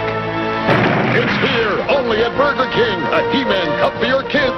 Treat them to a different He-Man comic strip cup every week. Excellent. 4 cups to collect and play with. To get one, just buy the Burger King meal pack. A hamburger, a cheeseburger, regular fries, and a soft drink. Come and get me. Burger King! Now, Hordak whips up triple trouble. It's Hurricane Hordak with his sky chopper. His Thunderball mace bashes, bashes, bashes. You're next, Boneface. Come in, get me. His Battle Blade slashes, slashes, slashes. He's out of control. Can anyone, can anything stop? Oh! The Master of Disaster, Hurricane Hordak. New from the Masters of the Universe. Action figures sold separately from Mattel.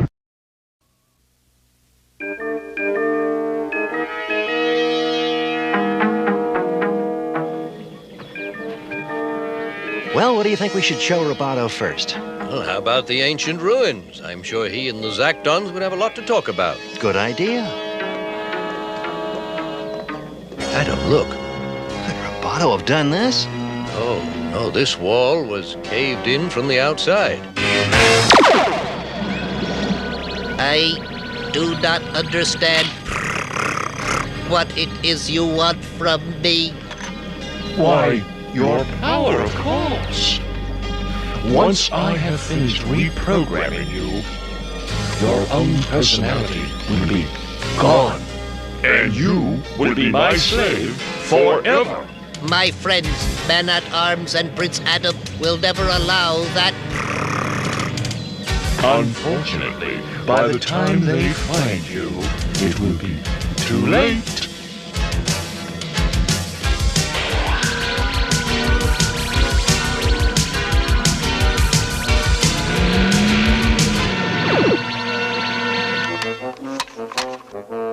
Power amplifiers in place. Have you adjusted the radar scope to Roboto's frequency?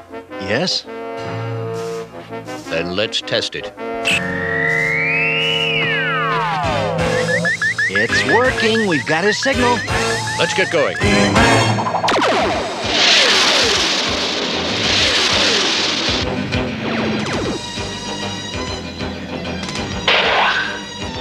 It's done.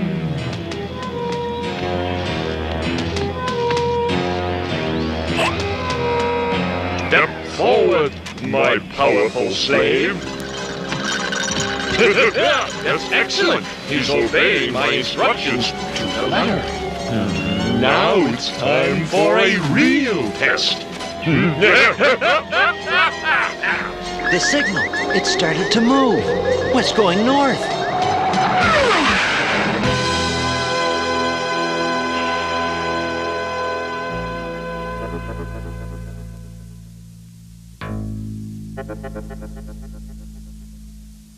There it is. Station Zeta, Eternia's foremost research laboratory. And soon, all its secrets will belong to me. All right, Roboto. Let's just see what you can do. Forward. Hey, look! You, halt! Hold or we'll fire! No, stop! And stop it! Let's get out of here! Excellent! Now, for the gate!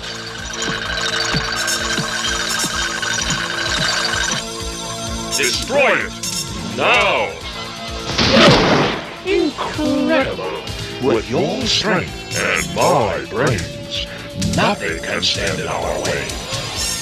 Nothing. Man-at-Arms, look! The signal stopped moving. Then Roboto must be right below us. I'm going to land.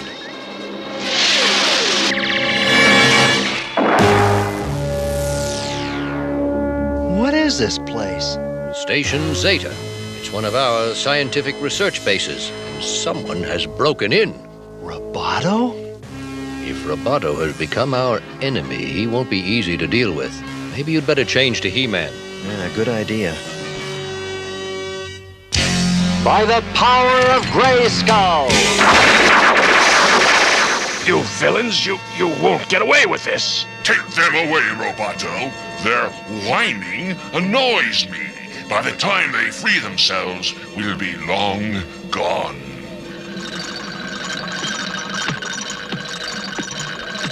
Help! Let us go, please. Put us down! Put us down! Away with this! Leave me alone! What shall I take first? Ooh, that looks interesting. Remote control. This could be of use. Delightful! Listen, it's coming from that door. Let's take a look.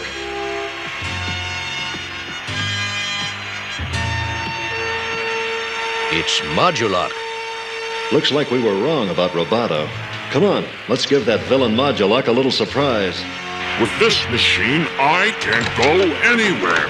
The only place you're going is the King's Dungeon. He-Man, I'll fix you.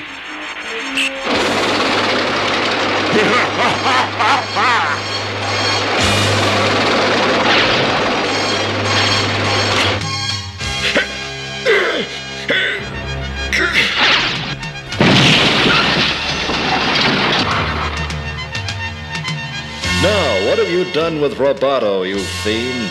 Here's my answer to you, He-Man.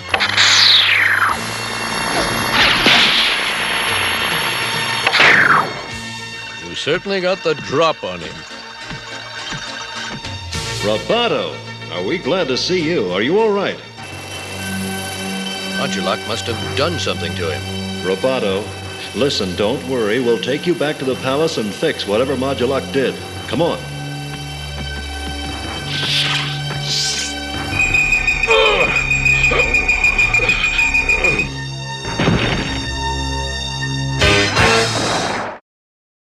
Stay right there. Another action-packed lineup of Saturday morning cartoon MAXOUT is coming up next. I want He-Man! You could win one of 100 complete Masters of the Universe toy sets like this. 1 in 75,000 will win in the Nestle Quick Masters of the Universe Instant Winner game. There are over 250,000 prizes. You can look for this Instant Winner game card with specially marked packages of Nestle Quick. It's at your grocer's display, or you can get a free game card by writing to Nestle Quick, Masters of the Universe card, P.O. Box 3636, Syosset, New York 11775. Hey, heroes, how about some quick? Yeah! From the hideous corridors of the Fright Zone come Hordak's Agents of Evil. Dragstore, part evil warrior, part deadly vehicle, the Demon of Speed. Multibot multiplies and retakes 22 movable parts, making for multiple terror. Horde Trooper, the mindless robotic enforcer, he's cracking up. Mantisaur, the gruesome insectoid steed. Hordak rides him through anything. You can complete your evil horde with this gang of destruction, each sold separately. And remember, you can get King Randor free when you buy any 3 Masters of the Universe figures.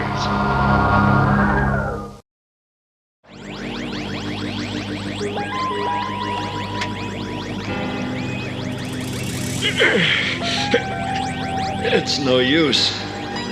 Of course not, muscle brain. My force field cage can hold anything. Head. Ah, you're back with us, Man-at-Arms. Just in time, too. You fiend, what did you do to Roboto? I simply reprogrammed him, wiping out his own personality and leaving him totally obedient to me. But if I were you, I would be more worried about what's going to happen to you. If you dare hurt Man-at-Arms... Hurt him? Oh, I wouldn't dream of it. I'm just going to perform a little experiment on him. Experiment? Yes, one I'm sure you will appreciate. Let me explain it to you. I'm not interested. No? Well, that's too bad, because I'm going to tell you anyway. You see, this device you're sitting in is a brain transfer machine. When I put this little headpiece on you, it will transfer your intelligence into my extra head. No, you can't. Oh, yes I can. Just watch. Roboto, listen to me. You've got to help Man-at-Arms. No use struggling. In a moment, my machine will be up to full power, and then... Man-at-Arms repaired you. He made you well again. Now you've got to help him. You've got to. Fight Modulok's reprogramming. He is trying to make you as evil as he is. Well, here we go. Roboto, please, stop Modulok before it's too late.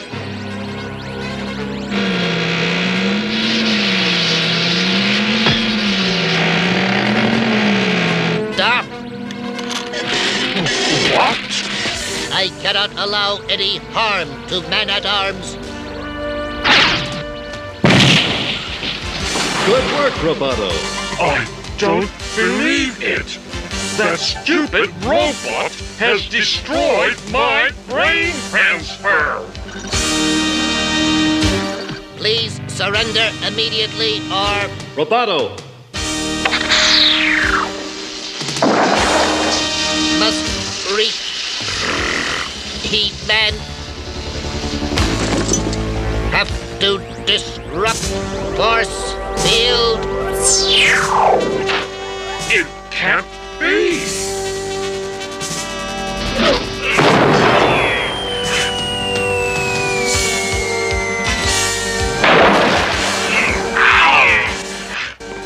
Are you all right, Duncan? Yes, thanks to Roboto. Let's see how he is. Roboto, speak to me. My friend,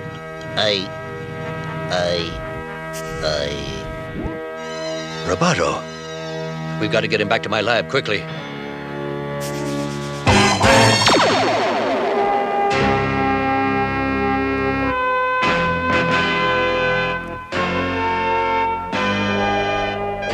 You think Man-at-Arms can fix Roboto? I don't know, Orko. His circuits were very badly damaged. He was such a nice robot. Why, thank you, Cringer. Father, you did it! Man-at-Arms is a genius. I feel better than on the day I was first constructed. This calls for a celebration.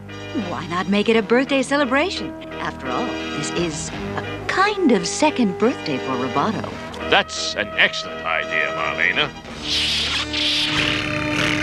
Birthday? I do not understand. When a human is born, we call that day his birthday. Born? Or you might say it's the same as being constructed. I see. Hey, that kind of makes Man-at-Arms Roboto's father. What?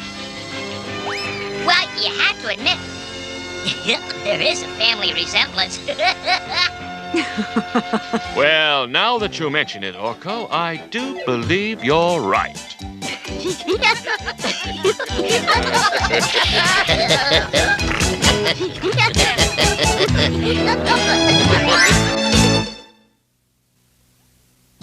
It's too bad, but sometimes people think that doing the right thing is just too much trouble. When a friend is in trouble, there isn't time to wonder whether you should or shouldn't help. You just do it.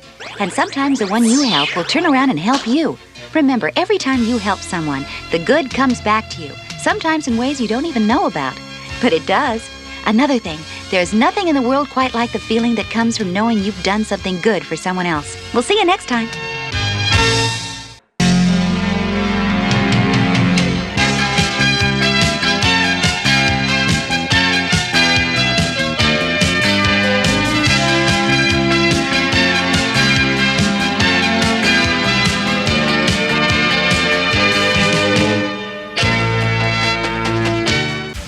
these messages. We'll be right back.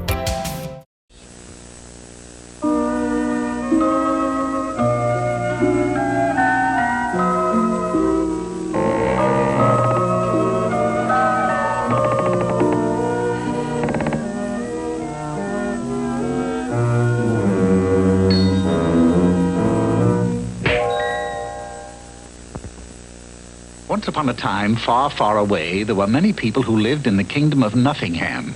Nothingham was just like any other kingdom except for one thing. Nothing ever happened there. What are you doing, dear? Nothing. What are you doing? Nothing. Guess what we're having for dinner? Nothing? Yes, under glass yet. And so it was, year after year. Now, nothing more would ever have been said about Nothingham, but for one thing, one day something happened. A storyteller who'd been traveling about from kingdom to kingdom collecting stories came to see the king. That's right. You tell me a story that's happened in your kingdom, and I'll put it in my book. Knowing full well that he dare not tell the storyteller that nothing had ever happened in Nothingham, the king quickly struck upon a clever plan. I must say, you certainly have a nose for news, young man. There now. Take a look at that. Oh, what is it? This is my daughter, a beautiful princess. Aren't you, sweetie? Yeah, but I'm almost 32 and nothing's ever Never mind. Word has it that she's about to become a keen story. Say, this is luck. Things will start popping any minute now. Going to the royal tailor, he quickly had a fairy godmother disguise made for himself. How's that, sire? Oh, it's fine. Girdle's a little tight, though. Dashing out of the castle, he found a poor but handsome young lad who was working as a hole digger in the fields. Then... Ting-a-ling! Ting-a-ling! Good heavens, that's the biggest gopher I've ever seen. I'll smash him with my shovel. Hold on! I'm not a gopher. I am your fairy godmother. With a tap of my magic wand, you can now marry the princess. The young lad ran off happy as a lark, but the wily king took a shortcut and he was at the castle to meet him. Who are you? I have come to marry your daughter, the princess. I'm 32 and this is the first time anything... Never mind. My fairy godmother told me so. You hear that? Fairy godmother. I got it. First, you must prove that you are brave. You must rescue her from the terrible troll. But the terrible troll doesn't have her. He will. Wait here. Dashing to the phone. Hello, terrible troll? Yeah, it's me, the king. What's that? No, I haven't heard any good jokes, but listen. I have a little business proposition I want to make to you. If you can get over here and say, 5 minutes. Now, as I was saying, you must prove your bravery by rescuing my daughter from the troll. A troll! Right on cue. Snatching the frightened princess, the troll carried her out of the castle and off into the hills. There! Rescue her! Yes, sire! Are you getting this? How do you spell troll? 1 L or 2? Changing into his fairy godmother disguise, the king ran up the road where he met the young lad. Take this magic stick. For one blow with this, we'll drop the troll in his tracks. Of course, it really wasn't a magic stick. And the troll dropped to the ground. Then, taking the princess, he started back to the castle. 48, 49, 50. $50 for you to take a dive. Any time, Highness. Say, did you ever hear the joke about the traveling ogre who... No time for that. I gotta go. And he hurried back to the castle. I defeated a troll, and here is your daughter, sire. Defeated troll. Here's daughter. Got that? Yep. Now you must make your fortune, so you'll be rich. How am I going to do that? How should I know? Go ask your fairy godmother. The king ran down to the royal treasury where he took a huge chest of gold. Then he buried it under a tall tree, and before long... Fairy godmother! Ting-a-ling! Here I am! And if you will push over this tall tree, you will find a fortune in gold. The boy pushed over the tree. Say, I'm terribly sorry about that. Never mind. Did you find the gold? Yes. Then take it to the castle, for heaven's sakes. The boy started off, but the chest was heavy, and the king arrived well ahead of him. And he found a chest of gold under a tree. He should be here any minute. Sensational. What an ending. He and the princess can live happily ever after. So they waited and waited and waited, but the young man did not arrive. Finally, after 6 weeks... You know that young lad with the chest of gold you're waiting for? Yes? Well, he's not coming. He met a milkmaid from Altadena on the way to the castle and ran off with her. Oh, no. Well, I can't write a story without a happy ending. No movie sale, you know. Too bad, too. You had a good one going there for you. king flew into such a rage at this turn of events that he hurled his throne out of the window. And it chanced to strike a transient witch who was passing through. All right. Who threw the throne? I did. What about it? This about it? And the angry witch cast a spell on the king, changing him into a homely, scrawny little duck. Upon seeing this, the storyteller wrote a fine little fairy tale, The Ugly Duck King. Oh, oh, oh, oh.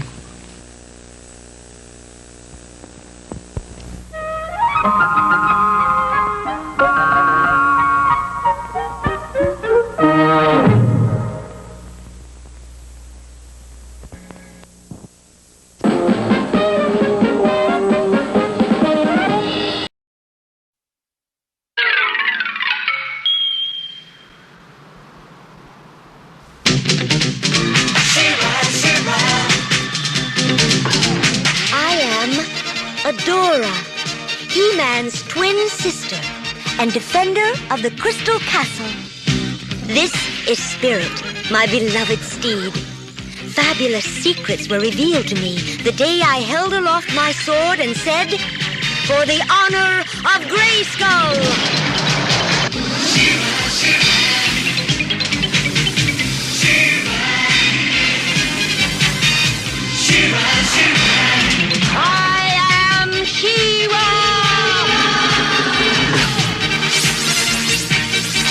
Only a few others share this secret.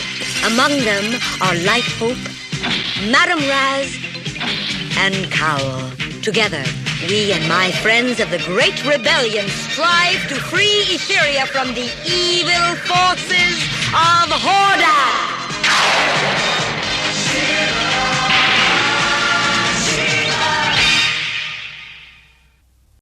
We'll be right back with more Saturday morning cartoon Max Out after these messages.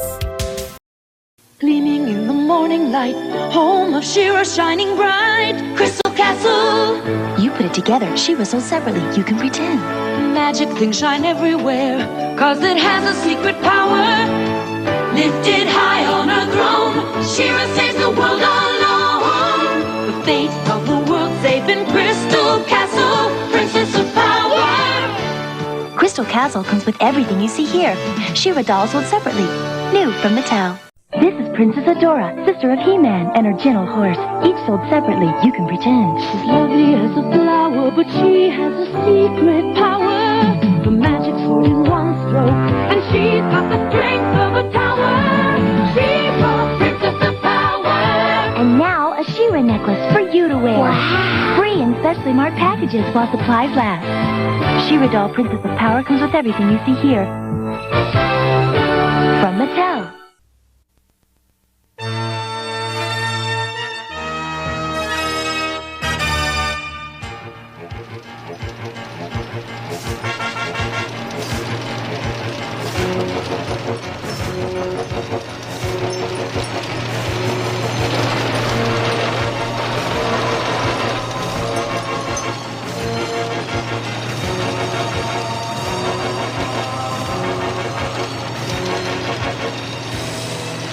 Tell Adora the goods are in the fourth truck.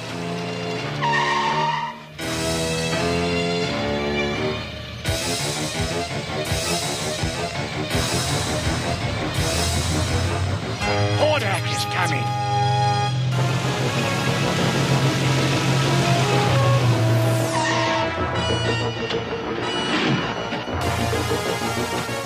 See, Prince Sid, the latest tax collection from the peasants of Mandeville. I see. And it takes an army of Horde troopers to protect it? One cannot be too careful. We are passing near the Whispering Woods, home of the so-called rebels. My father, Horde Prime, has spoken of this rebellion. He thinks you should have taken care of the rebels long ago. Well, my prince, they pose no real threat to the power of the Horde. Proceed!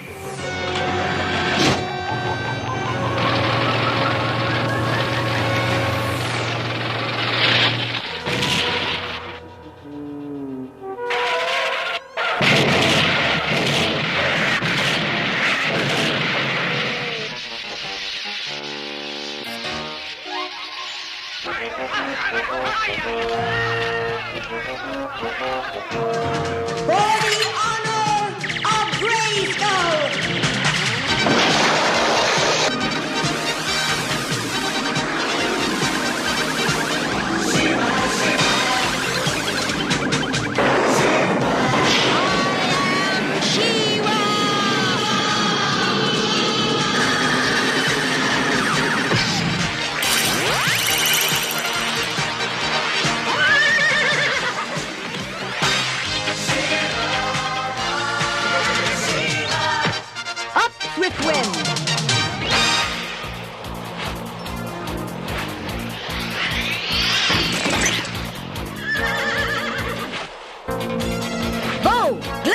The truck!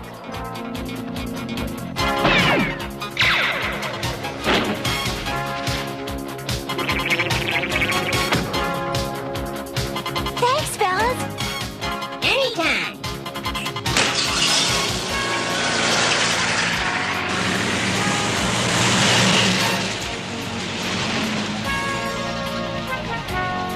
Look out for that tree! Tell the tree to look out for me. Follow them! Get them! So, the rebels are no threat, Uncle. Uh-oh. It's a Destructo tank. They've cut us off. We can't go forward, can't go back. Where do we go? This way. Come on, I'll clear a path for you. Besides, it's harvest time.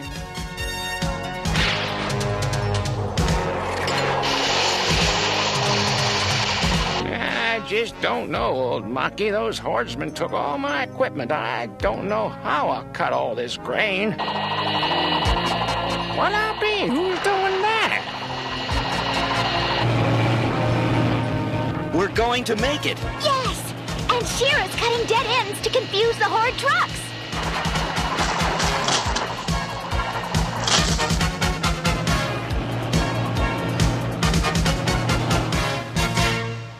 This is the first time in 20 years that my grain has harvested itself. Well, thanks to you.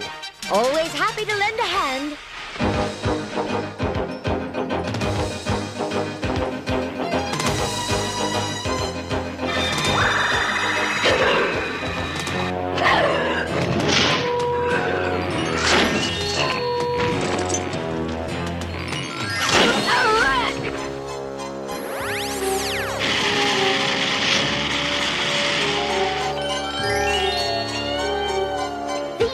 Are enchanted. The forest blocks your path so the rebels can get away. Yes, curse them, and curse the magic that protects this vile, whispering woods.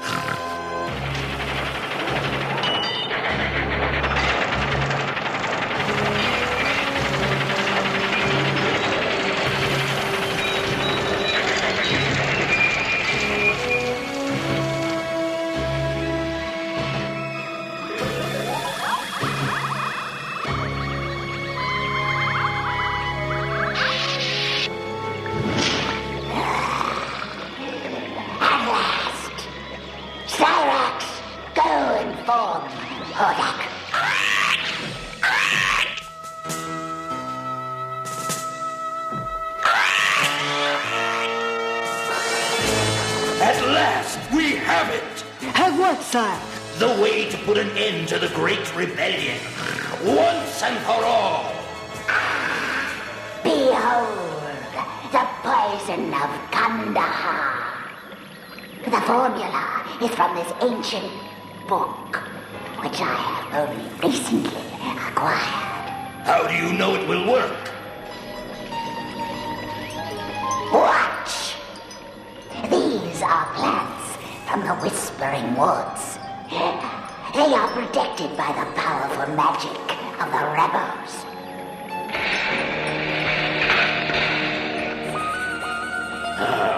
If we cannot take the rebels from the woods, we will take the woods from the rebels.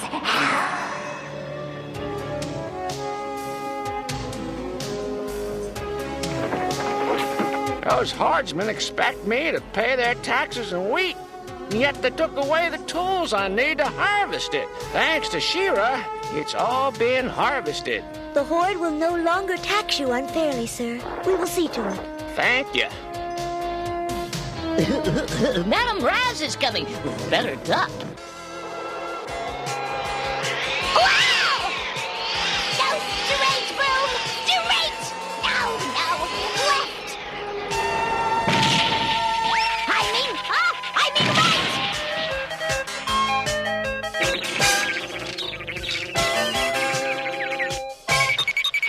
Adora, there's something awful happening at the edge of Whispering Woods. What is it? Oh, dearie my, I don't know. But it's terrible, awful. You'll have to come quick. I told you it was terrible. Oh, this is from no natural cause. This is evil magic. The Horde. See, this is Hordak's plan. He poisons the forest at the outer edges where the magic of Whispering Woods is weakest. He means to find our hidden encampment by tracing the magic to its strongest center. Then Hordak will kill all of Whispering Woods and destroy our homes. That cough is getting worse, Sprocker.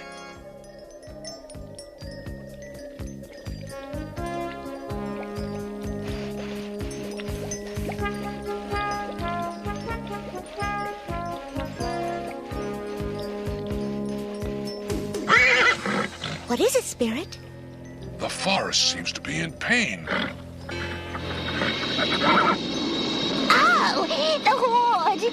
Oh, dearie my, inject mobiles!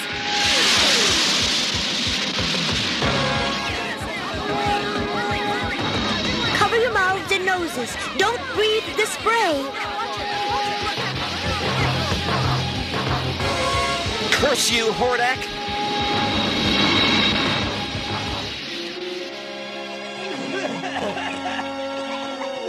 Oh, dearie my. Now this looks like very serious magic. Oh, very serious indeed. Brazzle dazzle, doozle day. Let this poison now go away.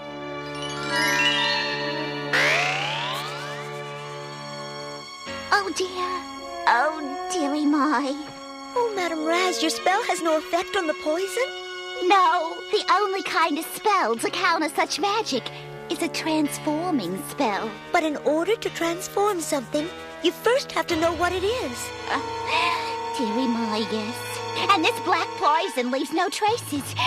If I could just get a sample. Those darn hordsmen. What is it, Glimmer? It's not enough that Hordak has to destroy the Whispering Woods. Now he's trying to hurt the Twiggets. Show me.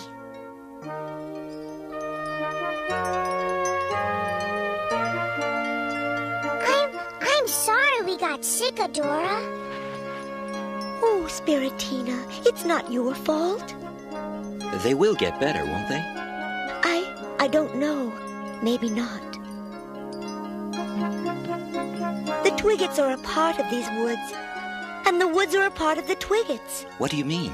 As the Whispering Woods wither from Hordak's poison, so do the Twiggets. We've got to find She-Ra.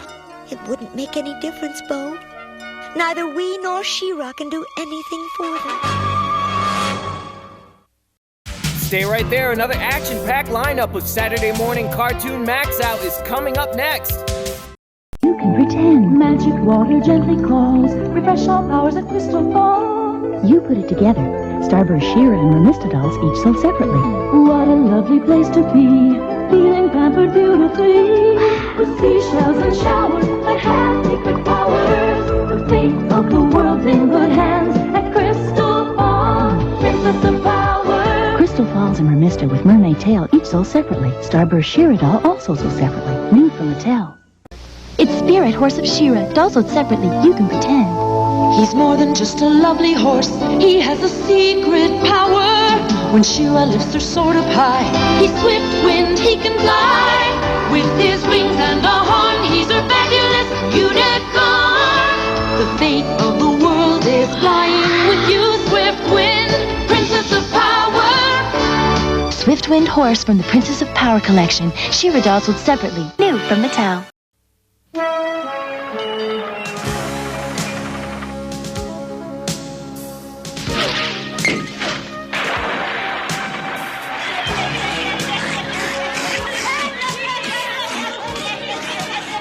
Finally, we will be rid of those rebels once and for all.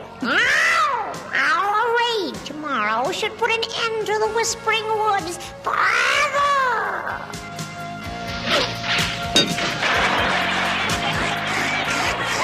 Uncle, I should like to go on the raid in the morning. I think not, my prince. Your father would not approve of your risking your royal self. I will not spend my entire vacation here in your castle twiddling my thumbs. Besides, you don't want the Horde, or my father, Horde Prime, to think you're afraid of those pitiful few rebels, even for my sake.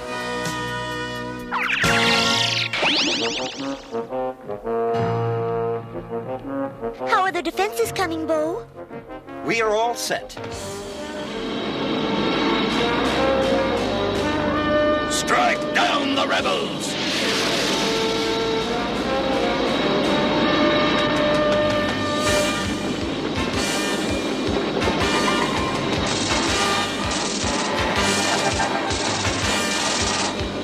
You know what you must do.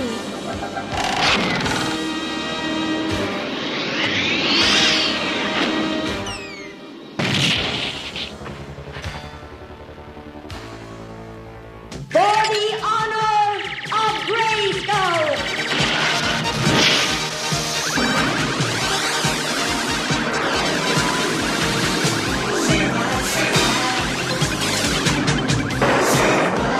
I am She-Ra!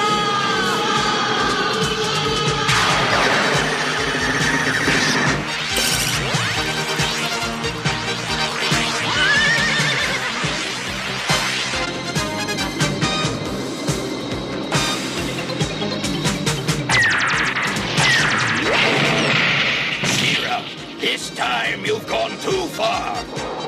Trying to sneak up from behind, Hordak?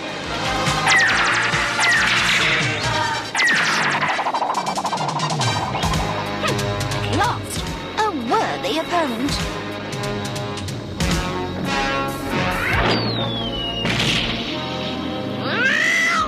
This is Catra. Break off the attack. Retreat! Retreat!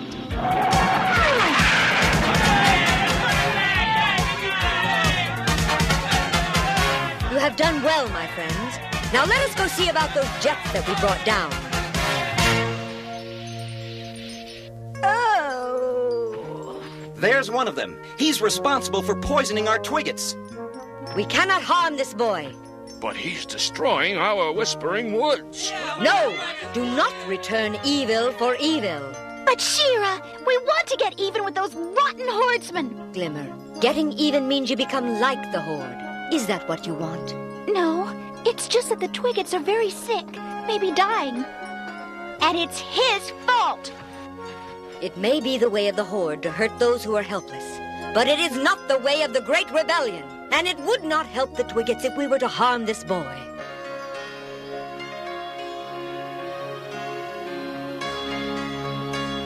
Are you an angel? No, I am She-Ra, Princess of Power. You are in the rebel camp. The rebels were trying to hurt me. You were attacking them. They were defending themselves. You're safe now. Why did you take care of me? I am your enemy. When you fight me, you are my enemy. Now, you are in need of help. In the Fright Zone, we throw our enemies into dungeons. In the Whispering Woods, we heal the injured. Rest now. Try to drink this. What's the matter with them? It's that Horde poison. They're sick because Whispering Woods is being destroyed. In the Fright Zone, they would put such creatures in cages. Well, here they're our friends. You sure there's nothing you can do? Oh, dearie my, I've tried every spell I can think of. Then we and the Twiggets are lost. Whispering Woods is almost all withered now. One more attack. He insisted on seeing you. I came to offer my help. Help? What can you do? You're not Hordak. No, but I am Prince Zed, son of Horde Prime. What? I'm ashamed of the way we have treated you. I want to make up for it, if I can. You see, I have a plan.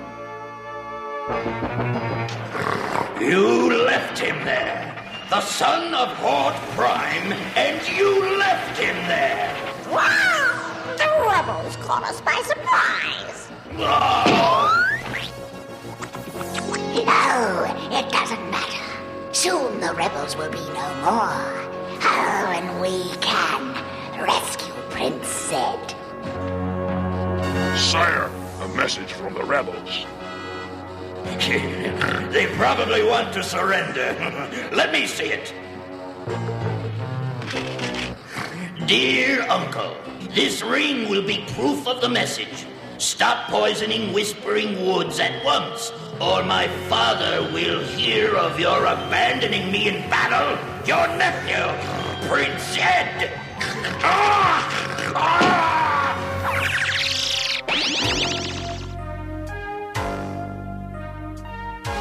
I am ready to bargain. You know what you must do, Uncle. I will stop the destruction of Whispering Woods. And destroy that evil poison? And destroy the poison. How can we trust him? We can't. And we're not. Look!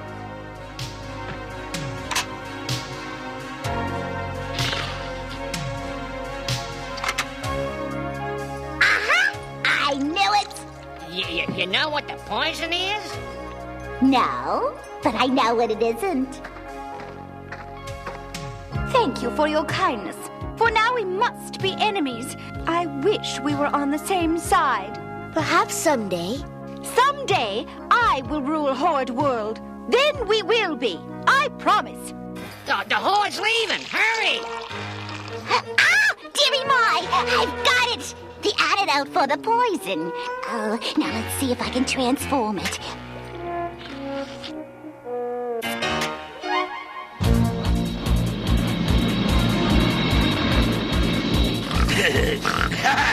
Prepare the attack! No! I gave my word! You gave your word to the rebels, who will soon be no more. My father will hear of this! And he'll be glad to hear about how you helped the rebels and how I ended the rebellion. Commence your bombing runs!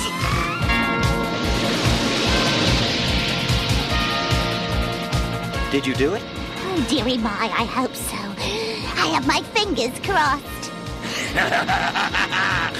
You want to watch Whispering Woods die? What? Ha! Too bad, Uncle.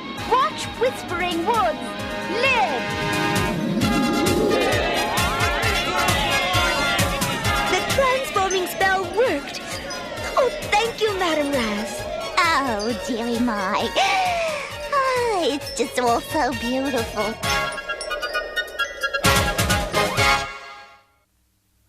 Hi, I'm Lookie. Did you find where I was hiding today?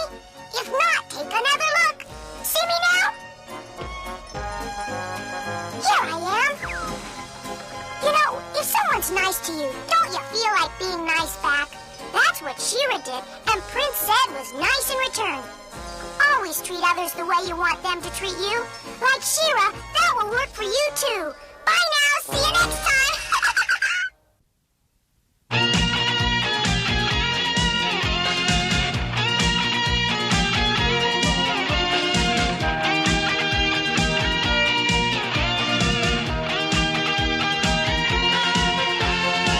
For the honor of love, we have the power, so can you.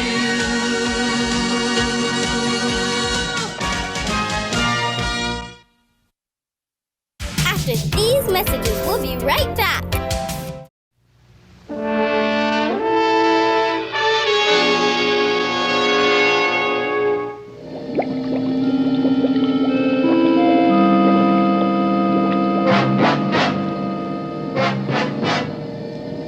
Release viewer scope.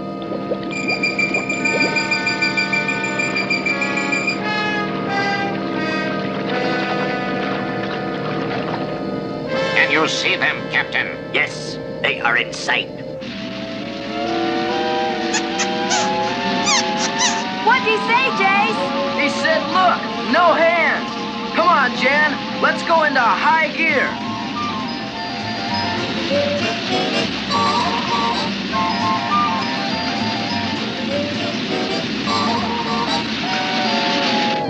Do they know you're there? No, Spider-Woman. Good. Do not fail. Launch capture team.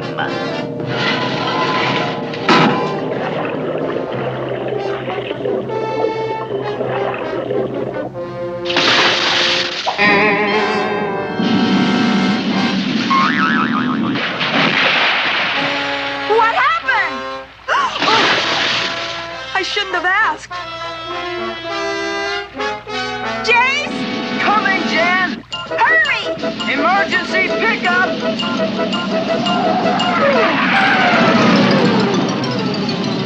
The fools, they've lost them. Put plan capture into effect. Full speed ahead. Full speed ahead. Who were those kooks? I don't know.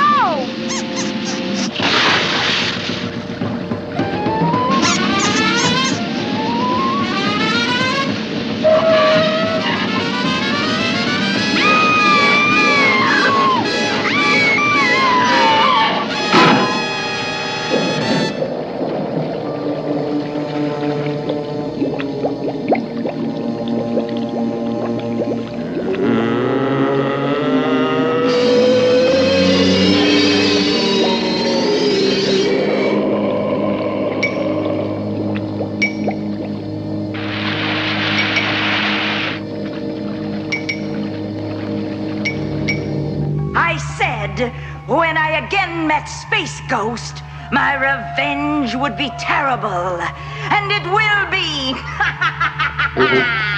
You're out of your league if you tangle with Space Ghost. You'd better let us go. If you try to escape, my gods will destroy you. Besides, Space Ghost is already on his way. The Spider-Woman gave me complete instructions on how to find her lair. This should be it.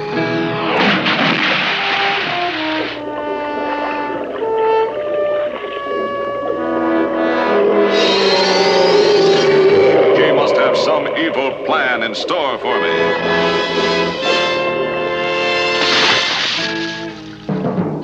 Welcome, Space Ghost. You lost no time in getting here. All right, Spider-Woman, let's get on with your revenge. I intend to. And my revenge begins now. Look, he's trapped in that water tank. He's trying to blast out. That Fizzle-Wall's stronger than my rays. As I planned it. Now for Act 1.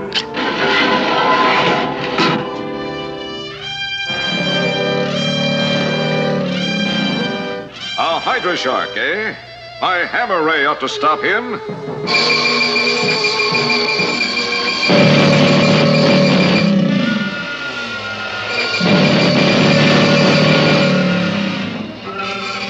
It keeps coming. There's more than one way to handle this fellow.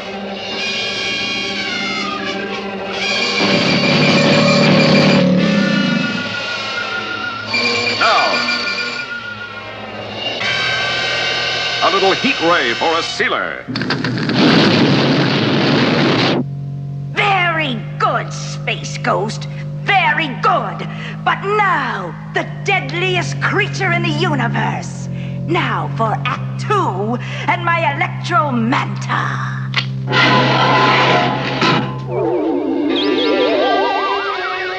I'll use my Negatron ray, absorb the power bolts that thing throws, and then try that Fizzle-Wall again.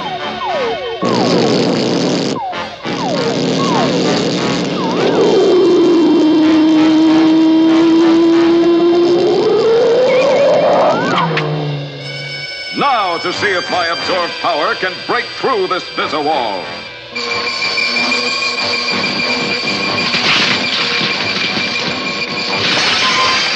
He's breaking through!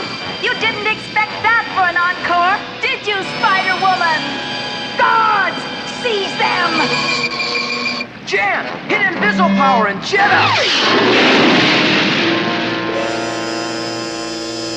Hey, look! The water washed them all into the lagoon! What'll we do now, Space Ghost? They're all gone. Nothing more we can do. Let's use the Spider-Woman sub to get out of here.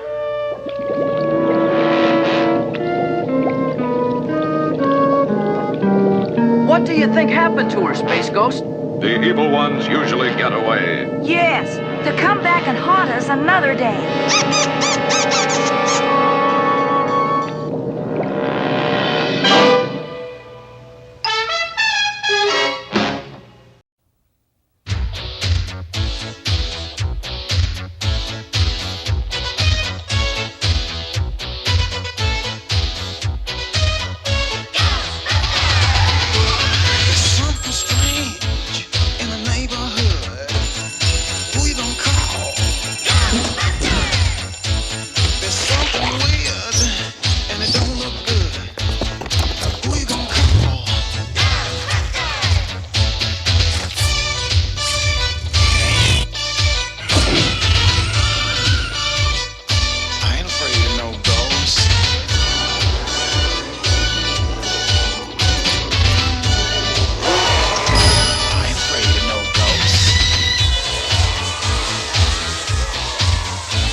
3 nights in a row, guys. It has to be the same group. At least it gives us an excuse to keep Winston out of the station until the you-know-what's ready. Egon, I don't get it. Why would the poltergeists go after random targets? I thought they usually hang out in one place. Don't they get weaker the further they go? Usually, yes. But this is very strange. They shouldn't have the energy for roving attacks, unless they have some source. Left! Say, Egon, you think we could have a little more warning next time? Like, not to get personal, of course, but... Right! Now, what were you saying, Peter? Never mind.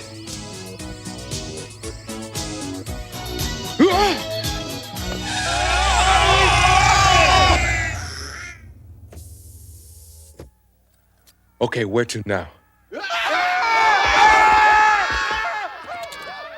Left. It's coming from there. They're quick.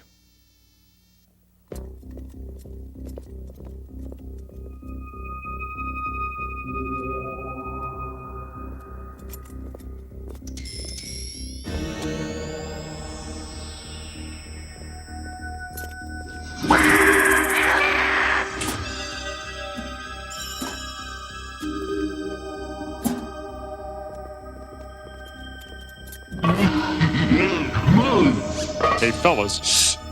I think I heard something.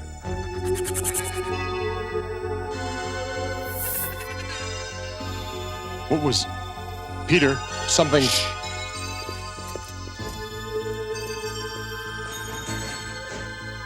Hey, guys.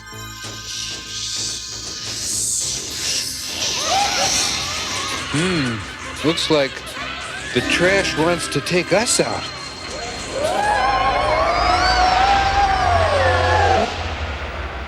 Now remember, poltergeists can't actually hurt you.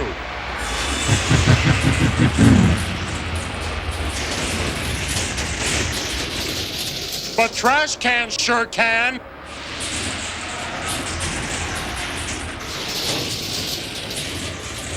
Run! No! Blast them!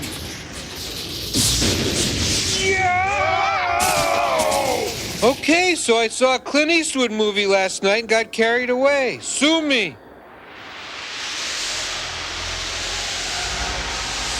It's showtime, folks. Just give me some room. Ready.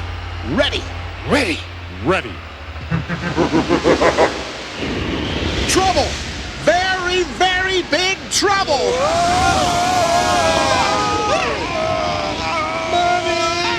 Wait a minute. Didn't I see this in The Wizard of Oz?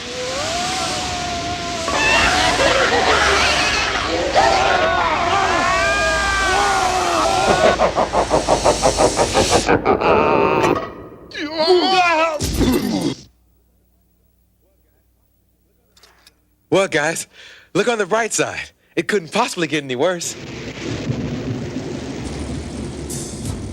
I just don't understand it. We shouldn't have lost, but we did. They were strong, but poltergeists are supposed to get weaker the farther they get from home. Unless they were drawing on some other source of energy. Or the big one was feeding on all the energy from the small ones. Exactly. Like hooking more and more batteries to the same line. With that sort of power, they could go anywhere they want. Well, the only place I want to go right now is home. We're taking a long way home or something. Seems like it's taking us forever. You think Janine's got everything set up by now? This'll really make his night. Janine! Yo, Slimer! Hey, where's everybody? Surprise! Happy birthday! Bet you thought we forgot, didn't you? I don't believe it. You guys, I thought we were taking a long time. And there's more to come. I just want you to know that I'm having a wonderful time. Look, Winston, it's blueberry fudge cake. Your favorite. Wow. I really don't know what to say. Oh? Oh, that looks like yummy cake. This is the happiest day of my... Slimer, no! Slimer! How could you? Yum, yum. Oops. Oh. No, it's okay. I'm on a diet anyway. Hang on a second. No, it's not okay. We planned this party all week, Slimer. It means a lot to us, to Winston, and you had to mess it up. That's not going to make up for it. Let it go, Peter. What's done is done. Yeah, it's my party. After all, Slimer just can't help himself. Are you kidding? He helps himself to everything that isn't nailed down or on fire. But what use is he? Huh? First time I saw you, you slimed me. You've been nothing but trouble since. So do us all a favor. Cut it out, okay? You were awfully hard on him, Peter. I think you hurt his feelings. Well, he has to learn. Besides, ghosts don't have feelings. No? I wonder.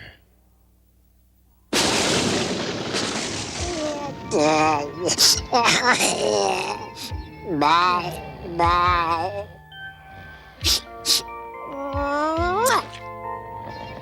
Buffed. I wanted everything.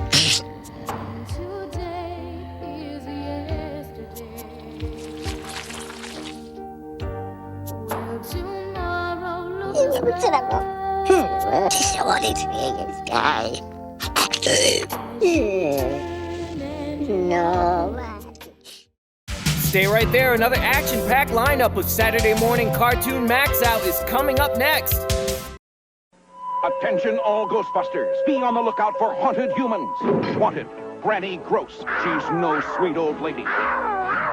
Wanted, Tombstone Tackle. He's no hero.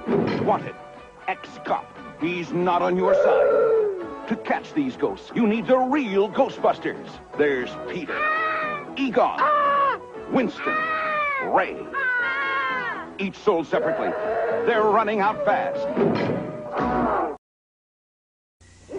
Can I scare? Scare Ghostbusters. Thank you. You're welcome. Oh, who's there? Me. Oh, the Wolfman monster. Run! Each sold separately. Say, I need rest. Roar! It's fearsome flesh. Sick 'em, guys. Go! I flip my lid when he's scared. It's a howl when he's scared. The real Ghostbusters. New from Kenner. Blast them! Ah! Ghostbusters! Each sold separately. Ghosts in a football field? Nah. Hey, buddy, see anything weird? It's Tombstone Tackle. Don't lose your head. Let's take a hike. There's a policeman. We're safe. Oh, no, it's ex-cop. I can't believe my eyes. Whoa, we're not scared. Peter Venkman with Grissom Twosome, Tombstone Tackle, and X-Cop each sold separately. The real Ghostbusters, new from Kenner. Into the cold and rainy night. Slimer! I'm back. I brought us some donuts. Come on, Slimer. Slimer? Oh, no. What is it, Janine? Where's the problem? Right here, Ray. Slimer's run away from home. What? If that's it, I'm going back to bed. Slimer wouldn't leave. He's got too good a deal going here. Oh, no, you don't think so? No one likes me. I'm always doing bad things. I try, but I can't help it. So it's better if I leave. Goodbye forever, Slimer. Can I see that? You can read this? I'm a secretary. I can read anything. Someone wanted him to go. Who? Oh, let me guess. This is all my fault, right? It doesn't matter whose fault it is. We've got to go after him. Yeah, we're right behind you, Winston. We'll split up. That way we can cover the most area. Aren't you going to look for him? Who, me? Hey, I'm the guy he slimed, remember? Go after him? Ha!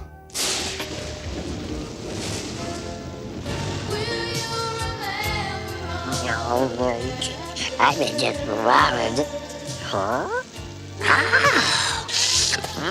Yum, yum. Goodies. He helped himself to everything that's not nailed down. My cookie.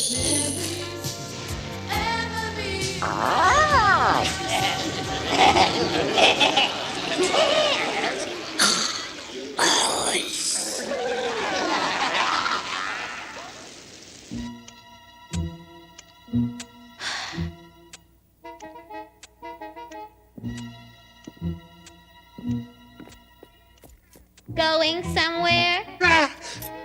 Janine, don't do that. I just thought that maybe you were going out to look for Slimer. Who, me? Heck no. I was just going out for a walk. Yeah, that's it, a walk. In the rain? Hey, sure thing. New York rain's good for you. Well, see you later. Oh, just one thing. If you should happen to find Slimer, tell him we miss him. Sure.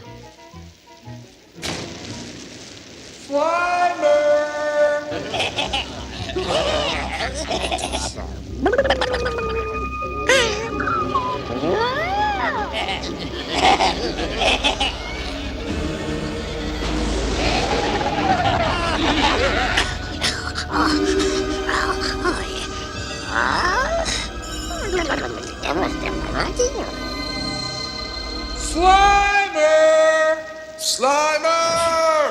Slimer! Slimer! Slimer! You two find anything? Same here. Something up, Egon? Just thinking about those poltergeists we fought earlier. They're certainly looking for all the ghost energy they can find, which means any ghost loose right now may be a target. Slimer? Exactly. Let me get this straight. Every time a ghost joins them, their power increases. They draw on its energy and become more dangerous. But Slimer? If I'm right, then even one more ghost might make all the difference. They'd steal his energy, becoming unbeatable and terribly, terribly evil. Even Slimer.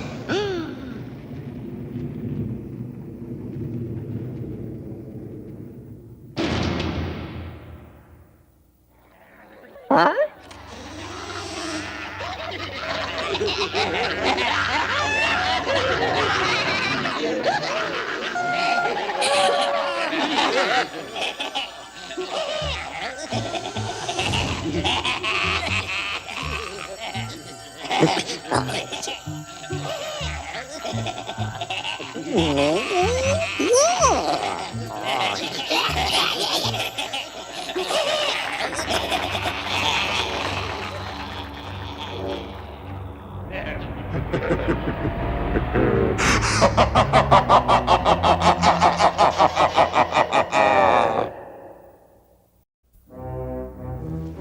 Slimer!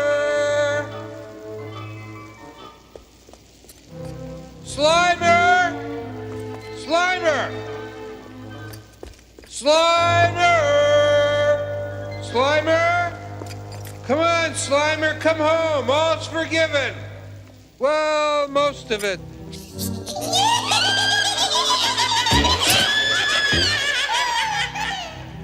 Hey! I think I got something here.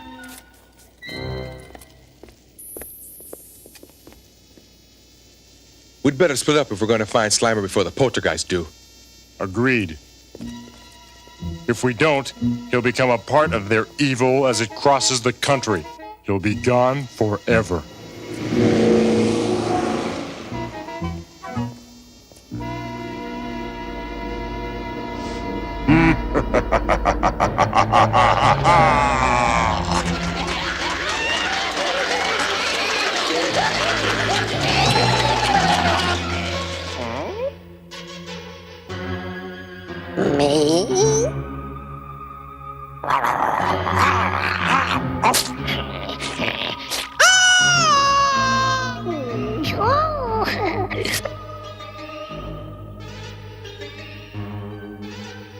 Uh-oh.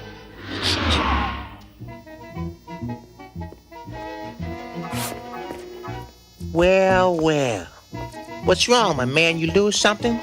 Hey, maybe we can help you find it. What's it look like? I'm looking for a full torso ectoplasmic manifestation. Color green, no legs, spirit classification unknown. Hey, we had him, man. Why'd you let him go? Well, my dad told me never to mess with anybody weirder than I am. Oh, yeah.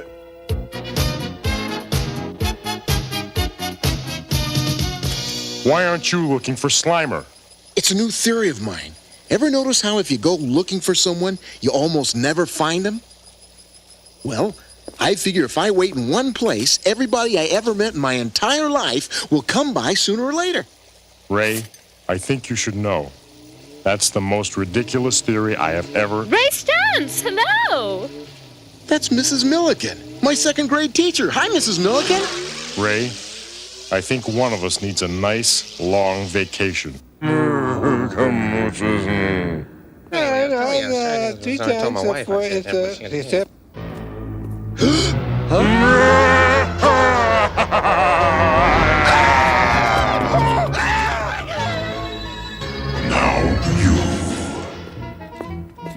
Now, if I were Slimer, where would I go? Beats me. Poor guy. I'm almost ready to forgive him for all the times he slimed me. Almost.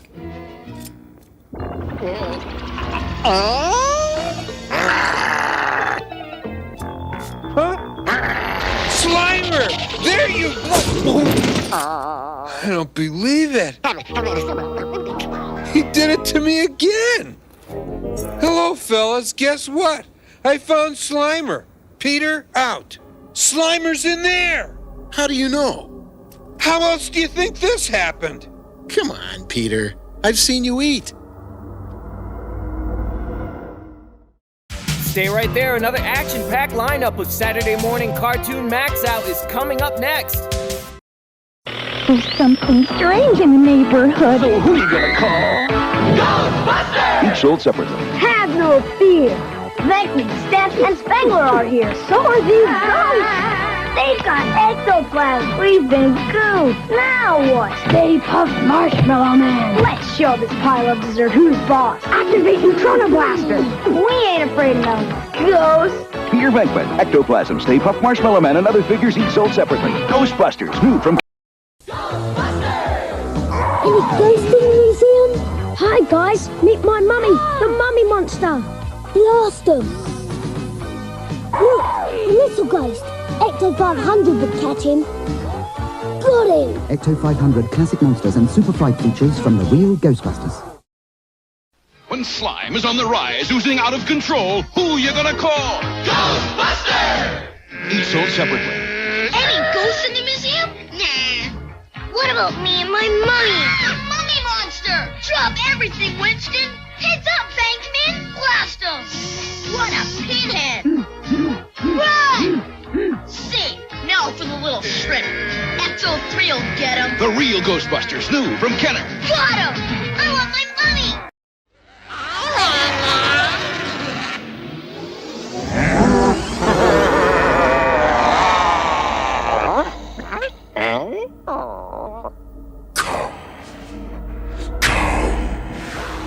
Arise, join me.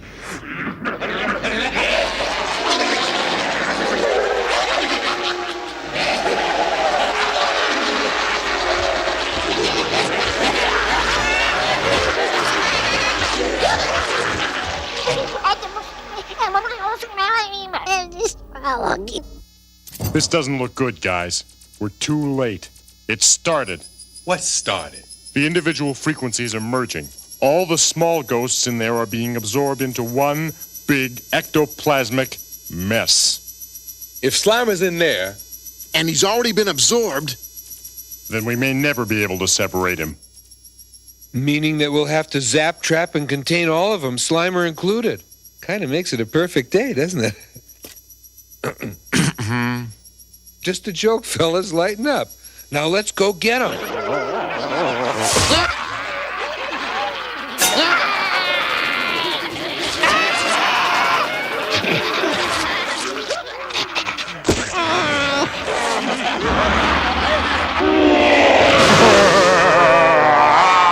This is it, guys. All right, freeze! Oh, boy. it's got Slimer. If Slimer's in there, we'll never get him out. I can barely read Slimer's frequency. He's getting weak. We're losing him. There's just one chance. Set your proton beams at 500,000 megahertz, Slimer's frequency. We'll try to yank him out. I just hope you know what you're doing, Egon. 'Cause I sure don't. All right, fire! There he is! And pull! We got him! Reel him in!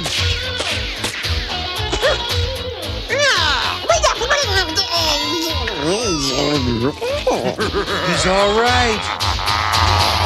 Hey, can we cook or what? Now for Mr. Ugly himself.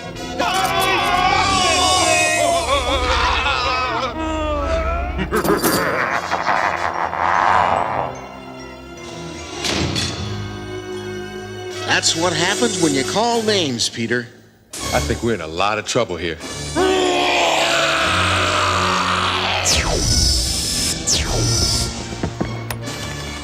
You don't suppose that thing would listen to reason, do you? Doubtful, Peter. Very doubtful.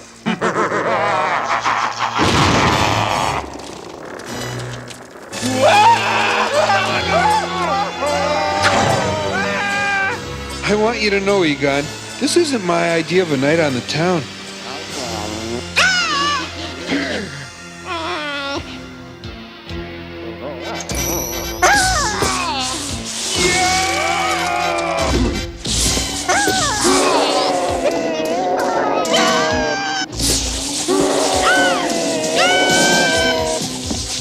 Eat protons, fella. Egon! The trap!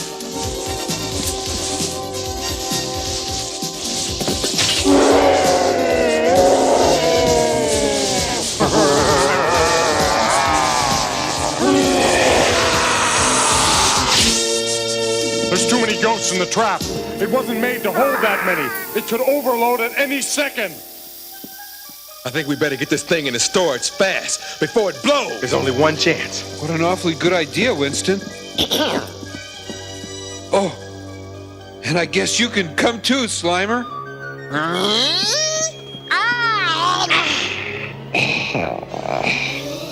Let's put this baby to bed. Uh-oh.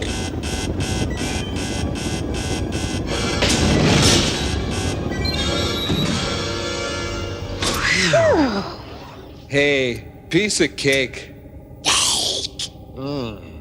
And speaking of which, we want to see you upstairs now.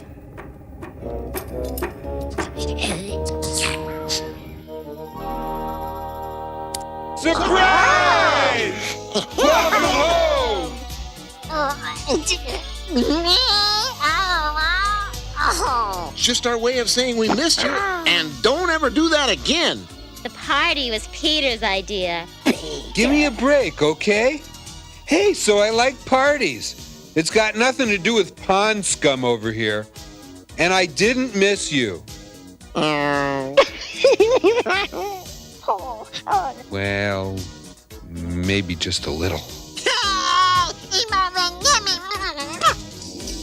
Hey, enough talking. Let's eat. We got 2 parties to make up for, you know?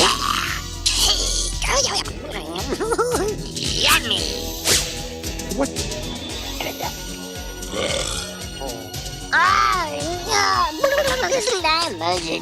Don't worry, Slimer. Yeah, even scientists learn from their mistakes. Now let's eat. Oh, hey, speaking of learning, I taught Slimer a new trick. All right, Slimer, go ahead. Show him your food. No. Oh, no, don't do that. No. That's disgusting. Get you for this.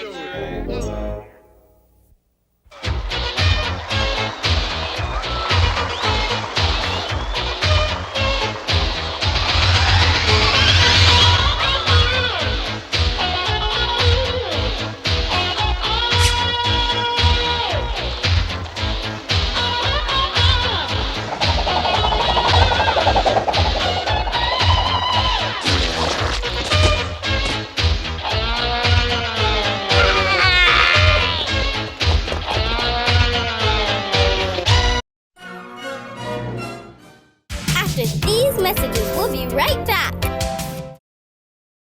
40 days and 40 nights, didn't it rain, children? Not a speck of land in sight, didn't it rain? But Noah built the ark so tight, they sailed on, children.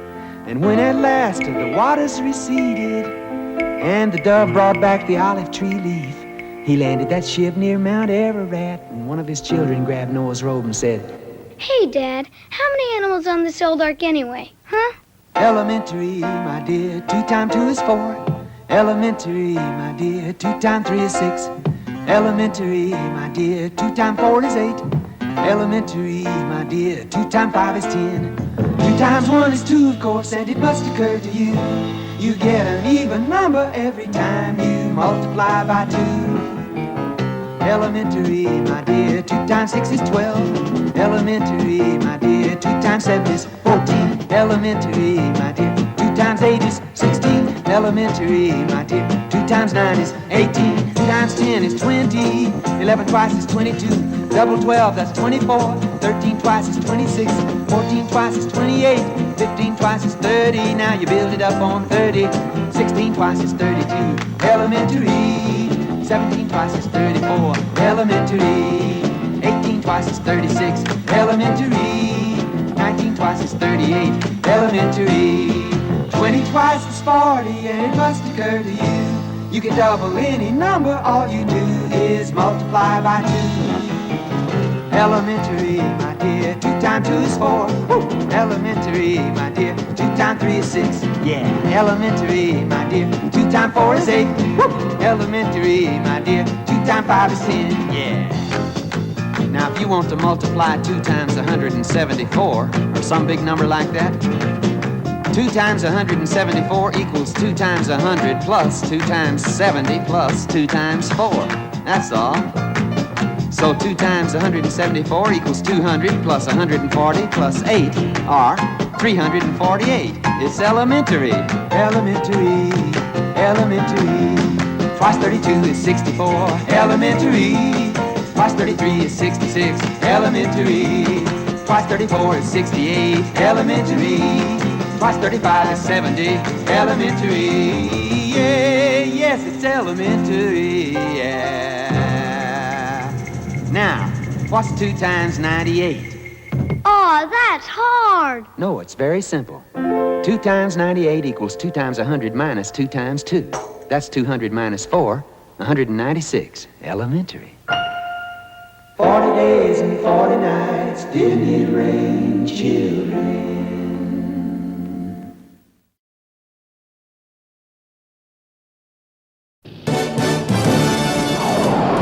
Yo, Joe! He'll fight for freedom wherever there's trouble. G.I. Joe is there. G.I. Joe, American hero. G.I. Joe is there. It's G.I. Joe against Cobra the enemy, fighting to save the day.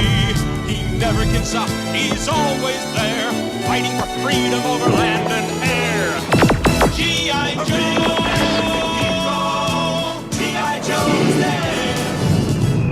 G.I. Joe is the code name for America's daring, highly trained Special Mission Force. Its purpose, to defend human freedom against Cobra, a ruthless terrorist organization determined to rule the world. He never gives up, he'll stay till the fight's won. G.I. Joe will dare. G.I. Joe, American hero. G.I. Joe.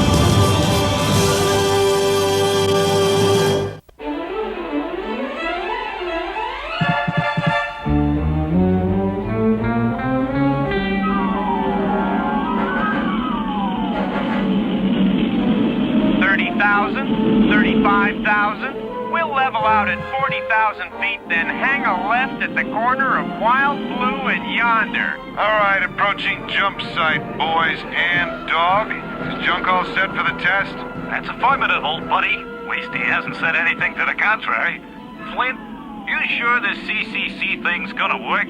Sure, the canine core chute is guaranteed to open wide at 1,500 feet. Does he get his money back if it doesn't?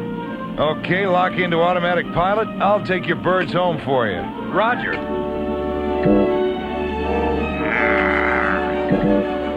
Ready? Watch that first step. It's a beaut. Yo! Yo! Oh, no! There goes your master, Junk. Fetch!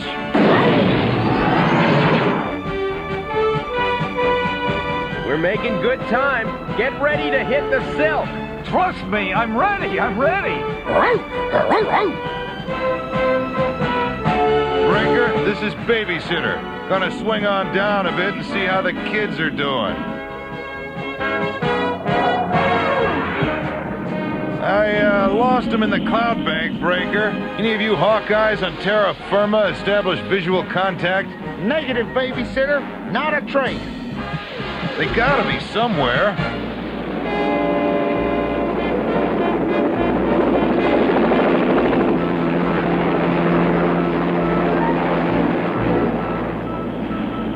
This is a priority Mayday, Breaker. Scramble the Joes. Roger, Flint. I smell a rat. Yeah? Well, I smell a snake. This little disappearing act reeks of Cobra. Your invention interests me, but I wish to be certain it works, Dr. Lucifer. Have I ever failed you, Cobra Commander? No, scientist. And that is why you still live. To fail me is fatal. My high-frequency weapon, let's call it High Freak for short, is the ultimate warfare device. With it, Cobra could dominate the world. And it's yours for a price. What price? The woman I love, Professor Attila. Attila? She is confined in the maximum security section of Stonehall Prison. Cobra's resources can free her. Give me Attila, I shall give you the world. Watch it, you slimy... Easy, boy! Don't bite those cobra creeps. They'll give you rabies. Before we seal our bargain, Doctor, a demonstration. As you see, I've spared no expense to find you a worthy test specimen. If High Freak can control a G.I. Joe dog, I would believe your weapon works. High Freak can control the mind of any animal or insect anywhere on Earth by means of this central control module. Watch.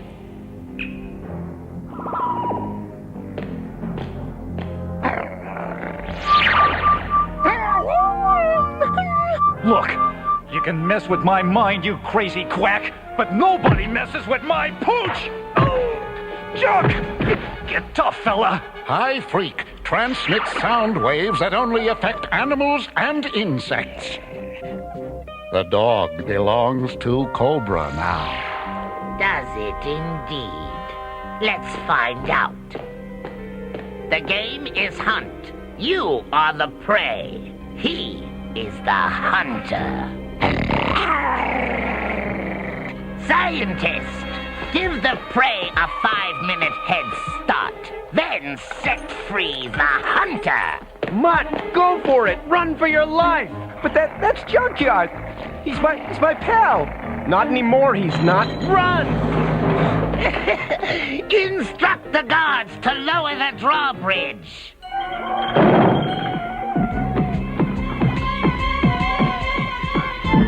And now, scientist, release the hunter. Hey, what about his head start? You said he had 5 minutes. Yes. Odd, isn't it, how time flies? And now, by turning this dial, I will command the dog's behavior. Go, attack your master. You won't get away with this, you rotten... Oh! Is there room for that one in your dungeon? Ample room, I assure you. Take him away. Dr. Lucifer, the bargain is sealed. You will soon be with Attila, and High Freak shall serve me well.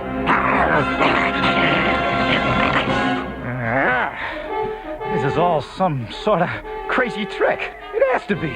Old Junk wouldn't turn on me. And no blame machine could make him.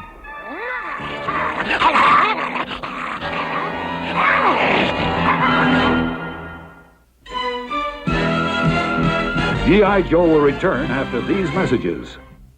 Stay right here. We'll be back after these messages. Cobra Commander, he is the enemy. He's the enemy of G.I. Joe. He's escaping! He's escaping in the Cobra Claw. Get the Nick Johnson. Get him aboard the Skyhawk. Introducing Duke, Roadblock, and Spirit. G.I. Joe, American hero. G.I. Joe is there. Cobra Commander got away. But we captured Storm Shadow. Yo, Joe! G.I. Joe Skyhawk, Joe and Cobra figures and Cobra Claw sold separately from Hasbro. Now back to G.I. Joe.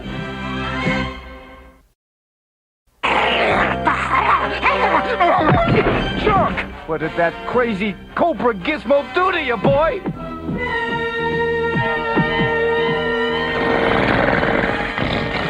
High Freak Central Control Module is at your disposal, my dear partner. Select your targets.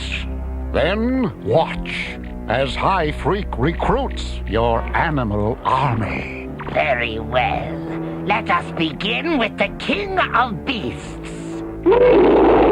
Now, to transmit High Freak to our pilot in the field. There. We are programmed to control the lions.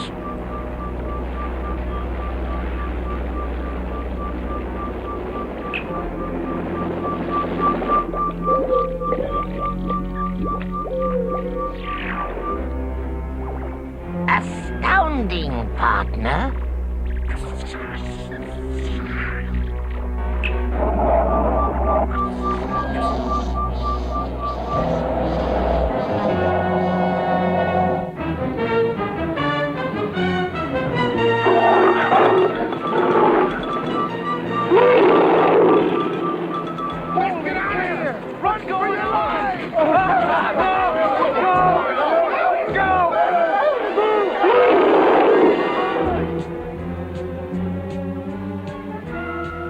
engine room! Dead stop! What is it, Captain? You wouldn't believe it!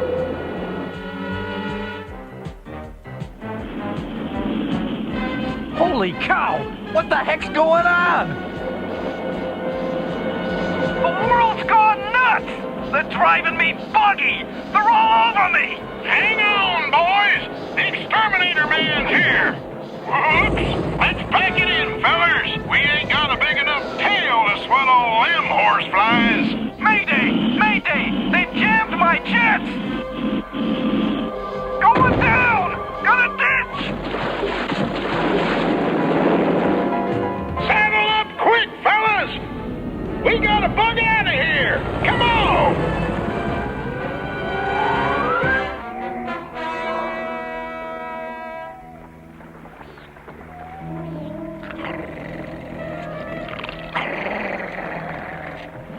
Hey, Junk. Come on, boy. Ease up. It's me, Mutt. You don't want to bite the hand that feeds you, do you, big guy? Those Cobra clowns are gonna pay for this, Junk. So help me.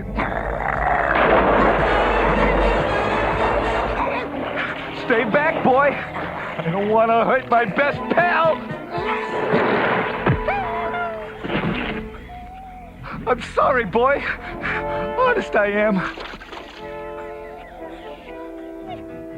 Citizens of the world, pay heed to my warning. Cobra now controls your land, sea, sky, and even your precious fuel supplies. Your situation is hopeless. Your leaders cannot save you. The following list of prisoners shall be immediately released, or else my high-freak weapon will unleash a catastrophe. I will bring the world down upon your heads! That dude's one real fun guy, ain't he? Dr. Lasco, Victor the Hun, Hercule the Mad Assassin, and Professor Attila. Some of the worst kooks, killers, and creeps behind bars. If they join up with Cobra, we're talking mean and ugly. You have a fix on that high freak thing, Doc? Looks like somebody has figured out a way to control animals and insects with ultra-high frequency sound. Only one guy's smart enough to pull off that caper. Dr. Lucifer. Lucifer? That maniac egghead? I sure could use a plan. Professor Attila was on that list. Dr. Lucifer's got a thing for her. So? So, we pull a sneak attack where the big brain would least expect it. His heart. Now, Warden, give me the keys to Professor Attila's cell, or my cats will find them for me. My commander awaits you, Professor Attila. And I await the opportunity to repay the swine that imprisoned me. All right, put the professor back in her cell. As you see, Dr. Lucifer, I have kept my promise.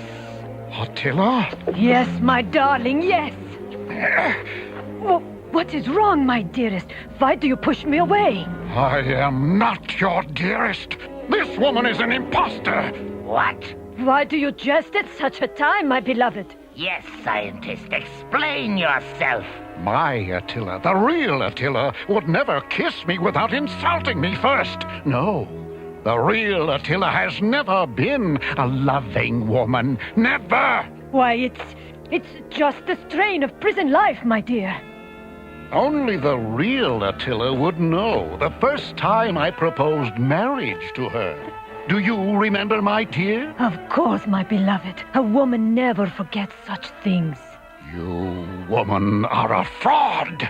I have never proposed to Attila. Guards! Seize her!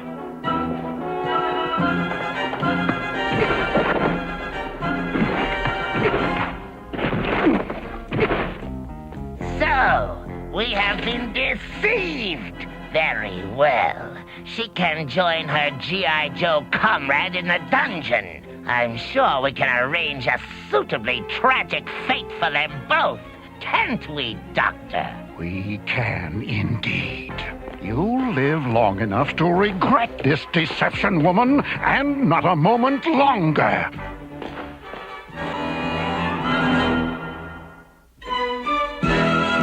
G.I. Joe will return after these messages.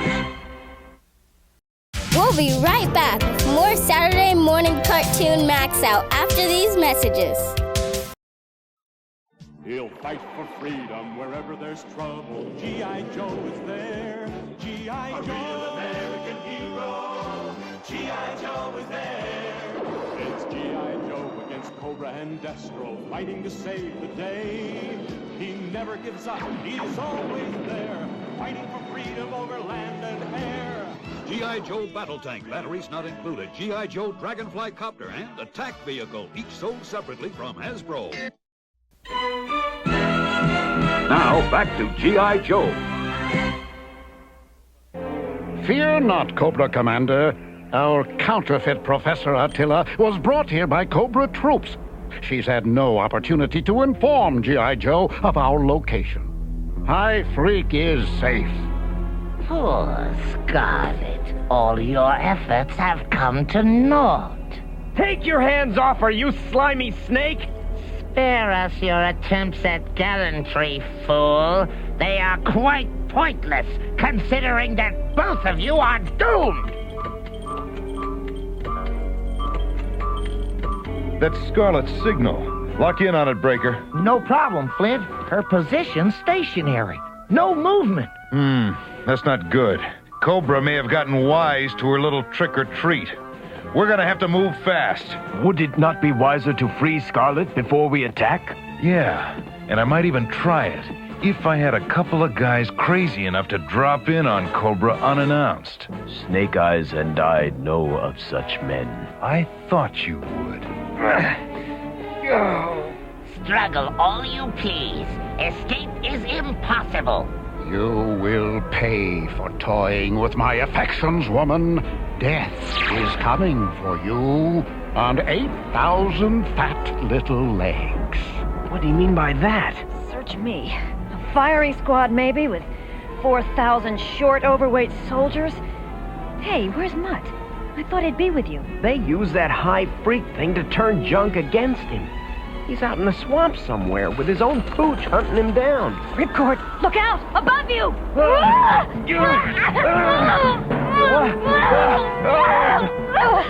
I hate spiders. I mean, I really hate spiders. Yeah? Well, in that case, Red, we got a serious problem here. In fact, about 1,000 problems with 8 legs apiece.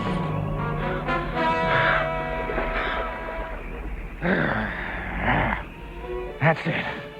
Can't take another step.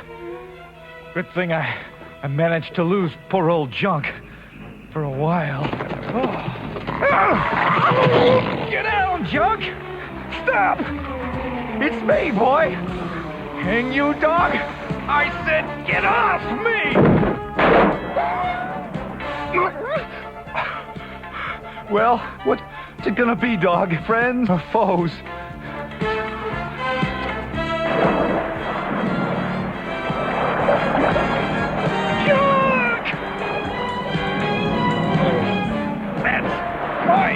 Best friend! You let him alone!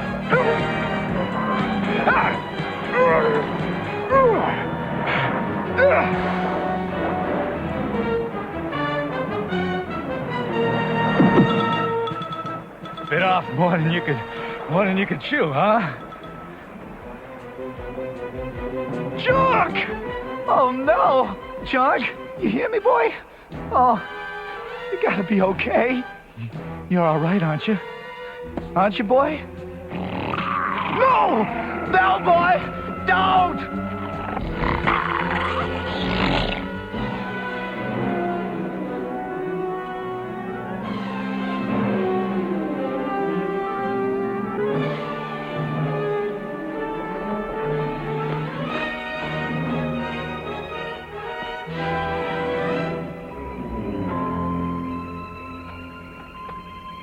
Wait.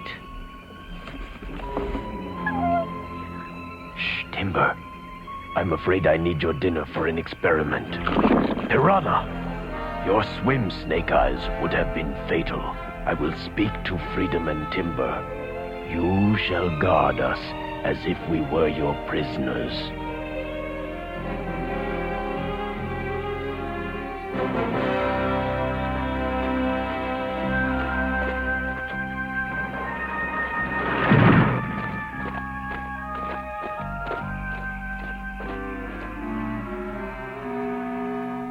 Take them to the dungeon.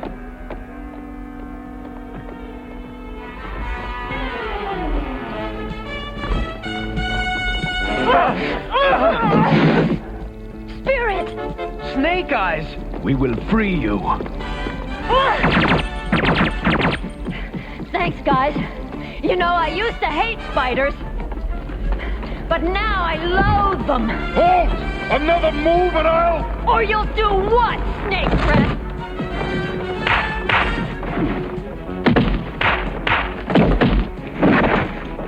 Upstairs. The high freak control module is upstairs.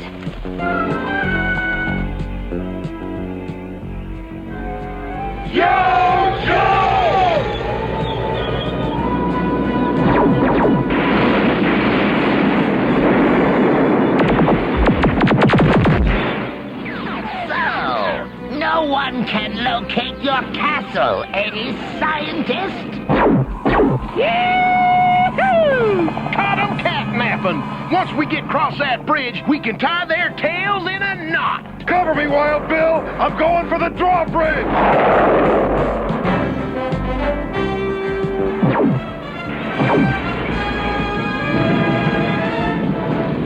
Hurry! We must signal our animal armies to attack, or risk losing everything. The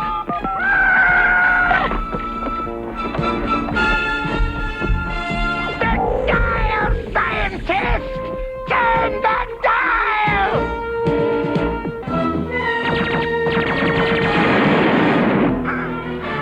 You win, Junk. I'm beat. Get it over with. What in the name of... Son of a gun. You're back, aren't you? Good old Junk. You're back.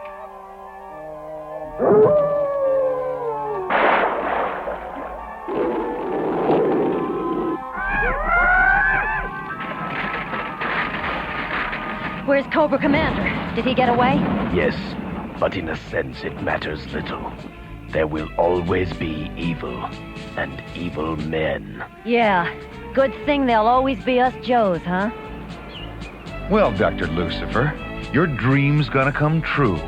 You get to spend the rest of your life next to the woman you love. See ya, Dr. Lucifer. Look us up in a couple of 100 years. Well, I think we've earned some R&R, folks. Yep. I, for one, am dog-tired.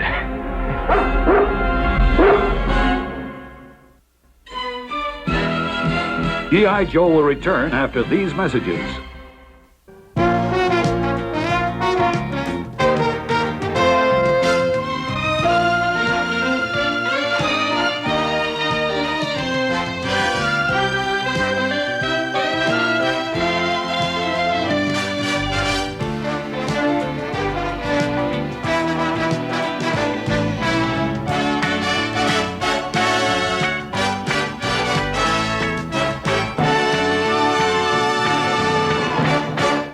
Stay right here. We'll be back after these messages.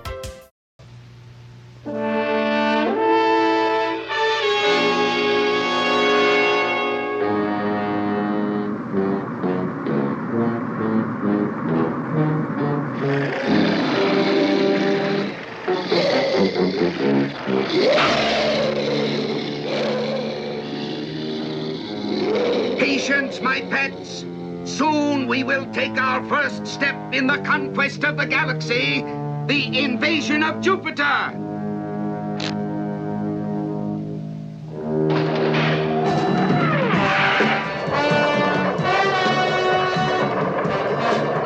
What's the double alert, Space Ghost? I just received word that the Creature King is heading for Jupiter with a horde of mind-controlled creatures. The Creature King? Yes, he's back. What's this? Space Ghost. Yes, and I'm ordering you to call off your mad plan. No man orders the Creature King. Then I'll be forced to stop you. How are you going to do it, Space Ghost? I don't know. I'm more concerned with those helpless creatures than I am with the Creature King. Couldn't we force him down? Good idea, Jan. And the uninhabited planet Sator would be the perfect place. Hold her on hover, Jace. I'm ejecting. My best chance to force him down is to destroy his power units. Come, Space Ghost. You'll find my space ark is impregnable.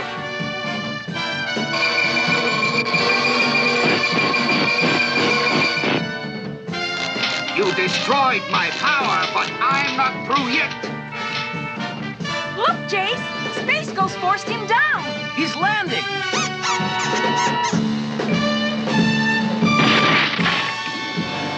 Go, creatures! Attack Space Ghost!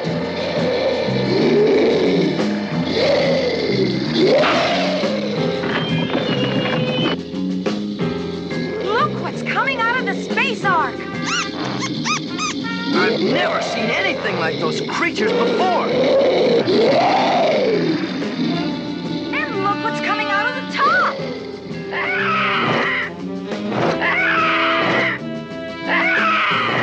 Go, my creatures! Make Space Ghost welcome!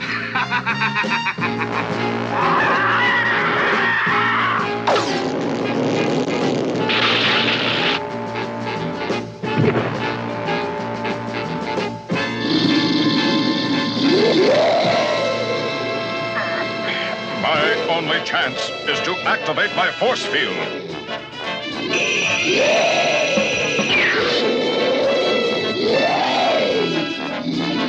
Now to try and slow down that giant bat.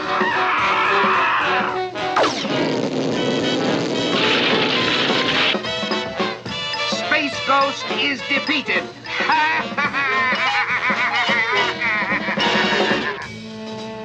What are we going to do, Space Ghost? There's no sense in fighting those creatures. It's the source I'm after. Stay here.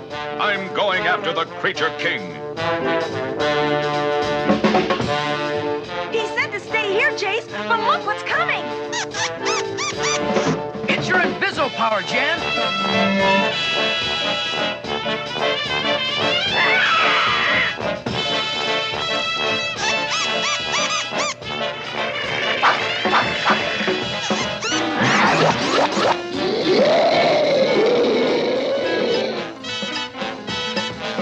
Space Ghost attacks again.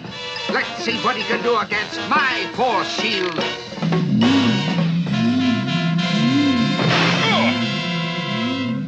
The Creature King really has come up with a force shield.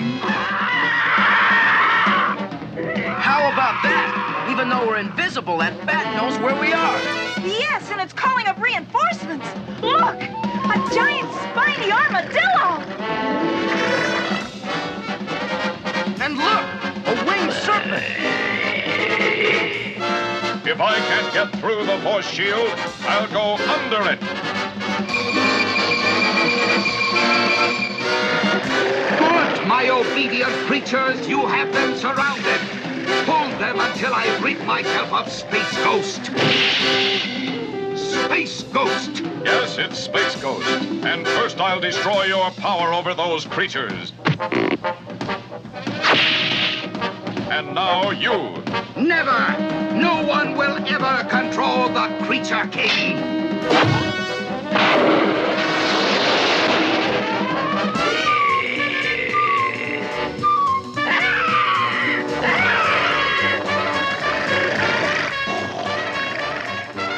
Look! The creatures are going away!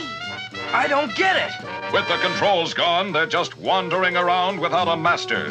And it's our job to herd them back to the Ark. How? With electro guns that won't hurt them. Let's go. Get along, little doggy. Get along. Giddy up! Come on, giddy up! Good work. You've got them all back in the Ark. Well, now that they're back in their cages, what are we gonna do with them? How about starting a zoo? Good idea, Jan. It'll be the first zoo in the galaxy. Yeah. See, Jace? I guess girls are good for something.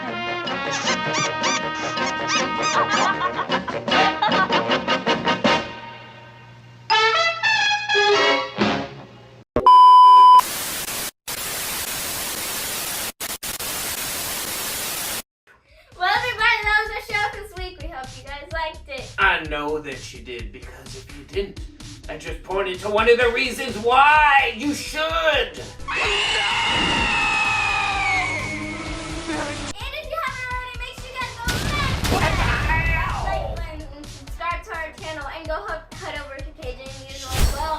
And Max Smash. And subscribe to that channel as well. That was a weak Max Smash. Let's do another one. Ready? 1, 2. Rah! Now we have some artwork to show you. We have a nice masterpiece coming from a birthday episode. Well, it's also the USA Cartoon Express episode. USA Cartoon Express Max. That's a lot to say. But for now, let us witness the masterpiece.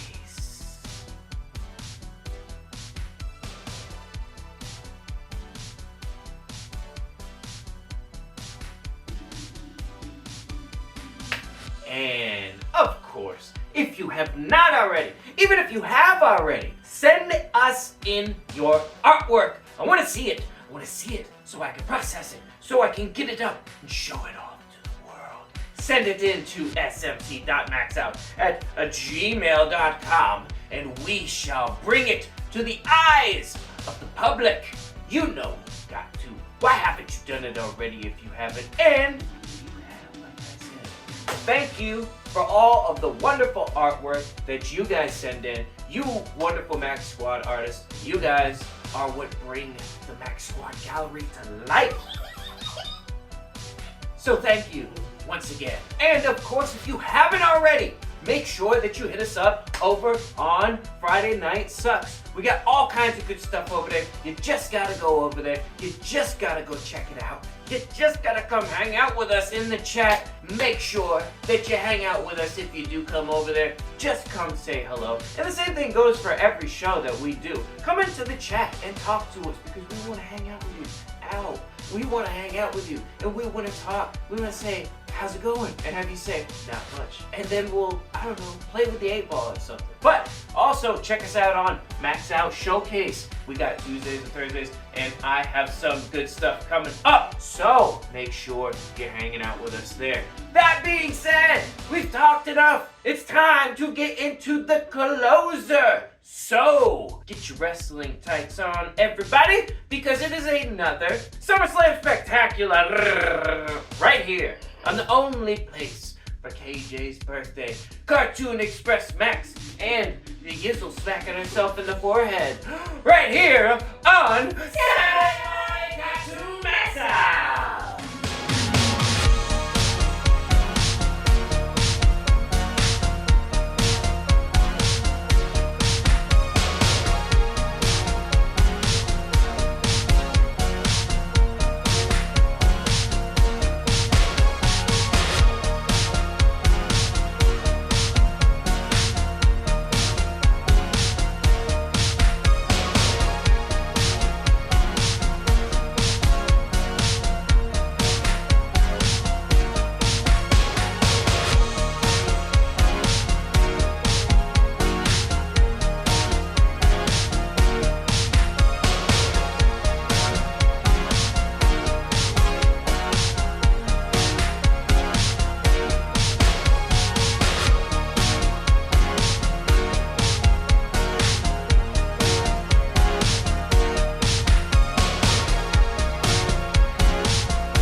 Don't watch TV. Don't read magazines. Don't even listen to NPR. Create your own road show.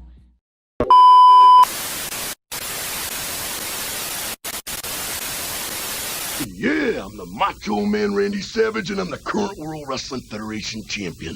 Oh, yeah. And in London, England, at Wembley Stadium, I'm going to be defending the title against you, Ultimate Warrior. Ultimate Warrior, you know who you are. You've beaten the best in the World Wrestling Federation. But there's two things that you're not. You're not macho, and you're not the champion. In London, England, at Wembley Stadium, you're going to get beat by the Macho Man. 1, 2, 3. Yeah! You Macho Man walk in the world of madness while I walk amongst sacrificial skeletons. The one who carries the gold only walks as the champion until another one that believes comes along and takes that right away. I, Macho Man, believe that what I once was, the World Wrestling Federation champion, I will once again become. I will leave you with your madness, but I will leave with the gold. The Ultimate Warrior challenging the Macho Man Randy Savage for the World Wrestling Federation Championship at SummerSlam. However, they reluctantly are forced to join in a tag team effort here tonight to square off against the former tag team champions, the Nasty Boys. Welcome everyone to the SummerSlam Spectacular. I'm Vince McMahon, and in just a few moments we're going to be joined by Bobby the Brain Heenan. What are you doing dressed like this? Well, it's very simple. If Sherlock Holmes can wear an outfit like this and solve all the cases he solved, that's what I'm doing. I'm looking for clues. I'm looking for clues so I can find out, and the millions of people will know whose corner Mr. Perfect will be in at SummerSlam. The Macho Man's or the Ultimate Warrior. I've been in the building over 5 hours. I have dressing rooms wired. I have cameras in there. I'm going to get to the bottom of this. And another thing. Holmes had Watson. I've got Mick Watson. And here they come. Oh, yeah. Woo! Accompanied to the ring by his executive consultant, Mr. Perfect, weighing in at 242 pounds. I'm hailing from Charlotte, North Carolina. Here is Ric Flair! Look at the smiles on those two kissers. Try it once, McMahon. Give me a big woo. And in fact, it is Ric Flair and Mr. Perfect who are at the center of all of the controversy surrounding the main event at SummerSlam, surrounding the Ultimate Warrior and the Macho Man.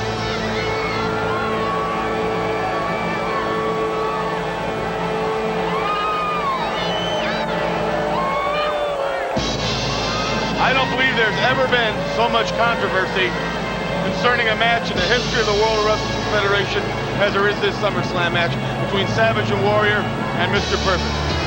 I'll agree with you, but it seems to me that it all began. Wait a minute. Ole! Wake up the Rollies. Matador. What's that in his hand, a chihuahua? Thumbs up for Tito Santana. El Matador, what a matchup this will be. And you can't take a thing away from El Matador. This is a competitor. Indeed.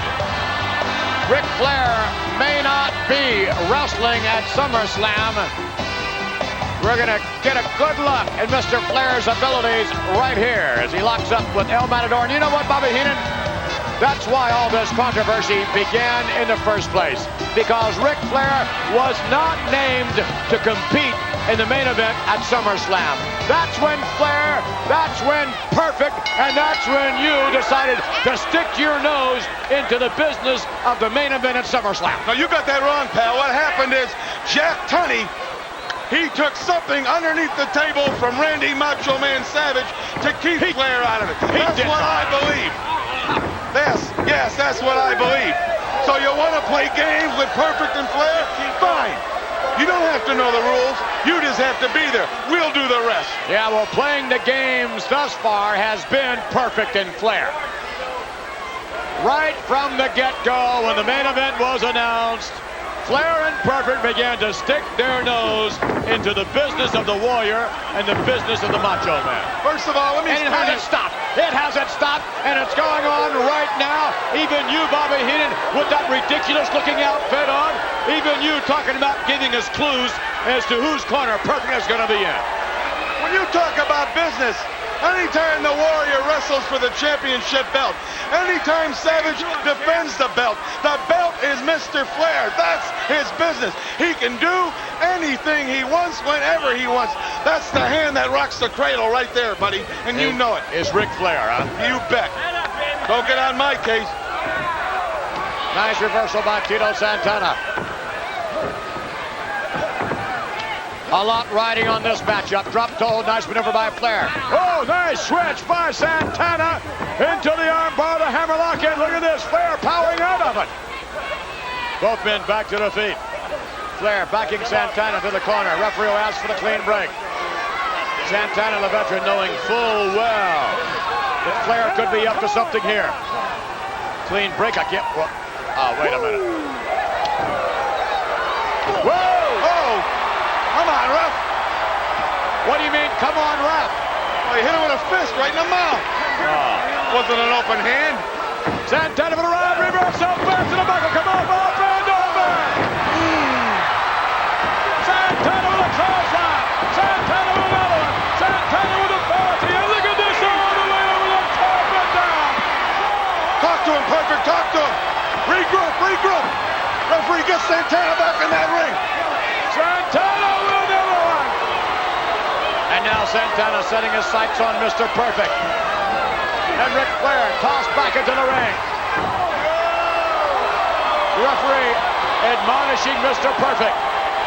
For what? Santana's been the one out of control. But you know what? It is, in fact, even the presence of Mr. Perfect that unquestionably gives Ric Flair the advantage. Or, for that matter, the presence of Mr. Perfect that gives the Ultimate Warrior or the Macho Man Randy Savage the advantage. Then you would say that Perfect is a very valuable asset in anyone's corner. There is no question about that. And can't you see why they're both bidding for this man? He's the perfect manager. He's the perfect man to have. Granted, he is a master tactician. Either with physicality or with psychology. Psychology. Now you're hitting the nail on the head. I see. Just his presence there. Yes, no question. Could cause a win or a loss to either man. All it takes in a matchup like this one at SummerSlam with the stakes so high. All it takes is one brief mistake. All it takes is one glimpse over to Mr. Perfect. And just like that, it could change the whole course of the match. Well, you see the importance of this match. It's not like a Super Bowl where you share a ring with 40 guys or a World Series where you share a ring with 25 guys. This is it. This is for the WWF title. This is for all the marbles. You're the most recognizable athlete in the world when you become the WWF champion. You make more money. You got more opportunity. And Flair and Savage and the Warrior, they all got those egos and they all want it to happen. And Perfect is going to make it happen for someone. Look at Mr. Perfect. He glances at the official. Mr. Perfect, is he going to look at the directions he's giving? What he's doing. He's giving directions to Ric Flair to distract the official, and a kick right into the ribs of Santana. And that's what we're talking about. That's why if the Ultimate Warrior has Mr. Perfect in his corner, he's assured of victory, and the same is true of the Macho Man. See, even if the ref don't see you, it don't count. And you know that. There's a lot at stake here. Snapmare, over goes Tito Santana. I love it. I love it. Santana softened up as a result of Mr. Perfect on the outside. Takes the knee to the forehead. Mr. Perfect's talking about the outside.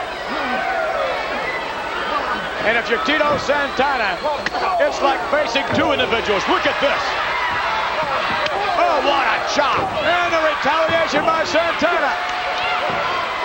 Santana for the ride. Off the rope, over Flair. On the backside, takes an elbow to the chest area and down to the canvas. A cover by Flair. One. We get two. Kick out by Santana.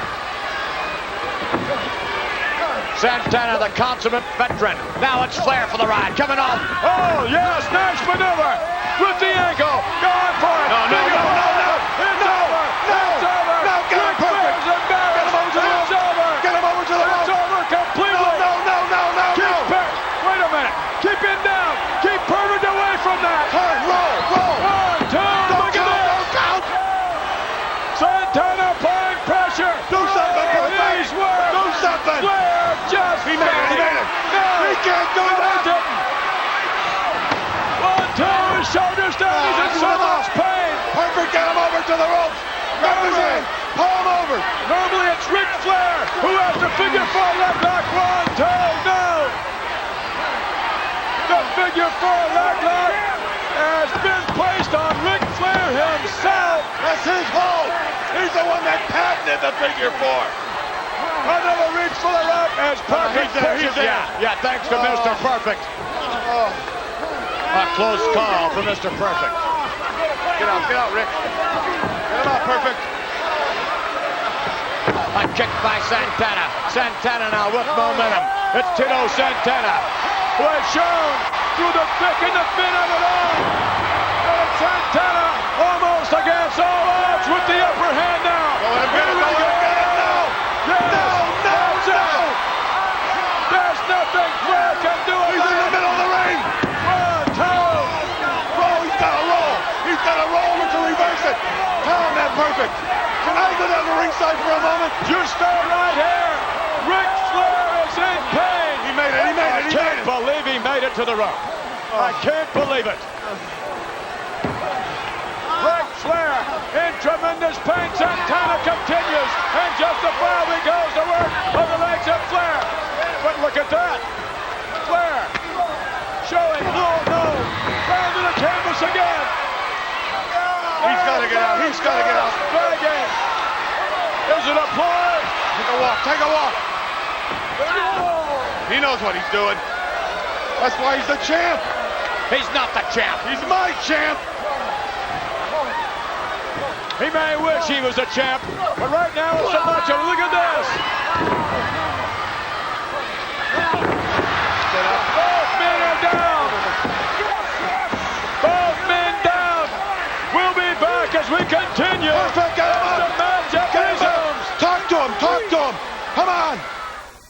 The SummerSlam Spectacular, and Ric Flair has made his way back to his feet, has recovered from Here we go. No! Oh, no! 1, 2! Oh, my. I'll tell you, Santana is the sharpest I've ever seen in the night. Tito Santana and Ric Flair having a go on it. Clinch fist. What a hard right hand that was by Flair. And again, Mr. Perfect checking the proximity of the official. He's just in the corner, McMahon. Yeah, right.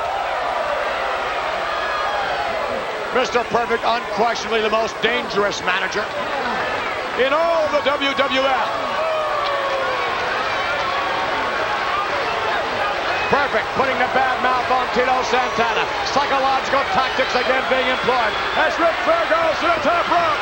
Ric Flair! There's too much time. No. Santana moving in. Flair doesn't want to go. And yes! More than halfway across that ring.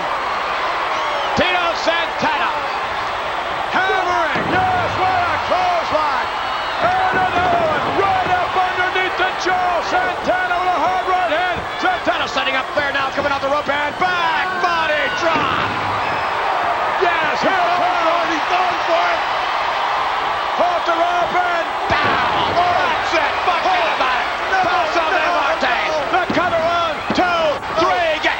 Wait a minute. He slid out of the ring. He what? He must have hit a wet spot and slid.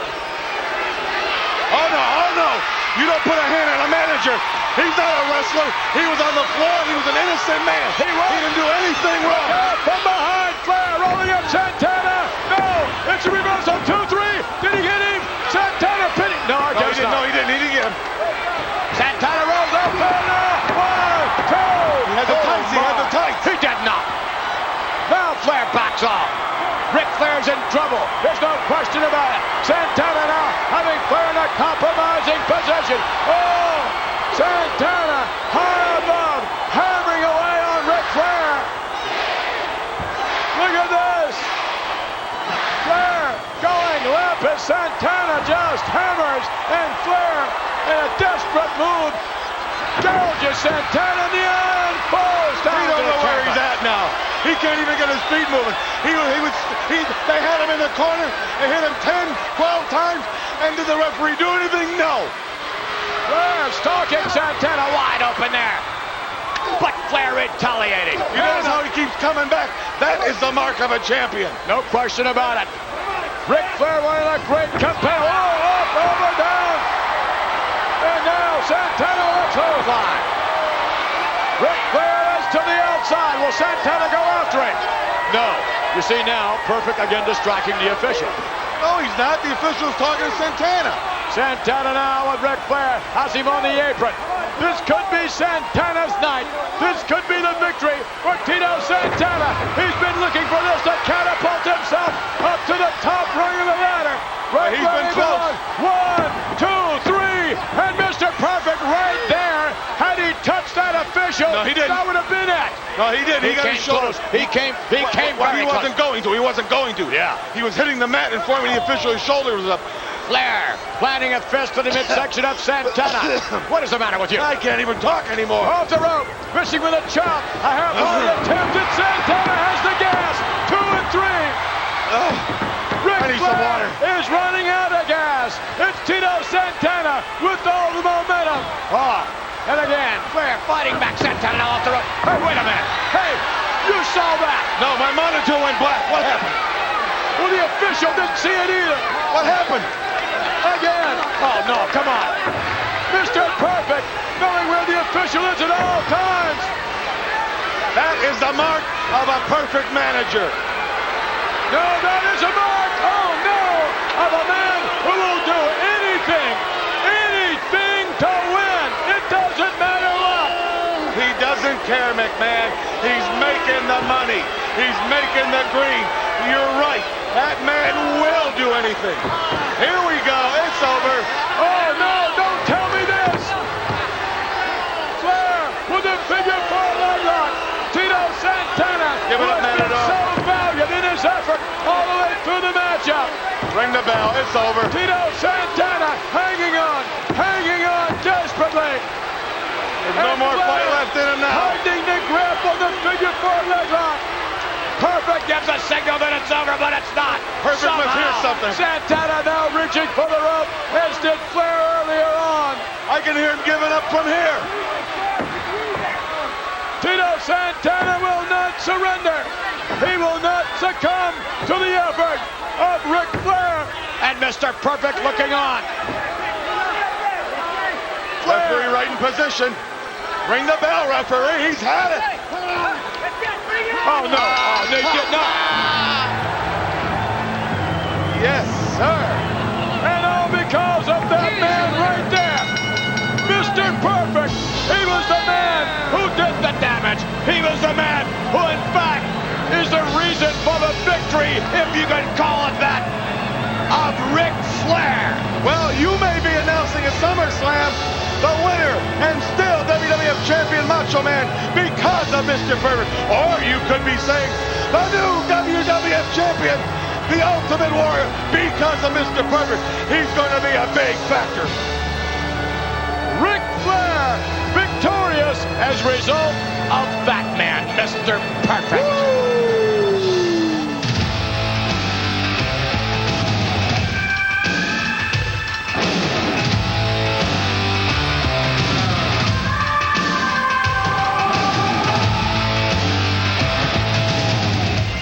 Hi again, everybody. Here we go with your SummerSlam report on Primetime Wrestling, the SummerSlam Spectacular.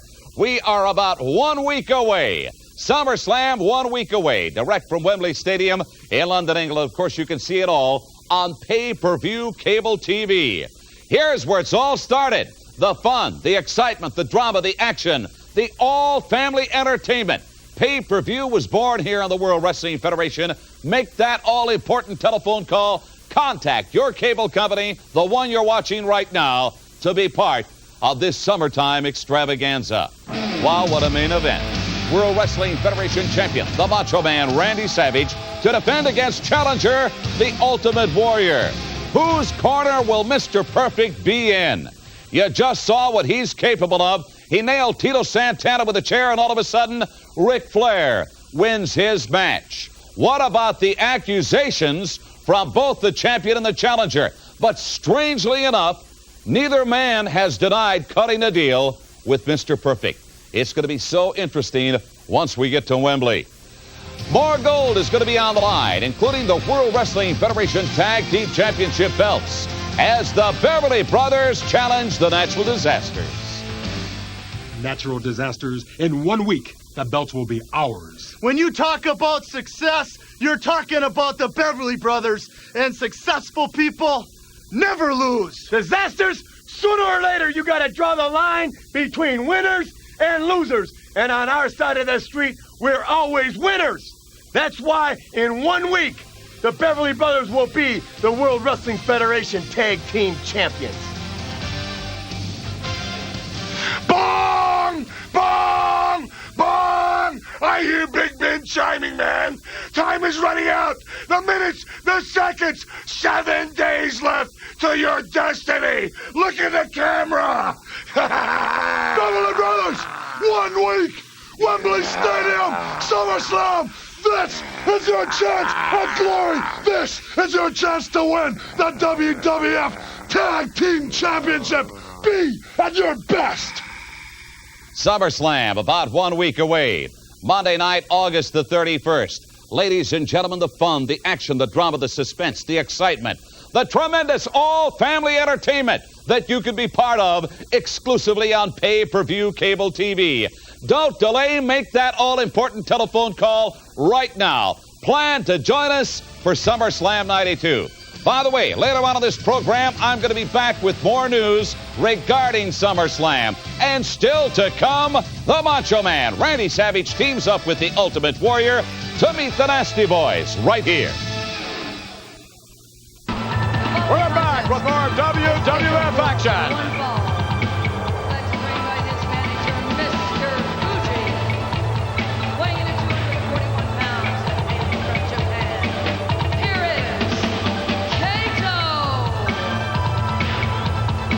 Kato from the Orient, the master of the martial arts.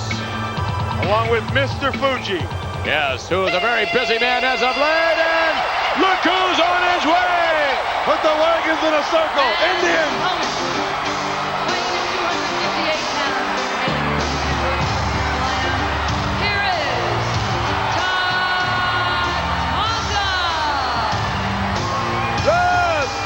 The great Native American Tatanka!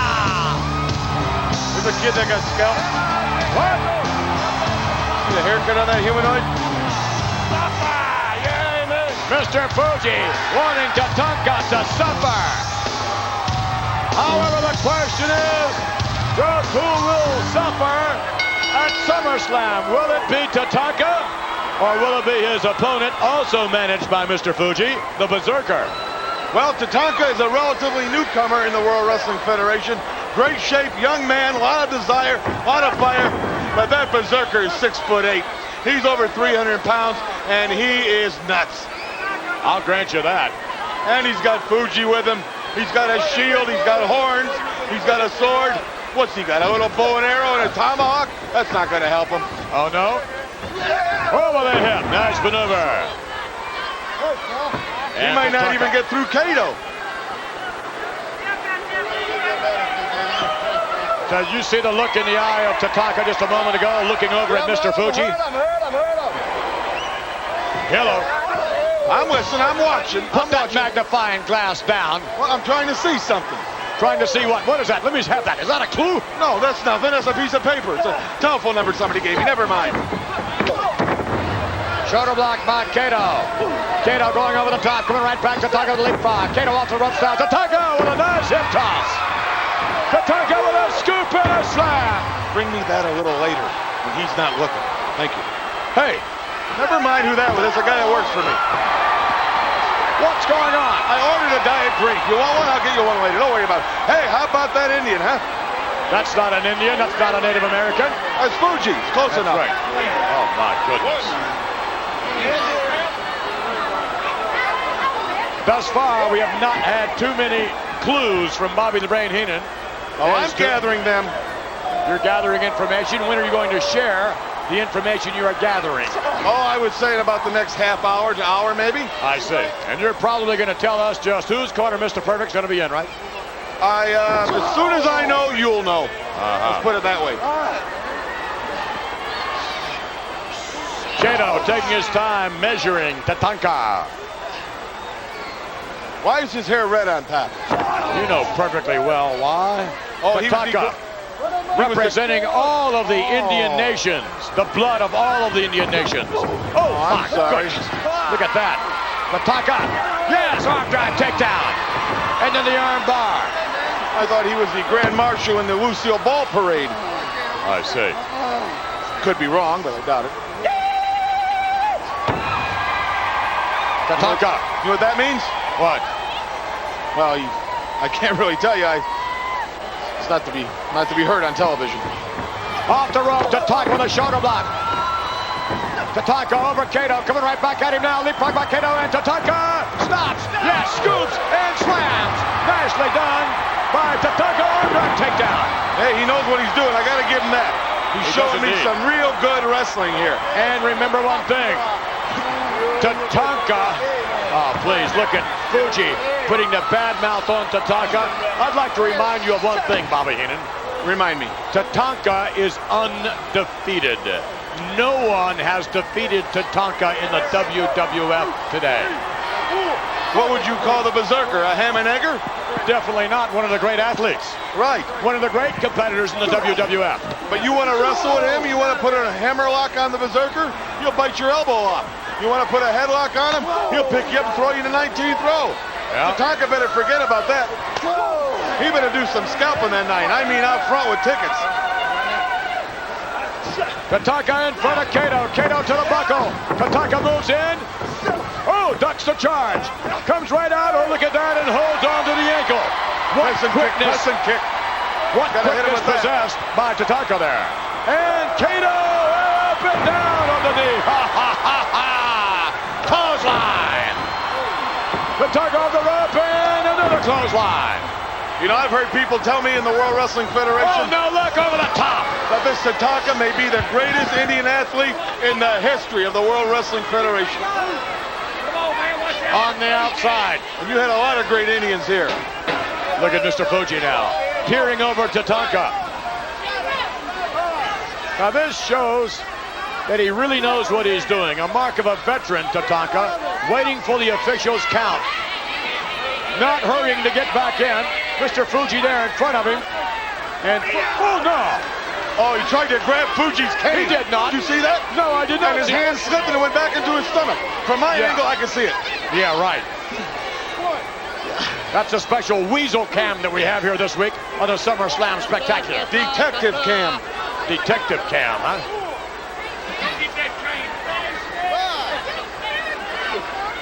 Tatanka on the outside. And now Kato taking full advantage. Kato now trying to set up Tatanka. Scoops him, slams him down to the canvas. And after Tatanka took that shot to the ribs by Mr. Fuji with the cane, it seems as though Kato, oh no, now has the advantage. Nonetheless, I think you have to grant that Tatanka is in great condition. Oh, great condition. Matter of fact, Tatanka is a man who knows what integrated conditioning is all about. If you're going to be undefeated, if you're going to represent your people like this man does, then you better know what integrated conditioning is about. You better know what ICA Pro is about. Because if you don't, you won't be able to cut the mustard. Did you say Custer? No, I didn't say Custer. Said Custer. 1, 2, and a kick out by Tatanka. General Custer. You know, as in Last Stand. Yeah, I know. But it could be Berserker's last stand at SummerSlam. Look at that evil look on the face of Mr. Fuji. Oh, he's a cruel man, all right. I can't imagine what Mr. Fuji is going to instruct the Berserker to do to this young Native American. I just can't imagine what's going to happen in the matchup at SummerSlam. Have you ever had Native American Indian shish kebab? Look at this! Tatanka's back to his feet! Another elbow, driving Kato off. Tatanka over Kato, coming back at him. Over the top, hooks the hips, and Kato goes. Uh-oh. 1, 2, look at that. 1, 2, oh no. Both men back up. Clothesline by Kato. Boy, these men are in shape. Kind of doing a kick out by Tatanka. Tatanka wants it bad, you can feel it. Tatanka knowing full well that if he loses this match, he's not going to have the momentum he normally would have going into SummerSlam. That's right. He's got to get this match under his belt. He's got to get a win. He's got to get his hand raised. That's what's going to push him over the edge of SummerSlam. He's thinking, but all the Berserker's going to do, he don't care if he wins, loses, or draw. He's going to get a hold of this Mr. Tatanka and throw him in the 19th row at Wembley. Mr. Fuji can't believe what's happening. Tatanka's back up again. Off the rope. Under the elbow. Tatanka and Kato both go down. Double clothesline. Right about now might be a good time to inform you of the SummerSlam hotline, where you can hear comments from all the participants headed to SummerSlam, updated on a daily basis. Indeed, during the actual event of SummerSlam, you'll hear reactions from the superstars right after their matchup. The number to call is on your screen. It is Tatanka who is on the warpath. He is on fire. Another chop. Tatanka sets up Kato off the rope on a chop. Oh my goodness. Going upstairs. Yes, he is. Going up to the top rope. Do something, Fuji. Kato spins into Tatanka down from the top. Oh, and he's up, but no, he can't believe it. Fuji can't believe it. Kato down. A cover, two. Come on, he got him. He got him. Look out from behind. Here comes Fuji. Get him, Fuji. No. Oh, chop. Wow. The cane went flying. Another chop, and Fuji goes down. Berserker's not going to be happy about this. Laying the hand on Mr. Fuji. Standing by, me and Gene Okerlund, along with the Nasty Boys, who are preparing for their matchup with the rather reluctant tag team partners of the Macho Man and the Ultimate Warrior. What a matchup. All right, thank you. Coming up, the big match where the Macho Man teams up with the Ultimate Warrior to meet the Nasty Boys. Tag and Knob, what a coup for you, manager Jimmy Hart. You're right. We pulled it off. What a coup for us, baby. Can you believe my Nasty Boys taking on the Ultimate Moron and Randy Macho Man Savage? Do you think they're a tag team? Do you think they care about each other? No, they don't. But tonight, they're facing my Nasty Boys, baby. That's right, Jimmy. That's right, Jimmy. In just a few minutes, Macho Man Randy Savage and the Ultimate Warrior take on the greatest, nastiest tag team in the World Wrestling Federation today. Nasty Boys are gonna nasty size you. You ain't gonna like it, but you're definitely gonna get nasty size. Knobs. Jimmy, you pulled it off, baby. You pulled it off. Soon they will be beating each other up at SummerSlam. But tonight, the Nasty Boys get to beat up on the two top dogs of the World Wrestling Federation, and we're gonna nasty size ya. Thank you very much, gentlemen. Thank you. Hey, what is this, Mr. Perfect? Hold on. Hey, am I on a roll or what? Nobody knows the Ultimate Warrior, and nobody knows the Macho Man Randy Savage like Mr. Perfect knows them. And in your big matchup tonight, I'm going to give you guys a few secrets about those two guys.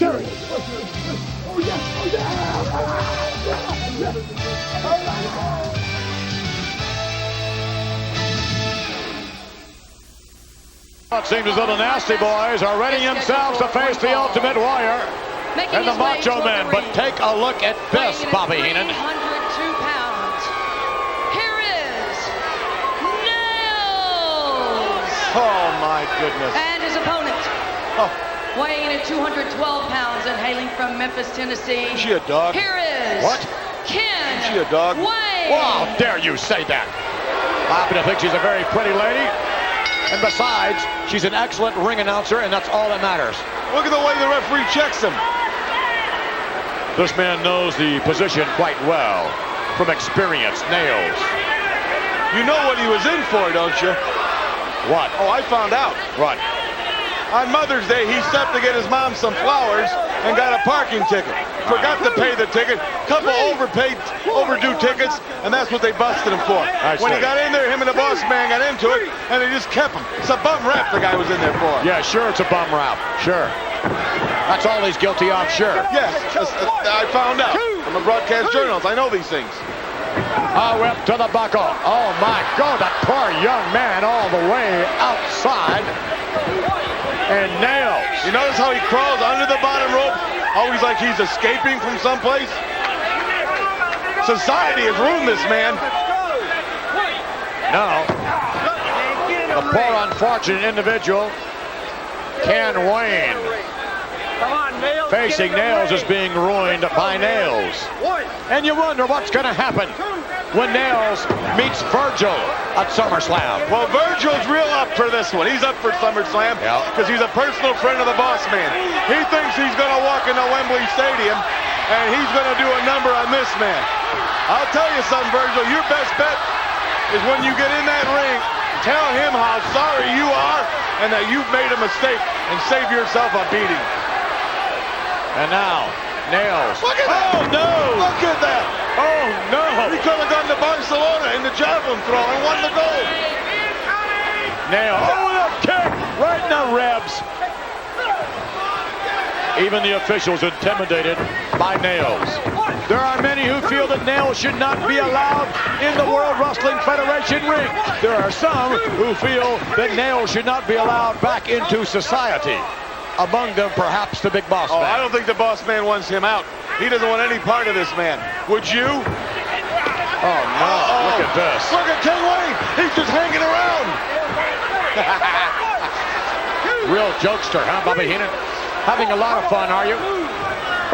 Everyone is going to have fun at SummerSlam, especially those of you who ordered a pay-per-view. You have seen great pay-per-view spectaculars in the past from the World Wrestling Federation, but I don't believe anything quite like you're going to see at SummerSlam. I believe among the pay-per-views that the WWF has presented, this will be the greatest. 80,000 screaming limeys. Hey, 80,000 fans. Oh, I'm sorry, excuse me. Indeed, the pageantry of Wembley Stadium. The Warrior Savage matchup with Perfect, no doubt, in somebody's corner. With all of the action, the British Bulldog going for the Intercontinental Championship against the Hitman Bret Hart. And of course, Kamala squaring off against The Undertaker. Not to mention the matchup of the two prima donnas, Shawn Michaels and the model Rick Martel. And that's the match where neither opponent can hit each other in the face. Give me a break. What's going to happen there? We do encourage you to order in advance. We do encourage you to call your local cable system and order the pay-per-view SummerSlam. It'll be jam-packed, close to 3 hours of excitement like you have never seen before. From Wembley Stadium, 80,000 fans will share the spotlight with you from your living room. Oh no, look at this. He's going to be fined. He put his hands on a referee. Oh! Well, the match is over now. He can do what he wants. It's going to cost some money anyway. It doesn't matter. Take him out.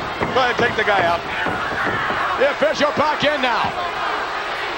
Look at the fear the officials have. They don't want to get close to this guy. Look at this. Look at this. Hey, wait a minute. Wait a minute. He doesn't care. It's awful hard to beat a man who doesn't care. Virgil, you better care. You're in trouble. Virgil squaring off against Nails. What an event at SummerSlam. Oh. Look at the kisser on this man. He's nuts. And speaking of looking at the kisser, for all you Dish and D-Scrambler owners out there, all you have to do to order SummerSlam is called Prime Time 24 at 212 213 1600. Order SummerSlam now. Standing by me, Gene Okerlund. Please welcome my guest this week.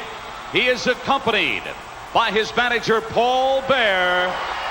Ladies and gentlemen, The Undertaker.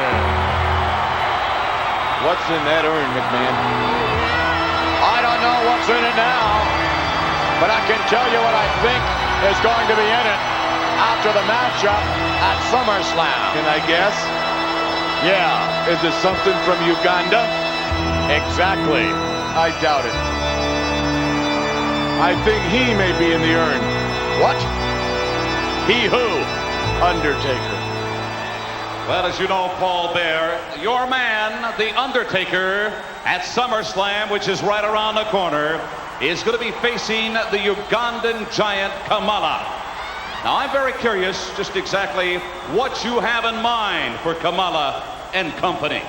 Oh, Mr. Okerlund, we have a very grave matter at hand. Pre-arrangements for Kamala's funeral. When we place him in his casket, should we put his mask on his face? Should we put his spear in his hands? His shield by his side? Will we have to dig 3 holes? Or, Undertaker, maybe 1 large hole for a mass burial? The only dilemma that we face now is what to do with the remains of Kamala. The results of SummerSlam are inevitable. Kamala will be destroyed by the tombstone.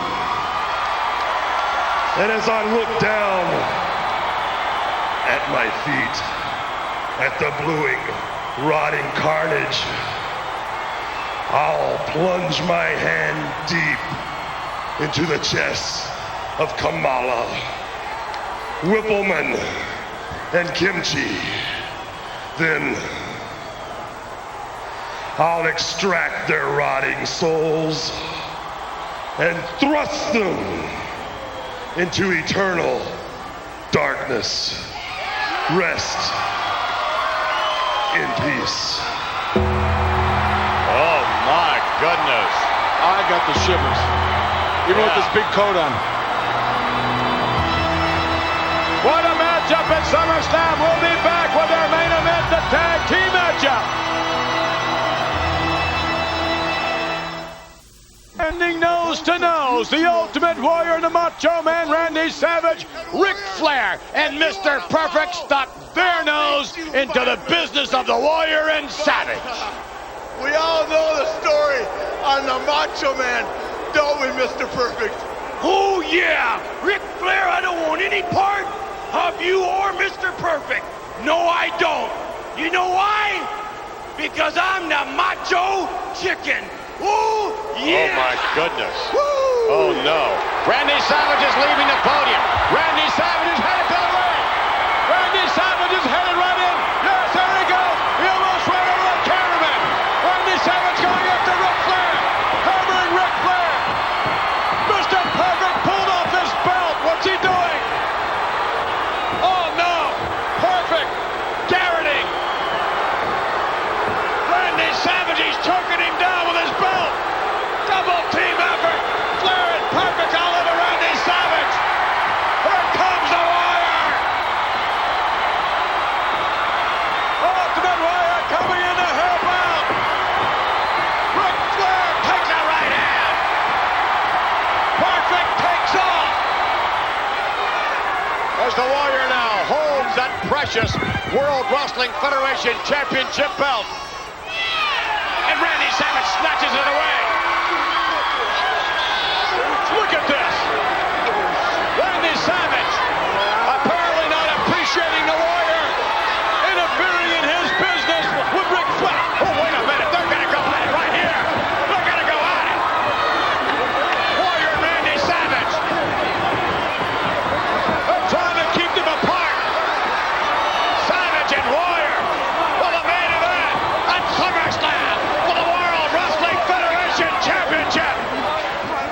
Ric Flair interrupting the interview with the Ultimate Warrior, he informed the Warrior of the alleged tactics of Mr. Perfect.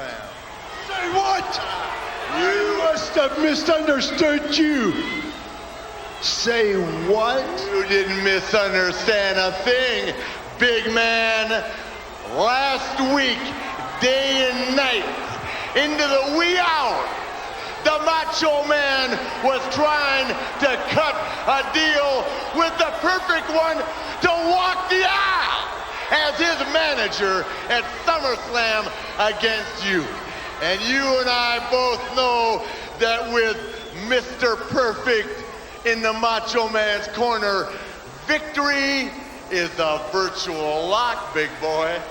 And Mr. Perfect informing the Macho Man of the alleged tactics of the Ultimate Warrior. But after Ric Flair talked to the Ultimate Warrior last week, the Ultimate Warrior called me. And for the past week, the Ultimate Warrior and Mr. Perfect have been in negotiations together. And I'll tell you what, he has made me an offer I may not be able to refuse. Well, here we go. Is scheduled for one fall. Introducing first, legend ring rider manager, the mouth of the South, Jimmy Hart. Weighing a combined weight of 543 pounds, hailing from Allentown, Pennsylvania.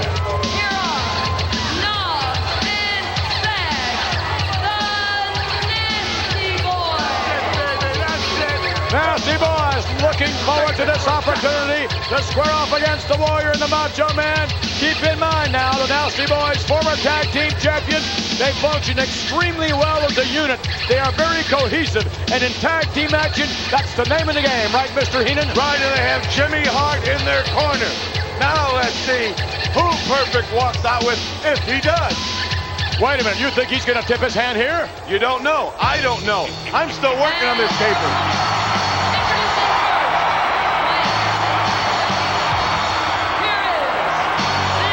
I don't see him coming.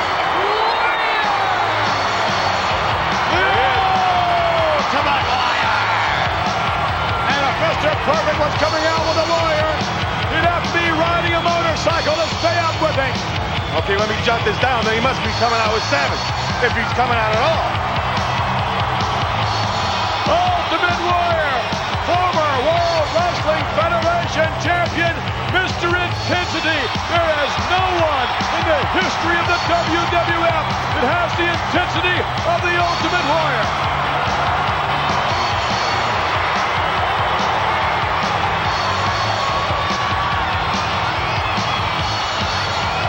However, no matter how good one individual is, he has to be able to function collectively in a tag team effort with his partner.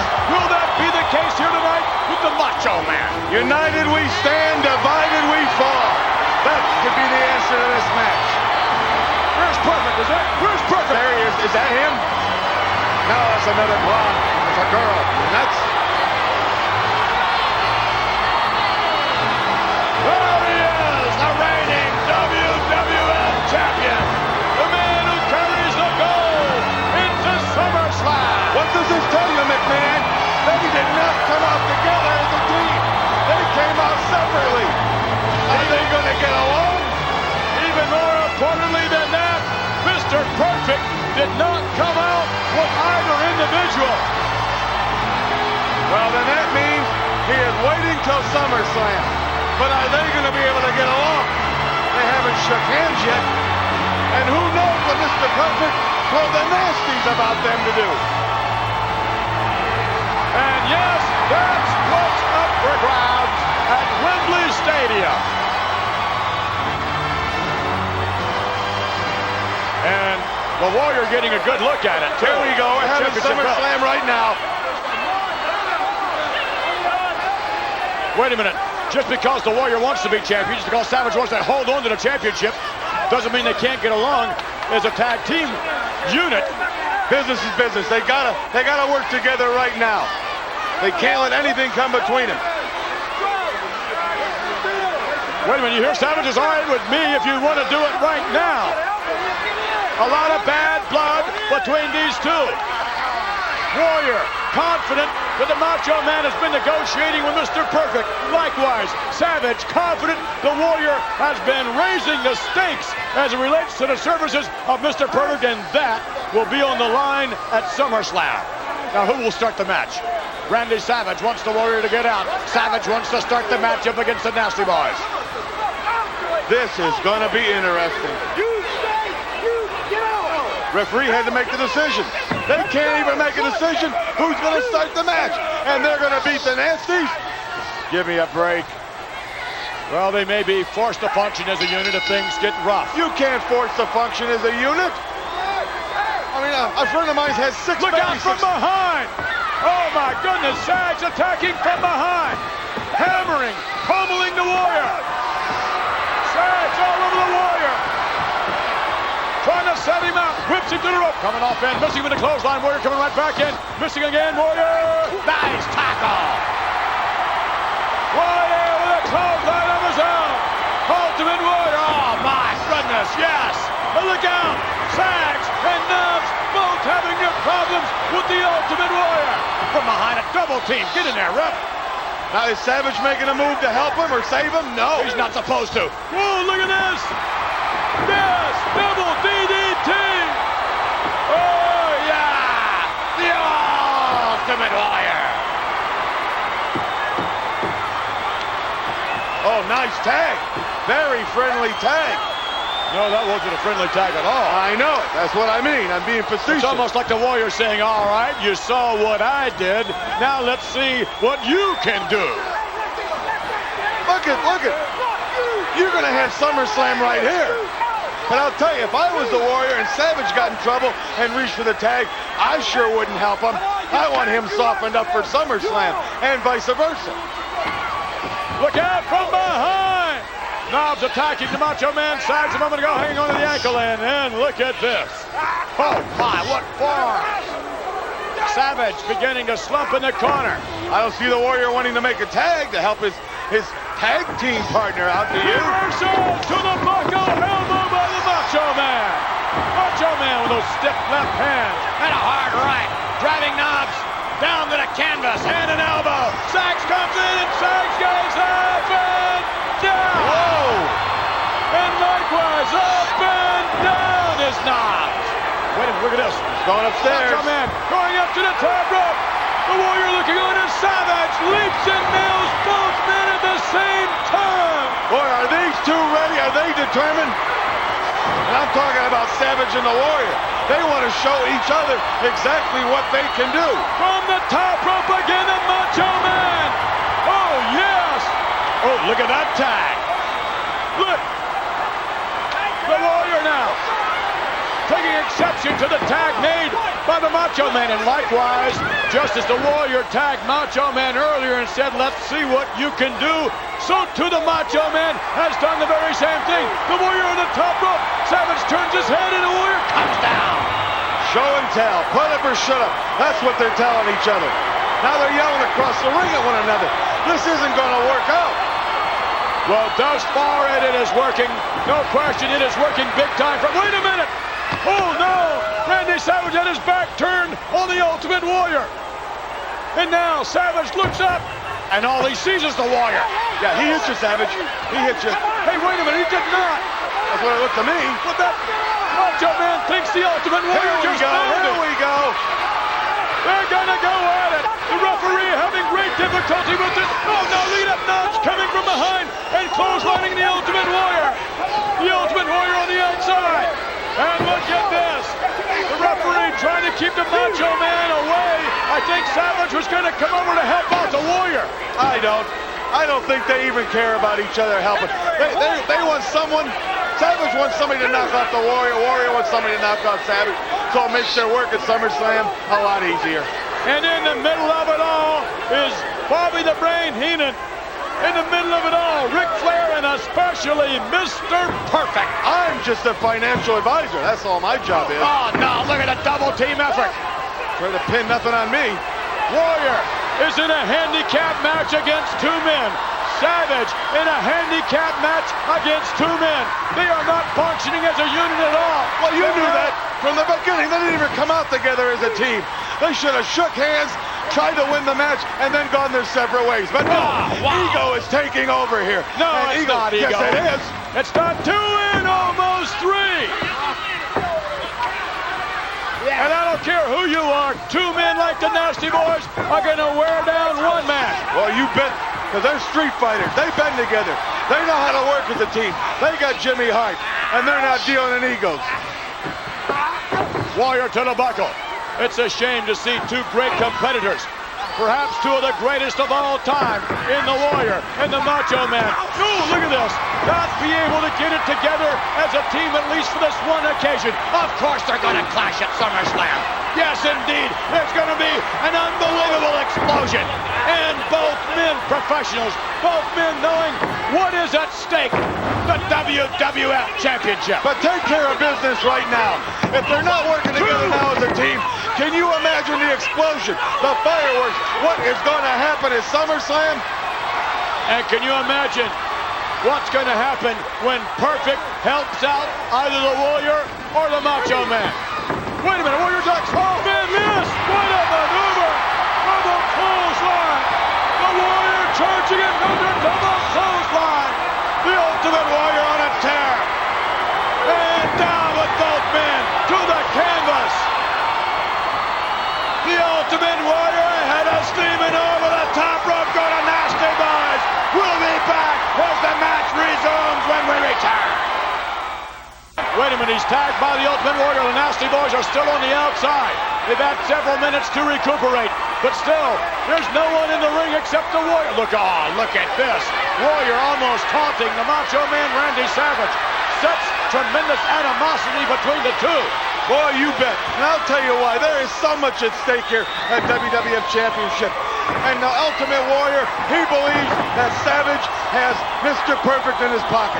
And Savage believes the Ultimate Warrior has Mr. Perfect in his pocket. And they saw Mr. Perfect earlier tonight, how he helped Ric Flair win that match. Wait a minute, what do you mean by helped? Oh, no, look at this. The referee is down. Got in the way again. The Macho Man Randy Savage with Brian Nelson. Oh, the helmet! Did you see that? Jimmy Hart's helmet used by Sags a moment ago, and they just cold cut the Macho Man. And now, Jimmy Hart was going after the Warrior, I think. No, look out, from behind, Look at this. What's going on, Bobby? What's going on, Bobby? It's Perfect and Flair. What's going on? They jumped the Warrior. They jumped the Warrior. Yes, but look what they're doing to the Ultimate Warrior. Oh, no. The referee is still unconscious. Oh, look at that. Randy Savage was just nailed over the head with a chair. He's down. Meanwhile, look at this. Savage being kicked. He's almost unconscious. Meanwhile, the double team effort continues on the Warrior as well as the Macho Man Randy Savage. What is going on here? Well, the way it looks to me is they better get some help out here. This referee can't control it. He's out cold. I mean, I've never seen anything like this before. The Nasty Boys on the other side of the ring, double teaming the Macho Man Randy Savage. He's out. Meanwhile, look at this. Perfect and Flair, who have no business being at ringside. Oh, no. Oh, no. What kind of shape is Savage going to be in for the match at Summer? Oh, no. I've never seen Savage, the Ultimate Warrior, or any two people take a beating like this.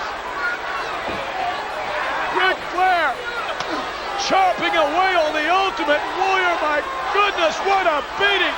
Flair and Perfect now taking off. Randy Savage still being double teamed. He has no idea what has happened on the other side of the ring. And the Warrior's gone after Ric Flair. The Warrior's gone after Mr. Perfect. But look, he's been beaten. He's been pummeled as Perfect and Flair take off. The Ultimate Warrior hot on their heels. I'm confused. It seems to me that here Perfect and Flair have come down and interfered in this matchup. The official did not see what was going on at all. Come on, Randy. Oh, no, wait a minute. The official now is counting Randy Savage. Come on, Randy. Savage George was nailed from behind with the helmet. From there, he was pummeled with the chair, with kicks, with... Let's see what's going down first. That's it. That's it. Oh, no, come on. See, if they don't work as a team, that wouldn't have... Oh, shut up, you big mouth.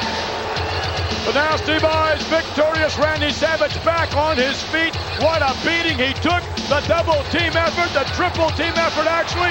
Savage nailing. Oh, my goodness. He's going to get the helmet. Coming in from behind. Yes, the Nasty Boys are hammered by the Macho Man, Randy Savage. He's beside himself, McMahon. He's lost it. He's lost it big. Well, I'll tell you what. Savage is on his way to SummerSlam to defend the WWF Championship. But I think I have this whole thing figured out. I think I got it figured out. I know exactly what's going down now. I don't need this hat or this coat to figure this out. Well, I can tell you what, when we return, we're told Mean Gene Okerlund will attempt to interview the Ultimate Warrior. You can bet the Warrior has his view. He may have it figured out as well. Yeah, I got it. I mean Gene Okerlund awaiting the arrival of the Ultimate Warrior. What you have just seen moments ago in that tag team match, in my opinion, a travesty. We saw it disintegrate right... Ric Flair, Mr. Perfect, arriving at ringside, brutally attacking you. You've got to have some kind of an explanation, Ultimate Warrior.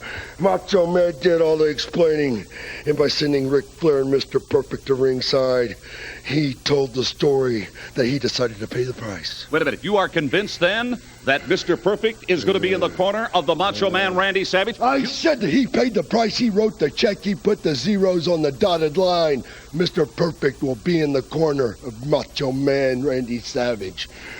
Both you and the Macho Man Randy Savage have said in prior statements that indeed the man that has Mr. Perfect in their corner would be victorious at SummerSlam. Do you still believe that, Warrior?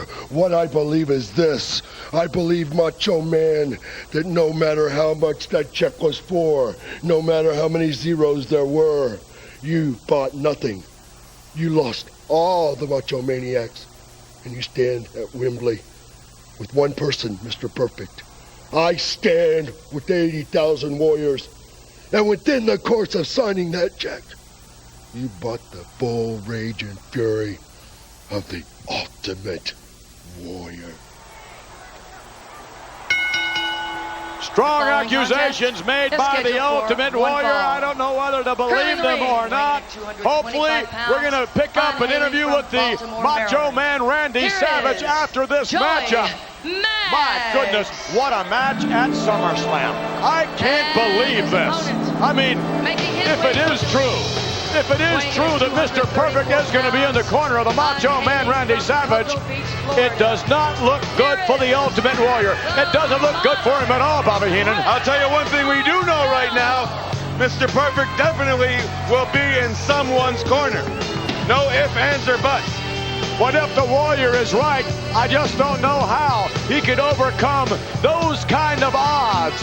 Randy Savage, one of the greatest WWF champions of all time, with Mr. Perfect in his corner. All I know is this is going to be one of the greatest pay-per-view spectaculars of all time. And that's saying something when you're talking about the World Wrestling Federation, because there's never been anything as successful on pay-per-view ever as the WWF. And why? Because it's family entertainment, a jam-packed near 3 hours of excitement, of grandeur that you will never see again.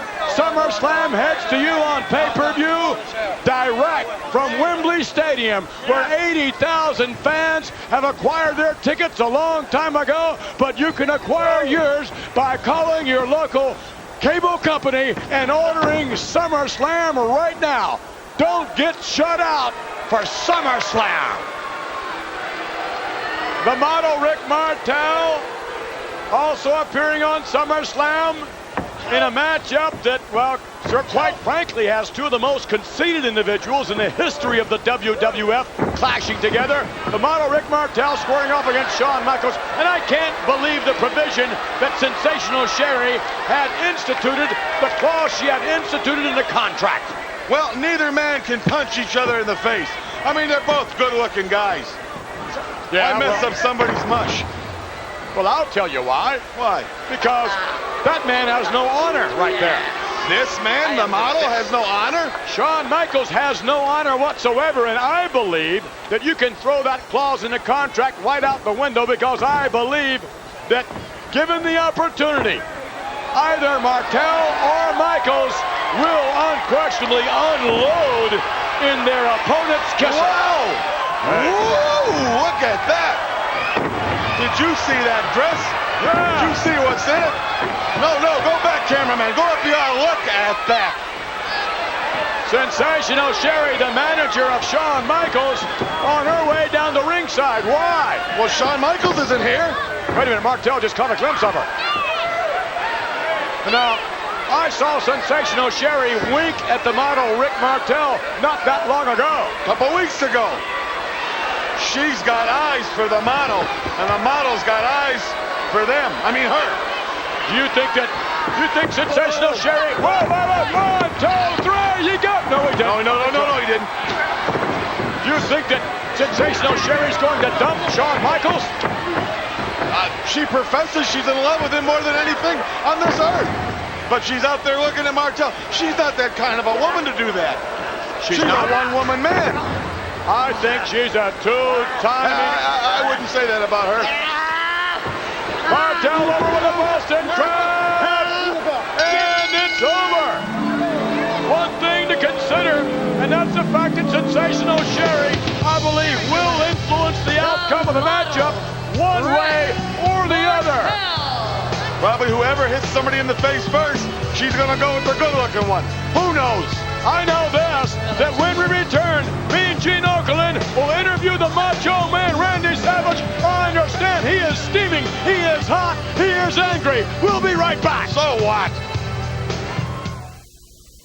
Macho Man Randy Savage being Gene Okerlund. World Wrestling Federation champion Macho Man Randy Savage. Right here. You had to hear the accusations from the Ultimate Warrior just moments ago right here. Yes, They I deserve did. your response. Is Mr. Perfect going to be in your corner at SummerSlam? No, I got accusations to the Ultimate Warrior. You have got Mr. Perfect locked in at SummerSlam. Now I know that's the way it's going down. Wait a minute. You're telling me that the Ultimate Warrior is going to have Mr. Perfect in his corner? That's it. You got it. What about this tag team fiasco that we saw earlier on?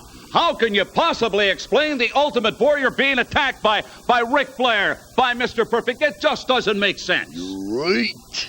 It doesn't make sense, but it makes dollars and cents, yeah. Now I realize what you're doing, Ultimate Warrior. Well, I was cold-cocked on the outside by the Nasty Boys.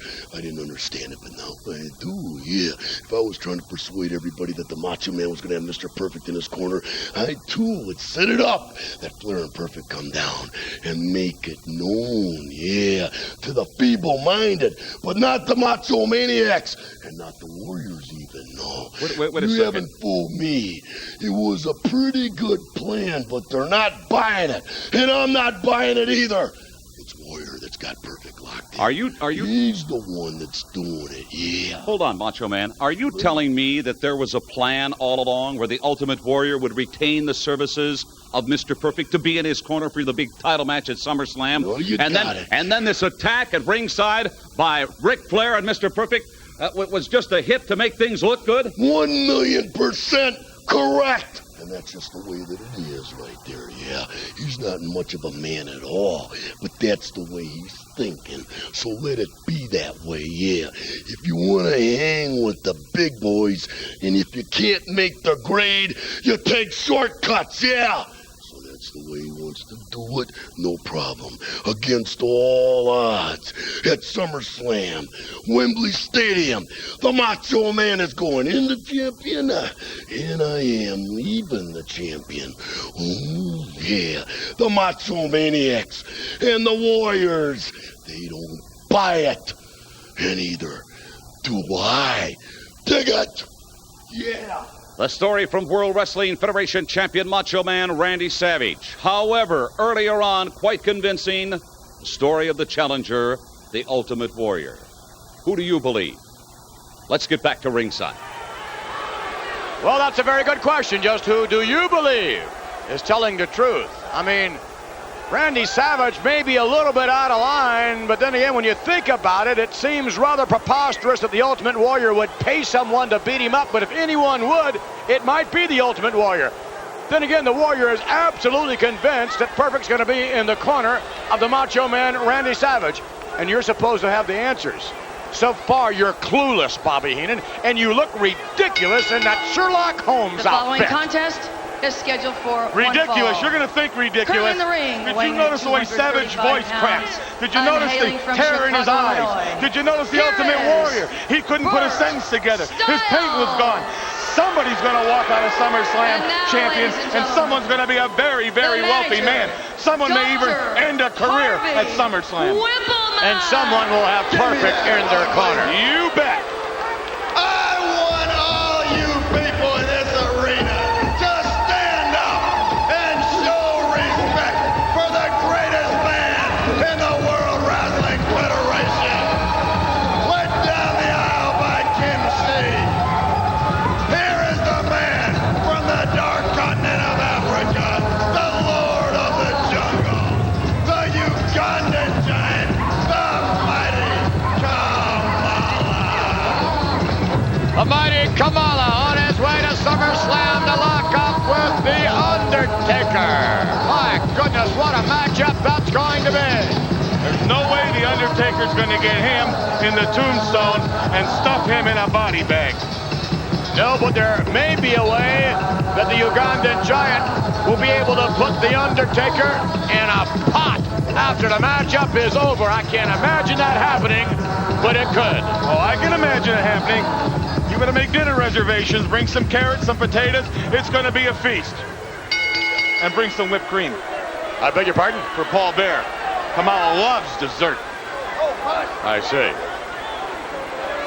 Last minute consultation by Kim Shee, who will shout instructions from time to time to Kamala.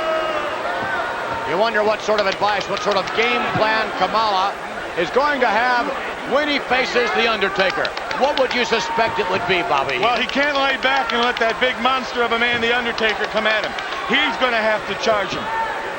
And I know The Undertaker's going to be thinking the same thing. He's going to have to go right after him. And Kamala moving in. Oh, look at this. Oh! Back to the corner.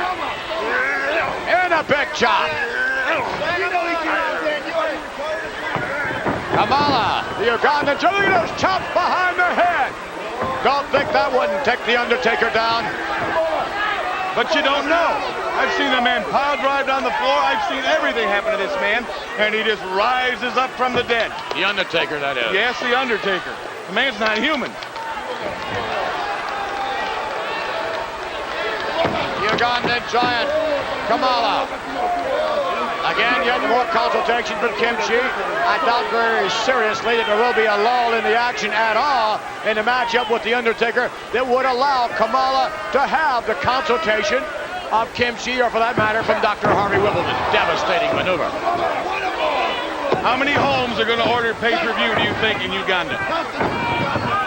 I don't know, but I can tell you here in the States, this is going to be one of the greatest pay-per-view extravaganzas of all time. Kamala now. Oh, my, dropping his opponent across the top rope. Now, I can see him doing that to The Undertaker. Yep. Kamala sets up.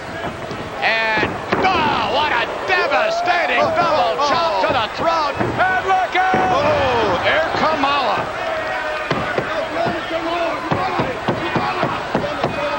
He doesn't even know how to pin the man, but he doesn't care. Now he rolls him over. And rolls him over again. And rolls him over again. Reaching for the leg now. And it's over. Hasn't got a clue, but is he dangerous? He is definitely dangerous.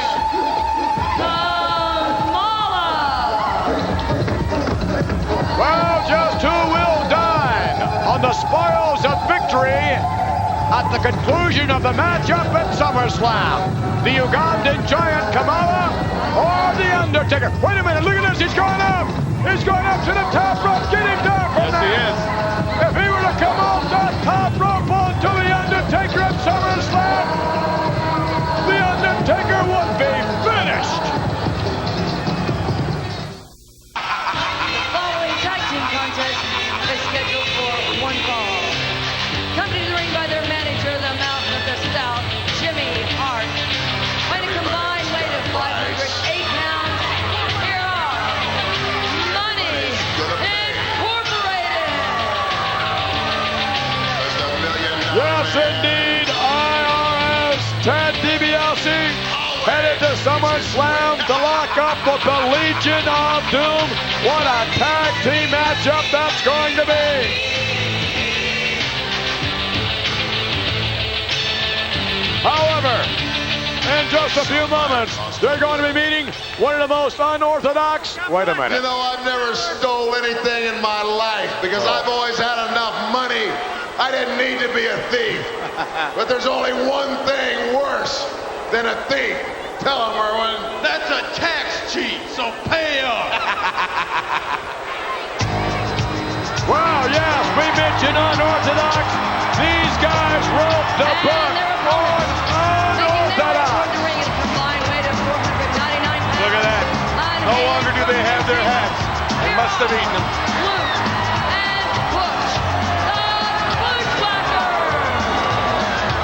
One of the most popular tag team combinations ever from New Zealand, from way down under. That's the same as England. I beg your pardon? It's a suburb. It's the same thing almost. New Zealand is a suburb? Well, it's not really, but they're all alike. They're the same kind of people, same mentality, same culture.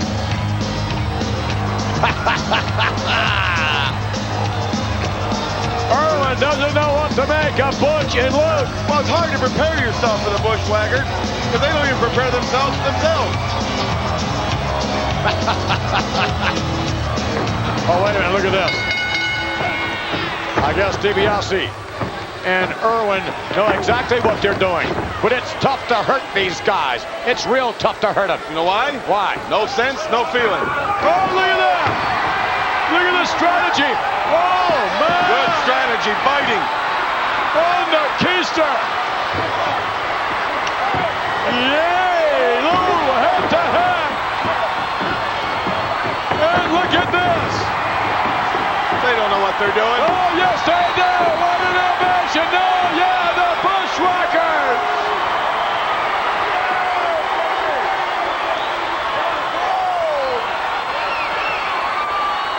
Good look there at Butch.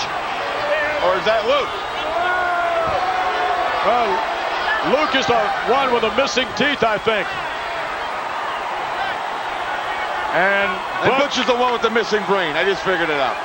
Well, I don't know about that. The one thing they're not missing at all is an allegiance of fans. My goodness. All over the WWF. This, one of the more popular tag teams in history. People always like stray animals. Feel sorry for them. By the way, not taking anything away from the credence of this particular matchup. Bobby Heenan, oh my. You heard the comments of the Ultimate Warrior. You just heard a few moments ago the comments, oh, look at this! If that's indicative of the effort of Money Incorporated at Wembley Stadium, they're in trouble. What were you saying? Look at this, more action. Oh, yeah!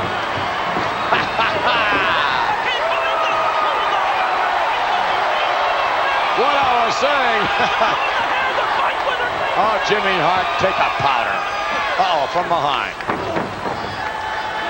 It seems to me, Bobby Heenan, that based upon the comments made by both the Warrior as well as the Macho Man Randy Savage, that by now you have sifted through those comments.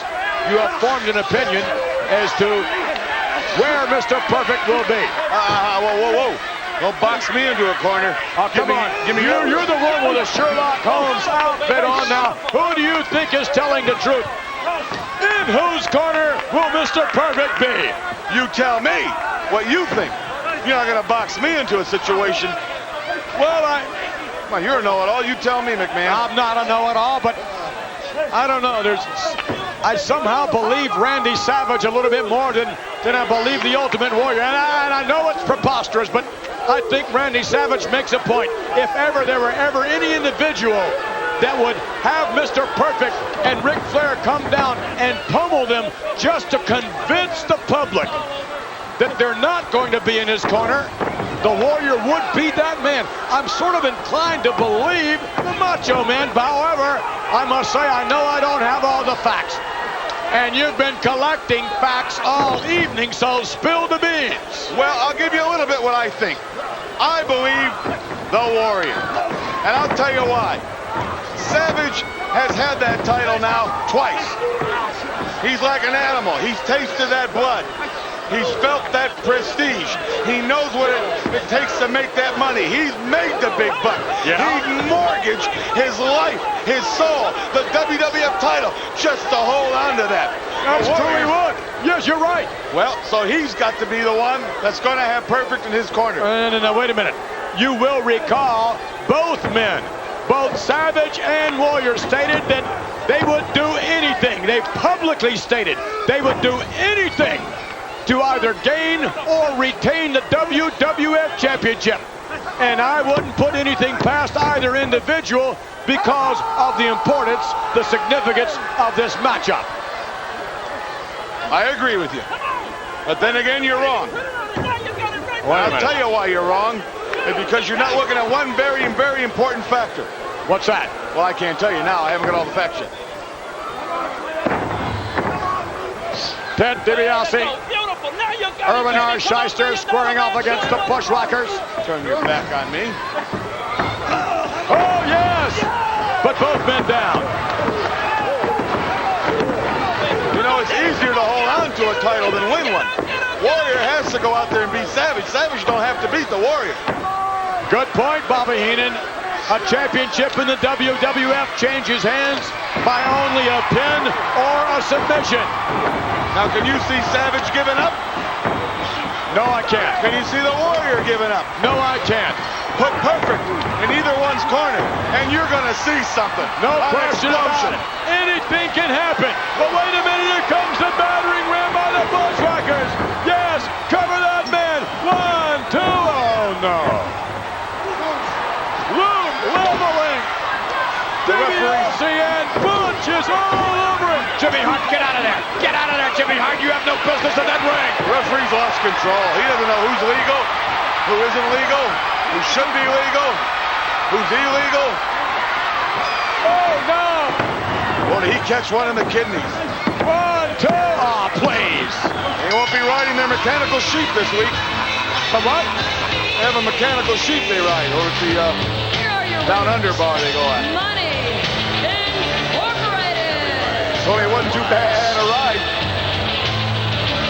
Well, what a matchup it's going to be with Money Incorporated squaring off against the Legion of Doom at SummerSlam.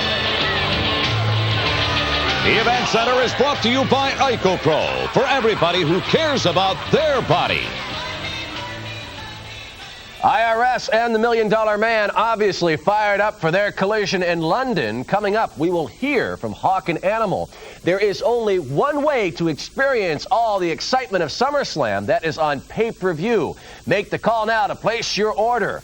In another incredible matchup, the huge Crush will step into the ring with the very dangerous Repo Man. Right now, he is standing by with more on this rapidly approaching bout.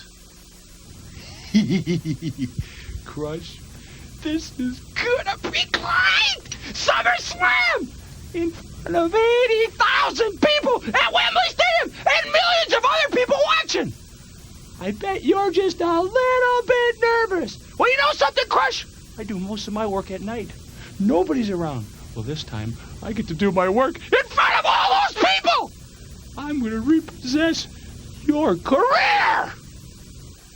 Repo Man confident he will be able to withstand the superhuman strength of Crush.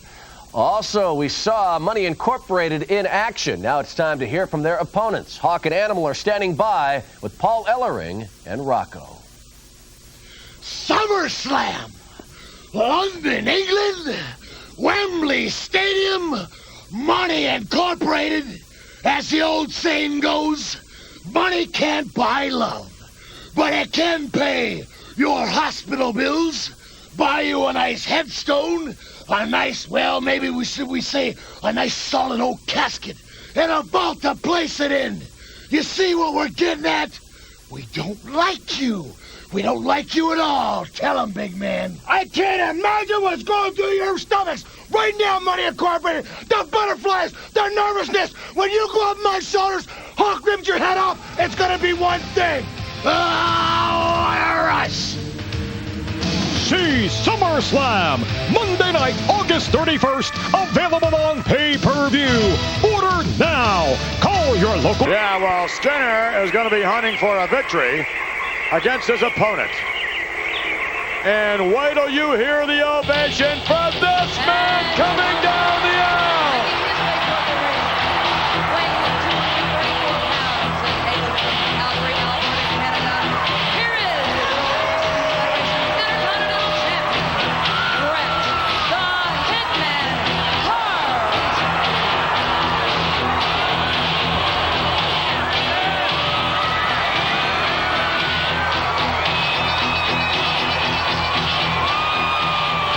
The Hitman, Bret Hart.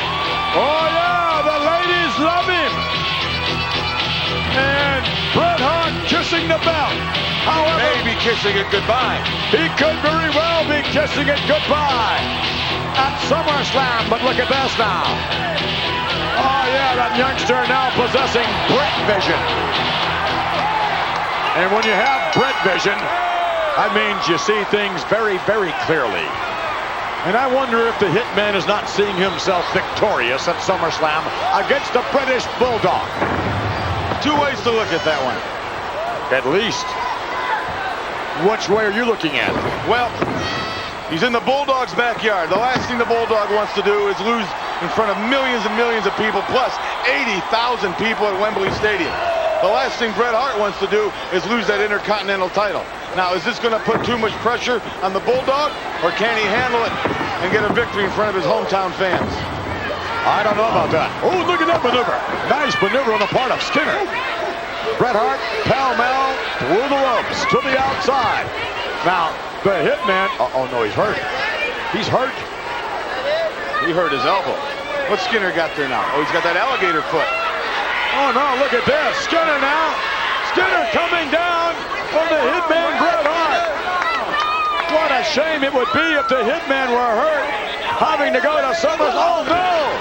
Hey, this man can hurt you. This man can hurt you bad. And you know it. You can take on an alligator, you can take out Bret Hart. Davey Boy Smith, the British Bulldog, obviously looking on somewhere.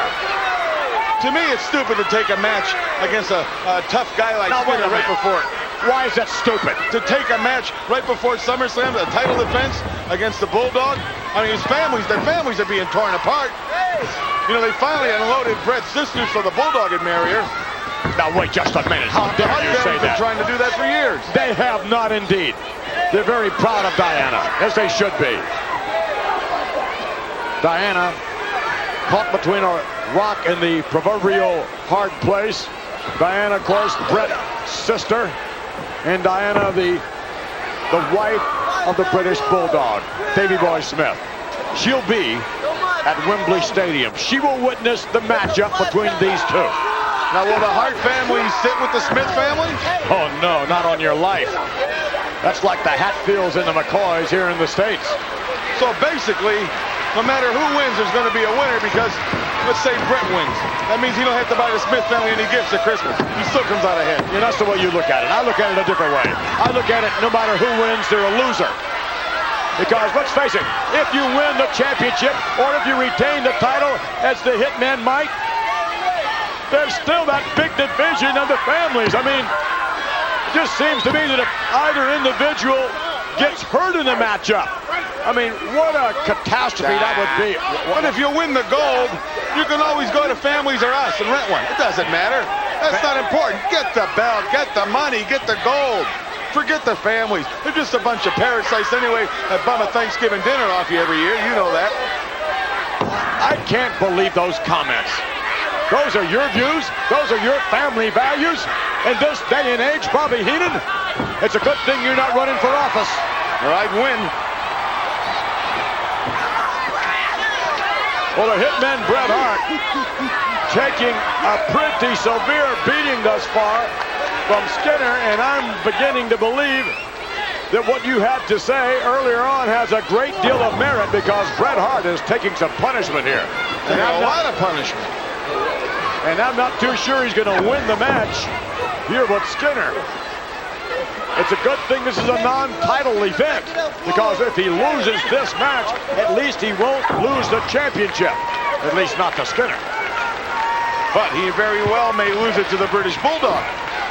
Indeed. See, the Bulldog has to beat him, and he has to beat him in his own backyard in front of 80,000 people. All Bret Hart has to do is just last the time limit. Well, again, the point that was made earlier on, you're reinforcing now, and that in the WWF, in order for a championship to change, there must be either a pin or a submission. And it looks like we're going to get a pin right about here. You got that? Yeah, hand it to me now. Okay, thank you. Hey, what? Give me that note. No, you can't have that note. What? Bobby Heenan, you're... Now listen, that man's been passing you notes all night long. You know something and you're not telling us. I'm going to tell you something right now. At the conclusion of this match, I am going to tell you whose corner Mr. Perfect will be in. Fair enough. Look at this. The hitman Bret Hart with a cover on to it. Can't quite get him. Bret Hart coming back around now. The hitman Bret Hart with Skinner. Bret Hart with momentum. Yet another cover. Hook the leg. He's not hooking the leg. Not hook the leg. He can't make that mistake with the British Bulldog, Davey Boy Smith. And with his power, you better hook both legs. The hitman Bret Hart hammering away on Skinner. It's been a rough, tough matchup all the way thus far. Oh my, and it's getting tougher. Skinner perhaps sensing victory now. And I must say, it seems to me that the hitman Bret Hart does not quite have the momentum that perhaps he should have. He doesn't look sharp. He doesn't look sharp at all. Then again, we're talking about the excellence of execution. Look at that, look at that, look at that. Hey, wait a minute. He's been playing possum. What mind games are going on? Look at that. He's got him. Bret Hart, just like that, defeats Skinner with that submission hold. Maybe he was playing possum the entire time. He knows the British Bulldog is looking on. What a matchup that's going to be at SummerSlam. When we return, are you ready to tell us? When we return, I will tell you what corner Mr. Perfect will be in. Ultimate Warrior or the Macho Man. We'll be right back with Bobby Heenan's prediction. I got the scoop. Keeps an eye on things. We'd certainly like to thank you for joining us for the SummerSlam Spectacular. We invite you to join us again in approximately 1 week for one of the greatest pay-per-view extravaganzas of all time, SummerSlam. And it will be at SummerSlam, unquestionably, where the mystery will be solved as to just whose corner Mr. Perfect really will be in. And Bobby the Brain Heenan, as a result of your ineptness, it seems to me that rather than resembling the great Sherlock Holmes, you more resemble that bumbling inspector, Inspector Clouseau. Did you say to me? Clouseau? Clouseau. Clouseau? That bumbling fool? That imbecile? That moron Clouseau? Oh, elementary, my dear McWatson. You see, because all along, I've known the answer to this mystery. I have two gentlemen standing by right now who are going to tell you what corner Mr. Perfect's going to be in. And then the whole world will know what a great detective I am. I will be head of Scotland Yard, not that bumbling fool. Clouseau. It appears that two of the greatest superstars in World Wrestling Federation history, World Wrestling Federation champ Macho Man Randy Savage and the Ultimate Warrior, are ready to tear each other's throats out.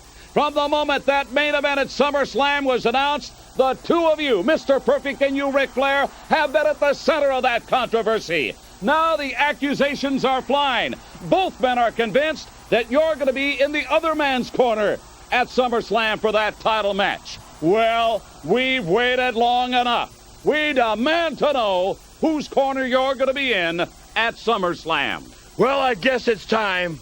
Time to tell whose corner I'm going to be in. You've made him wait long enough, Perfect. Let's tell him now. We've only got one thing to say. Woo! Woo!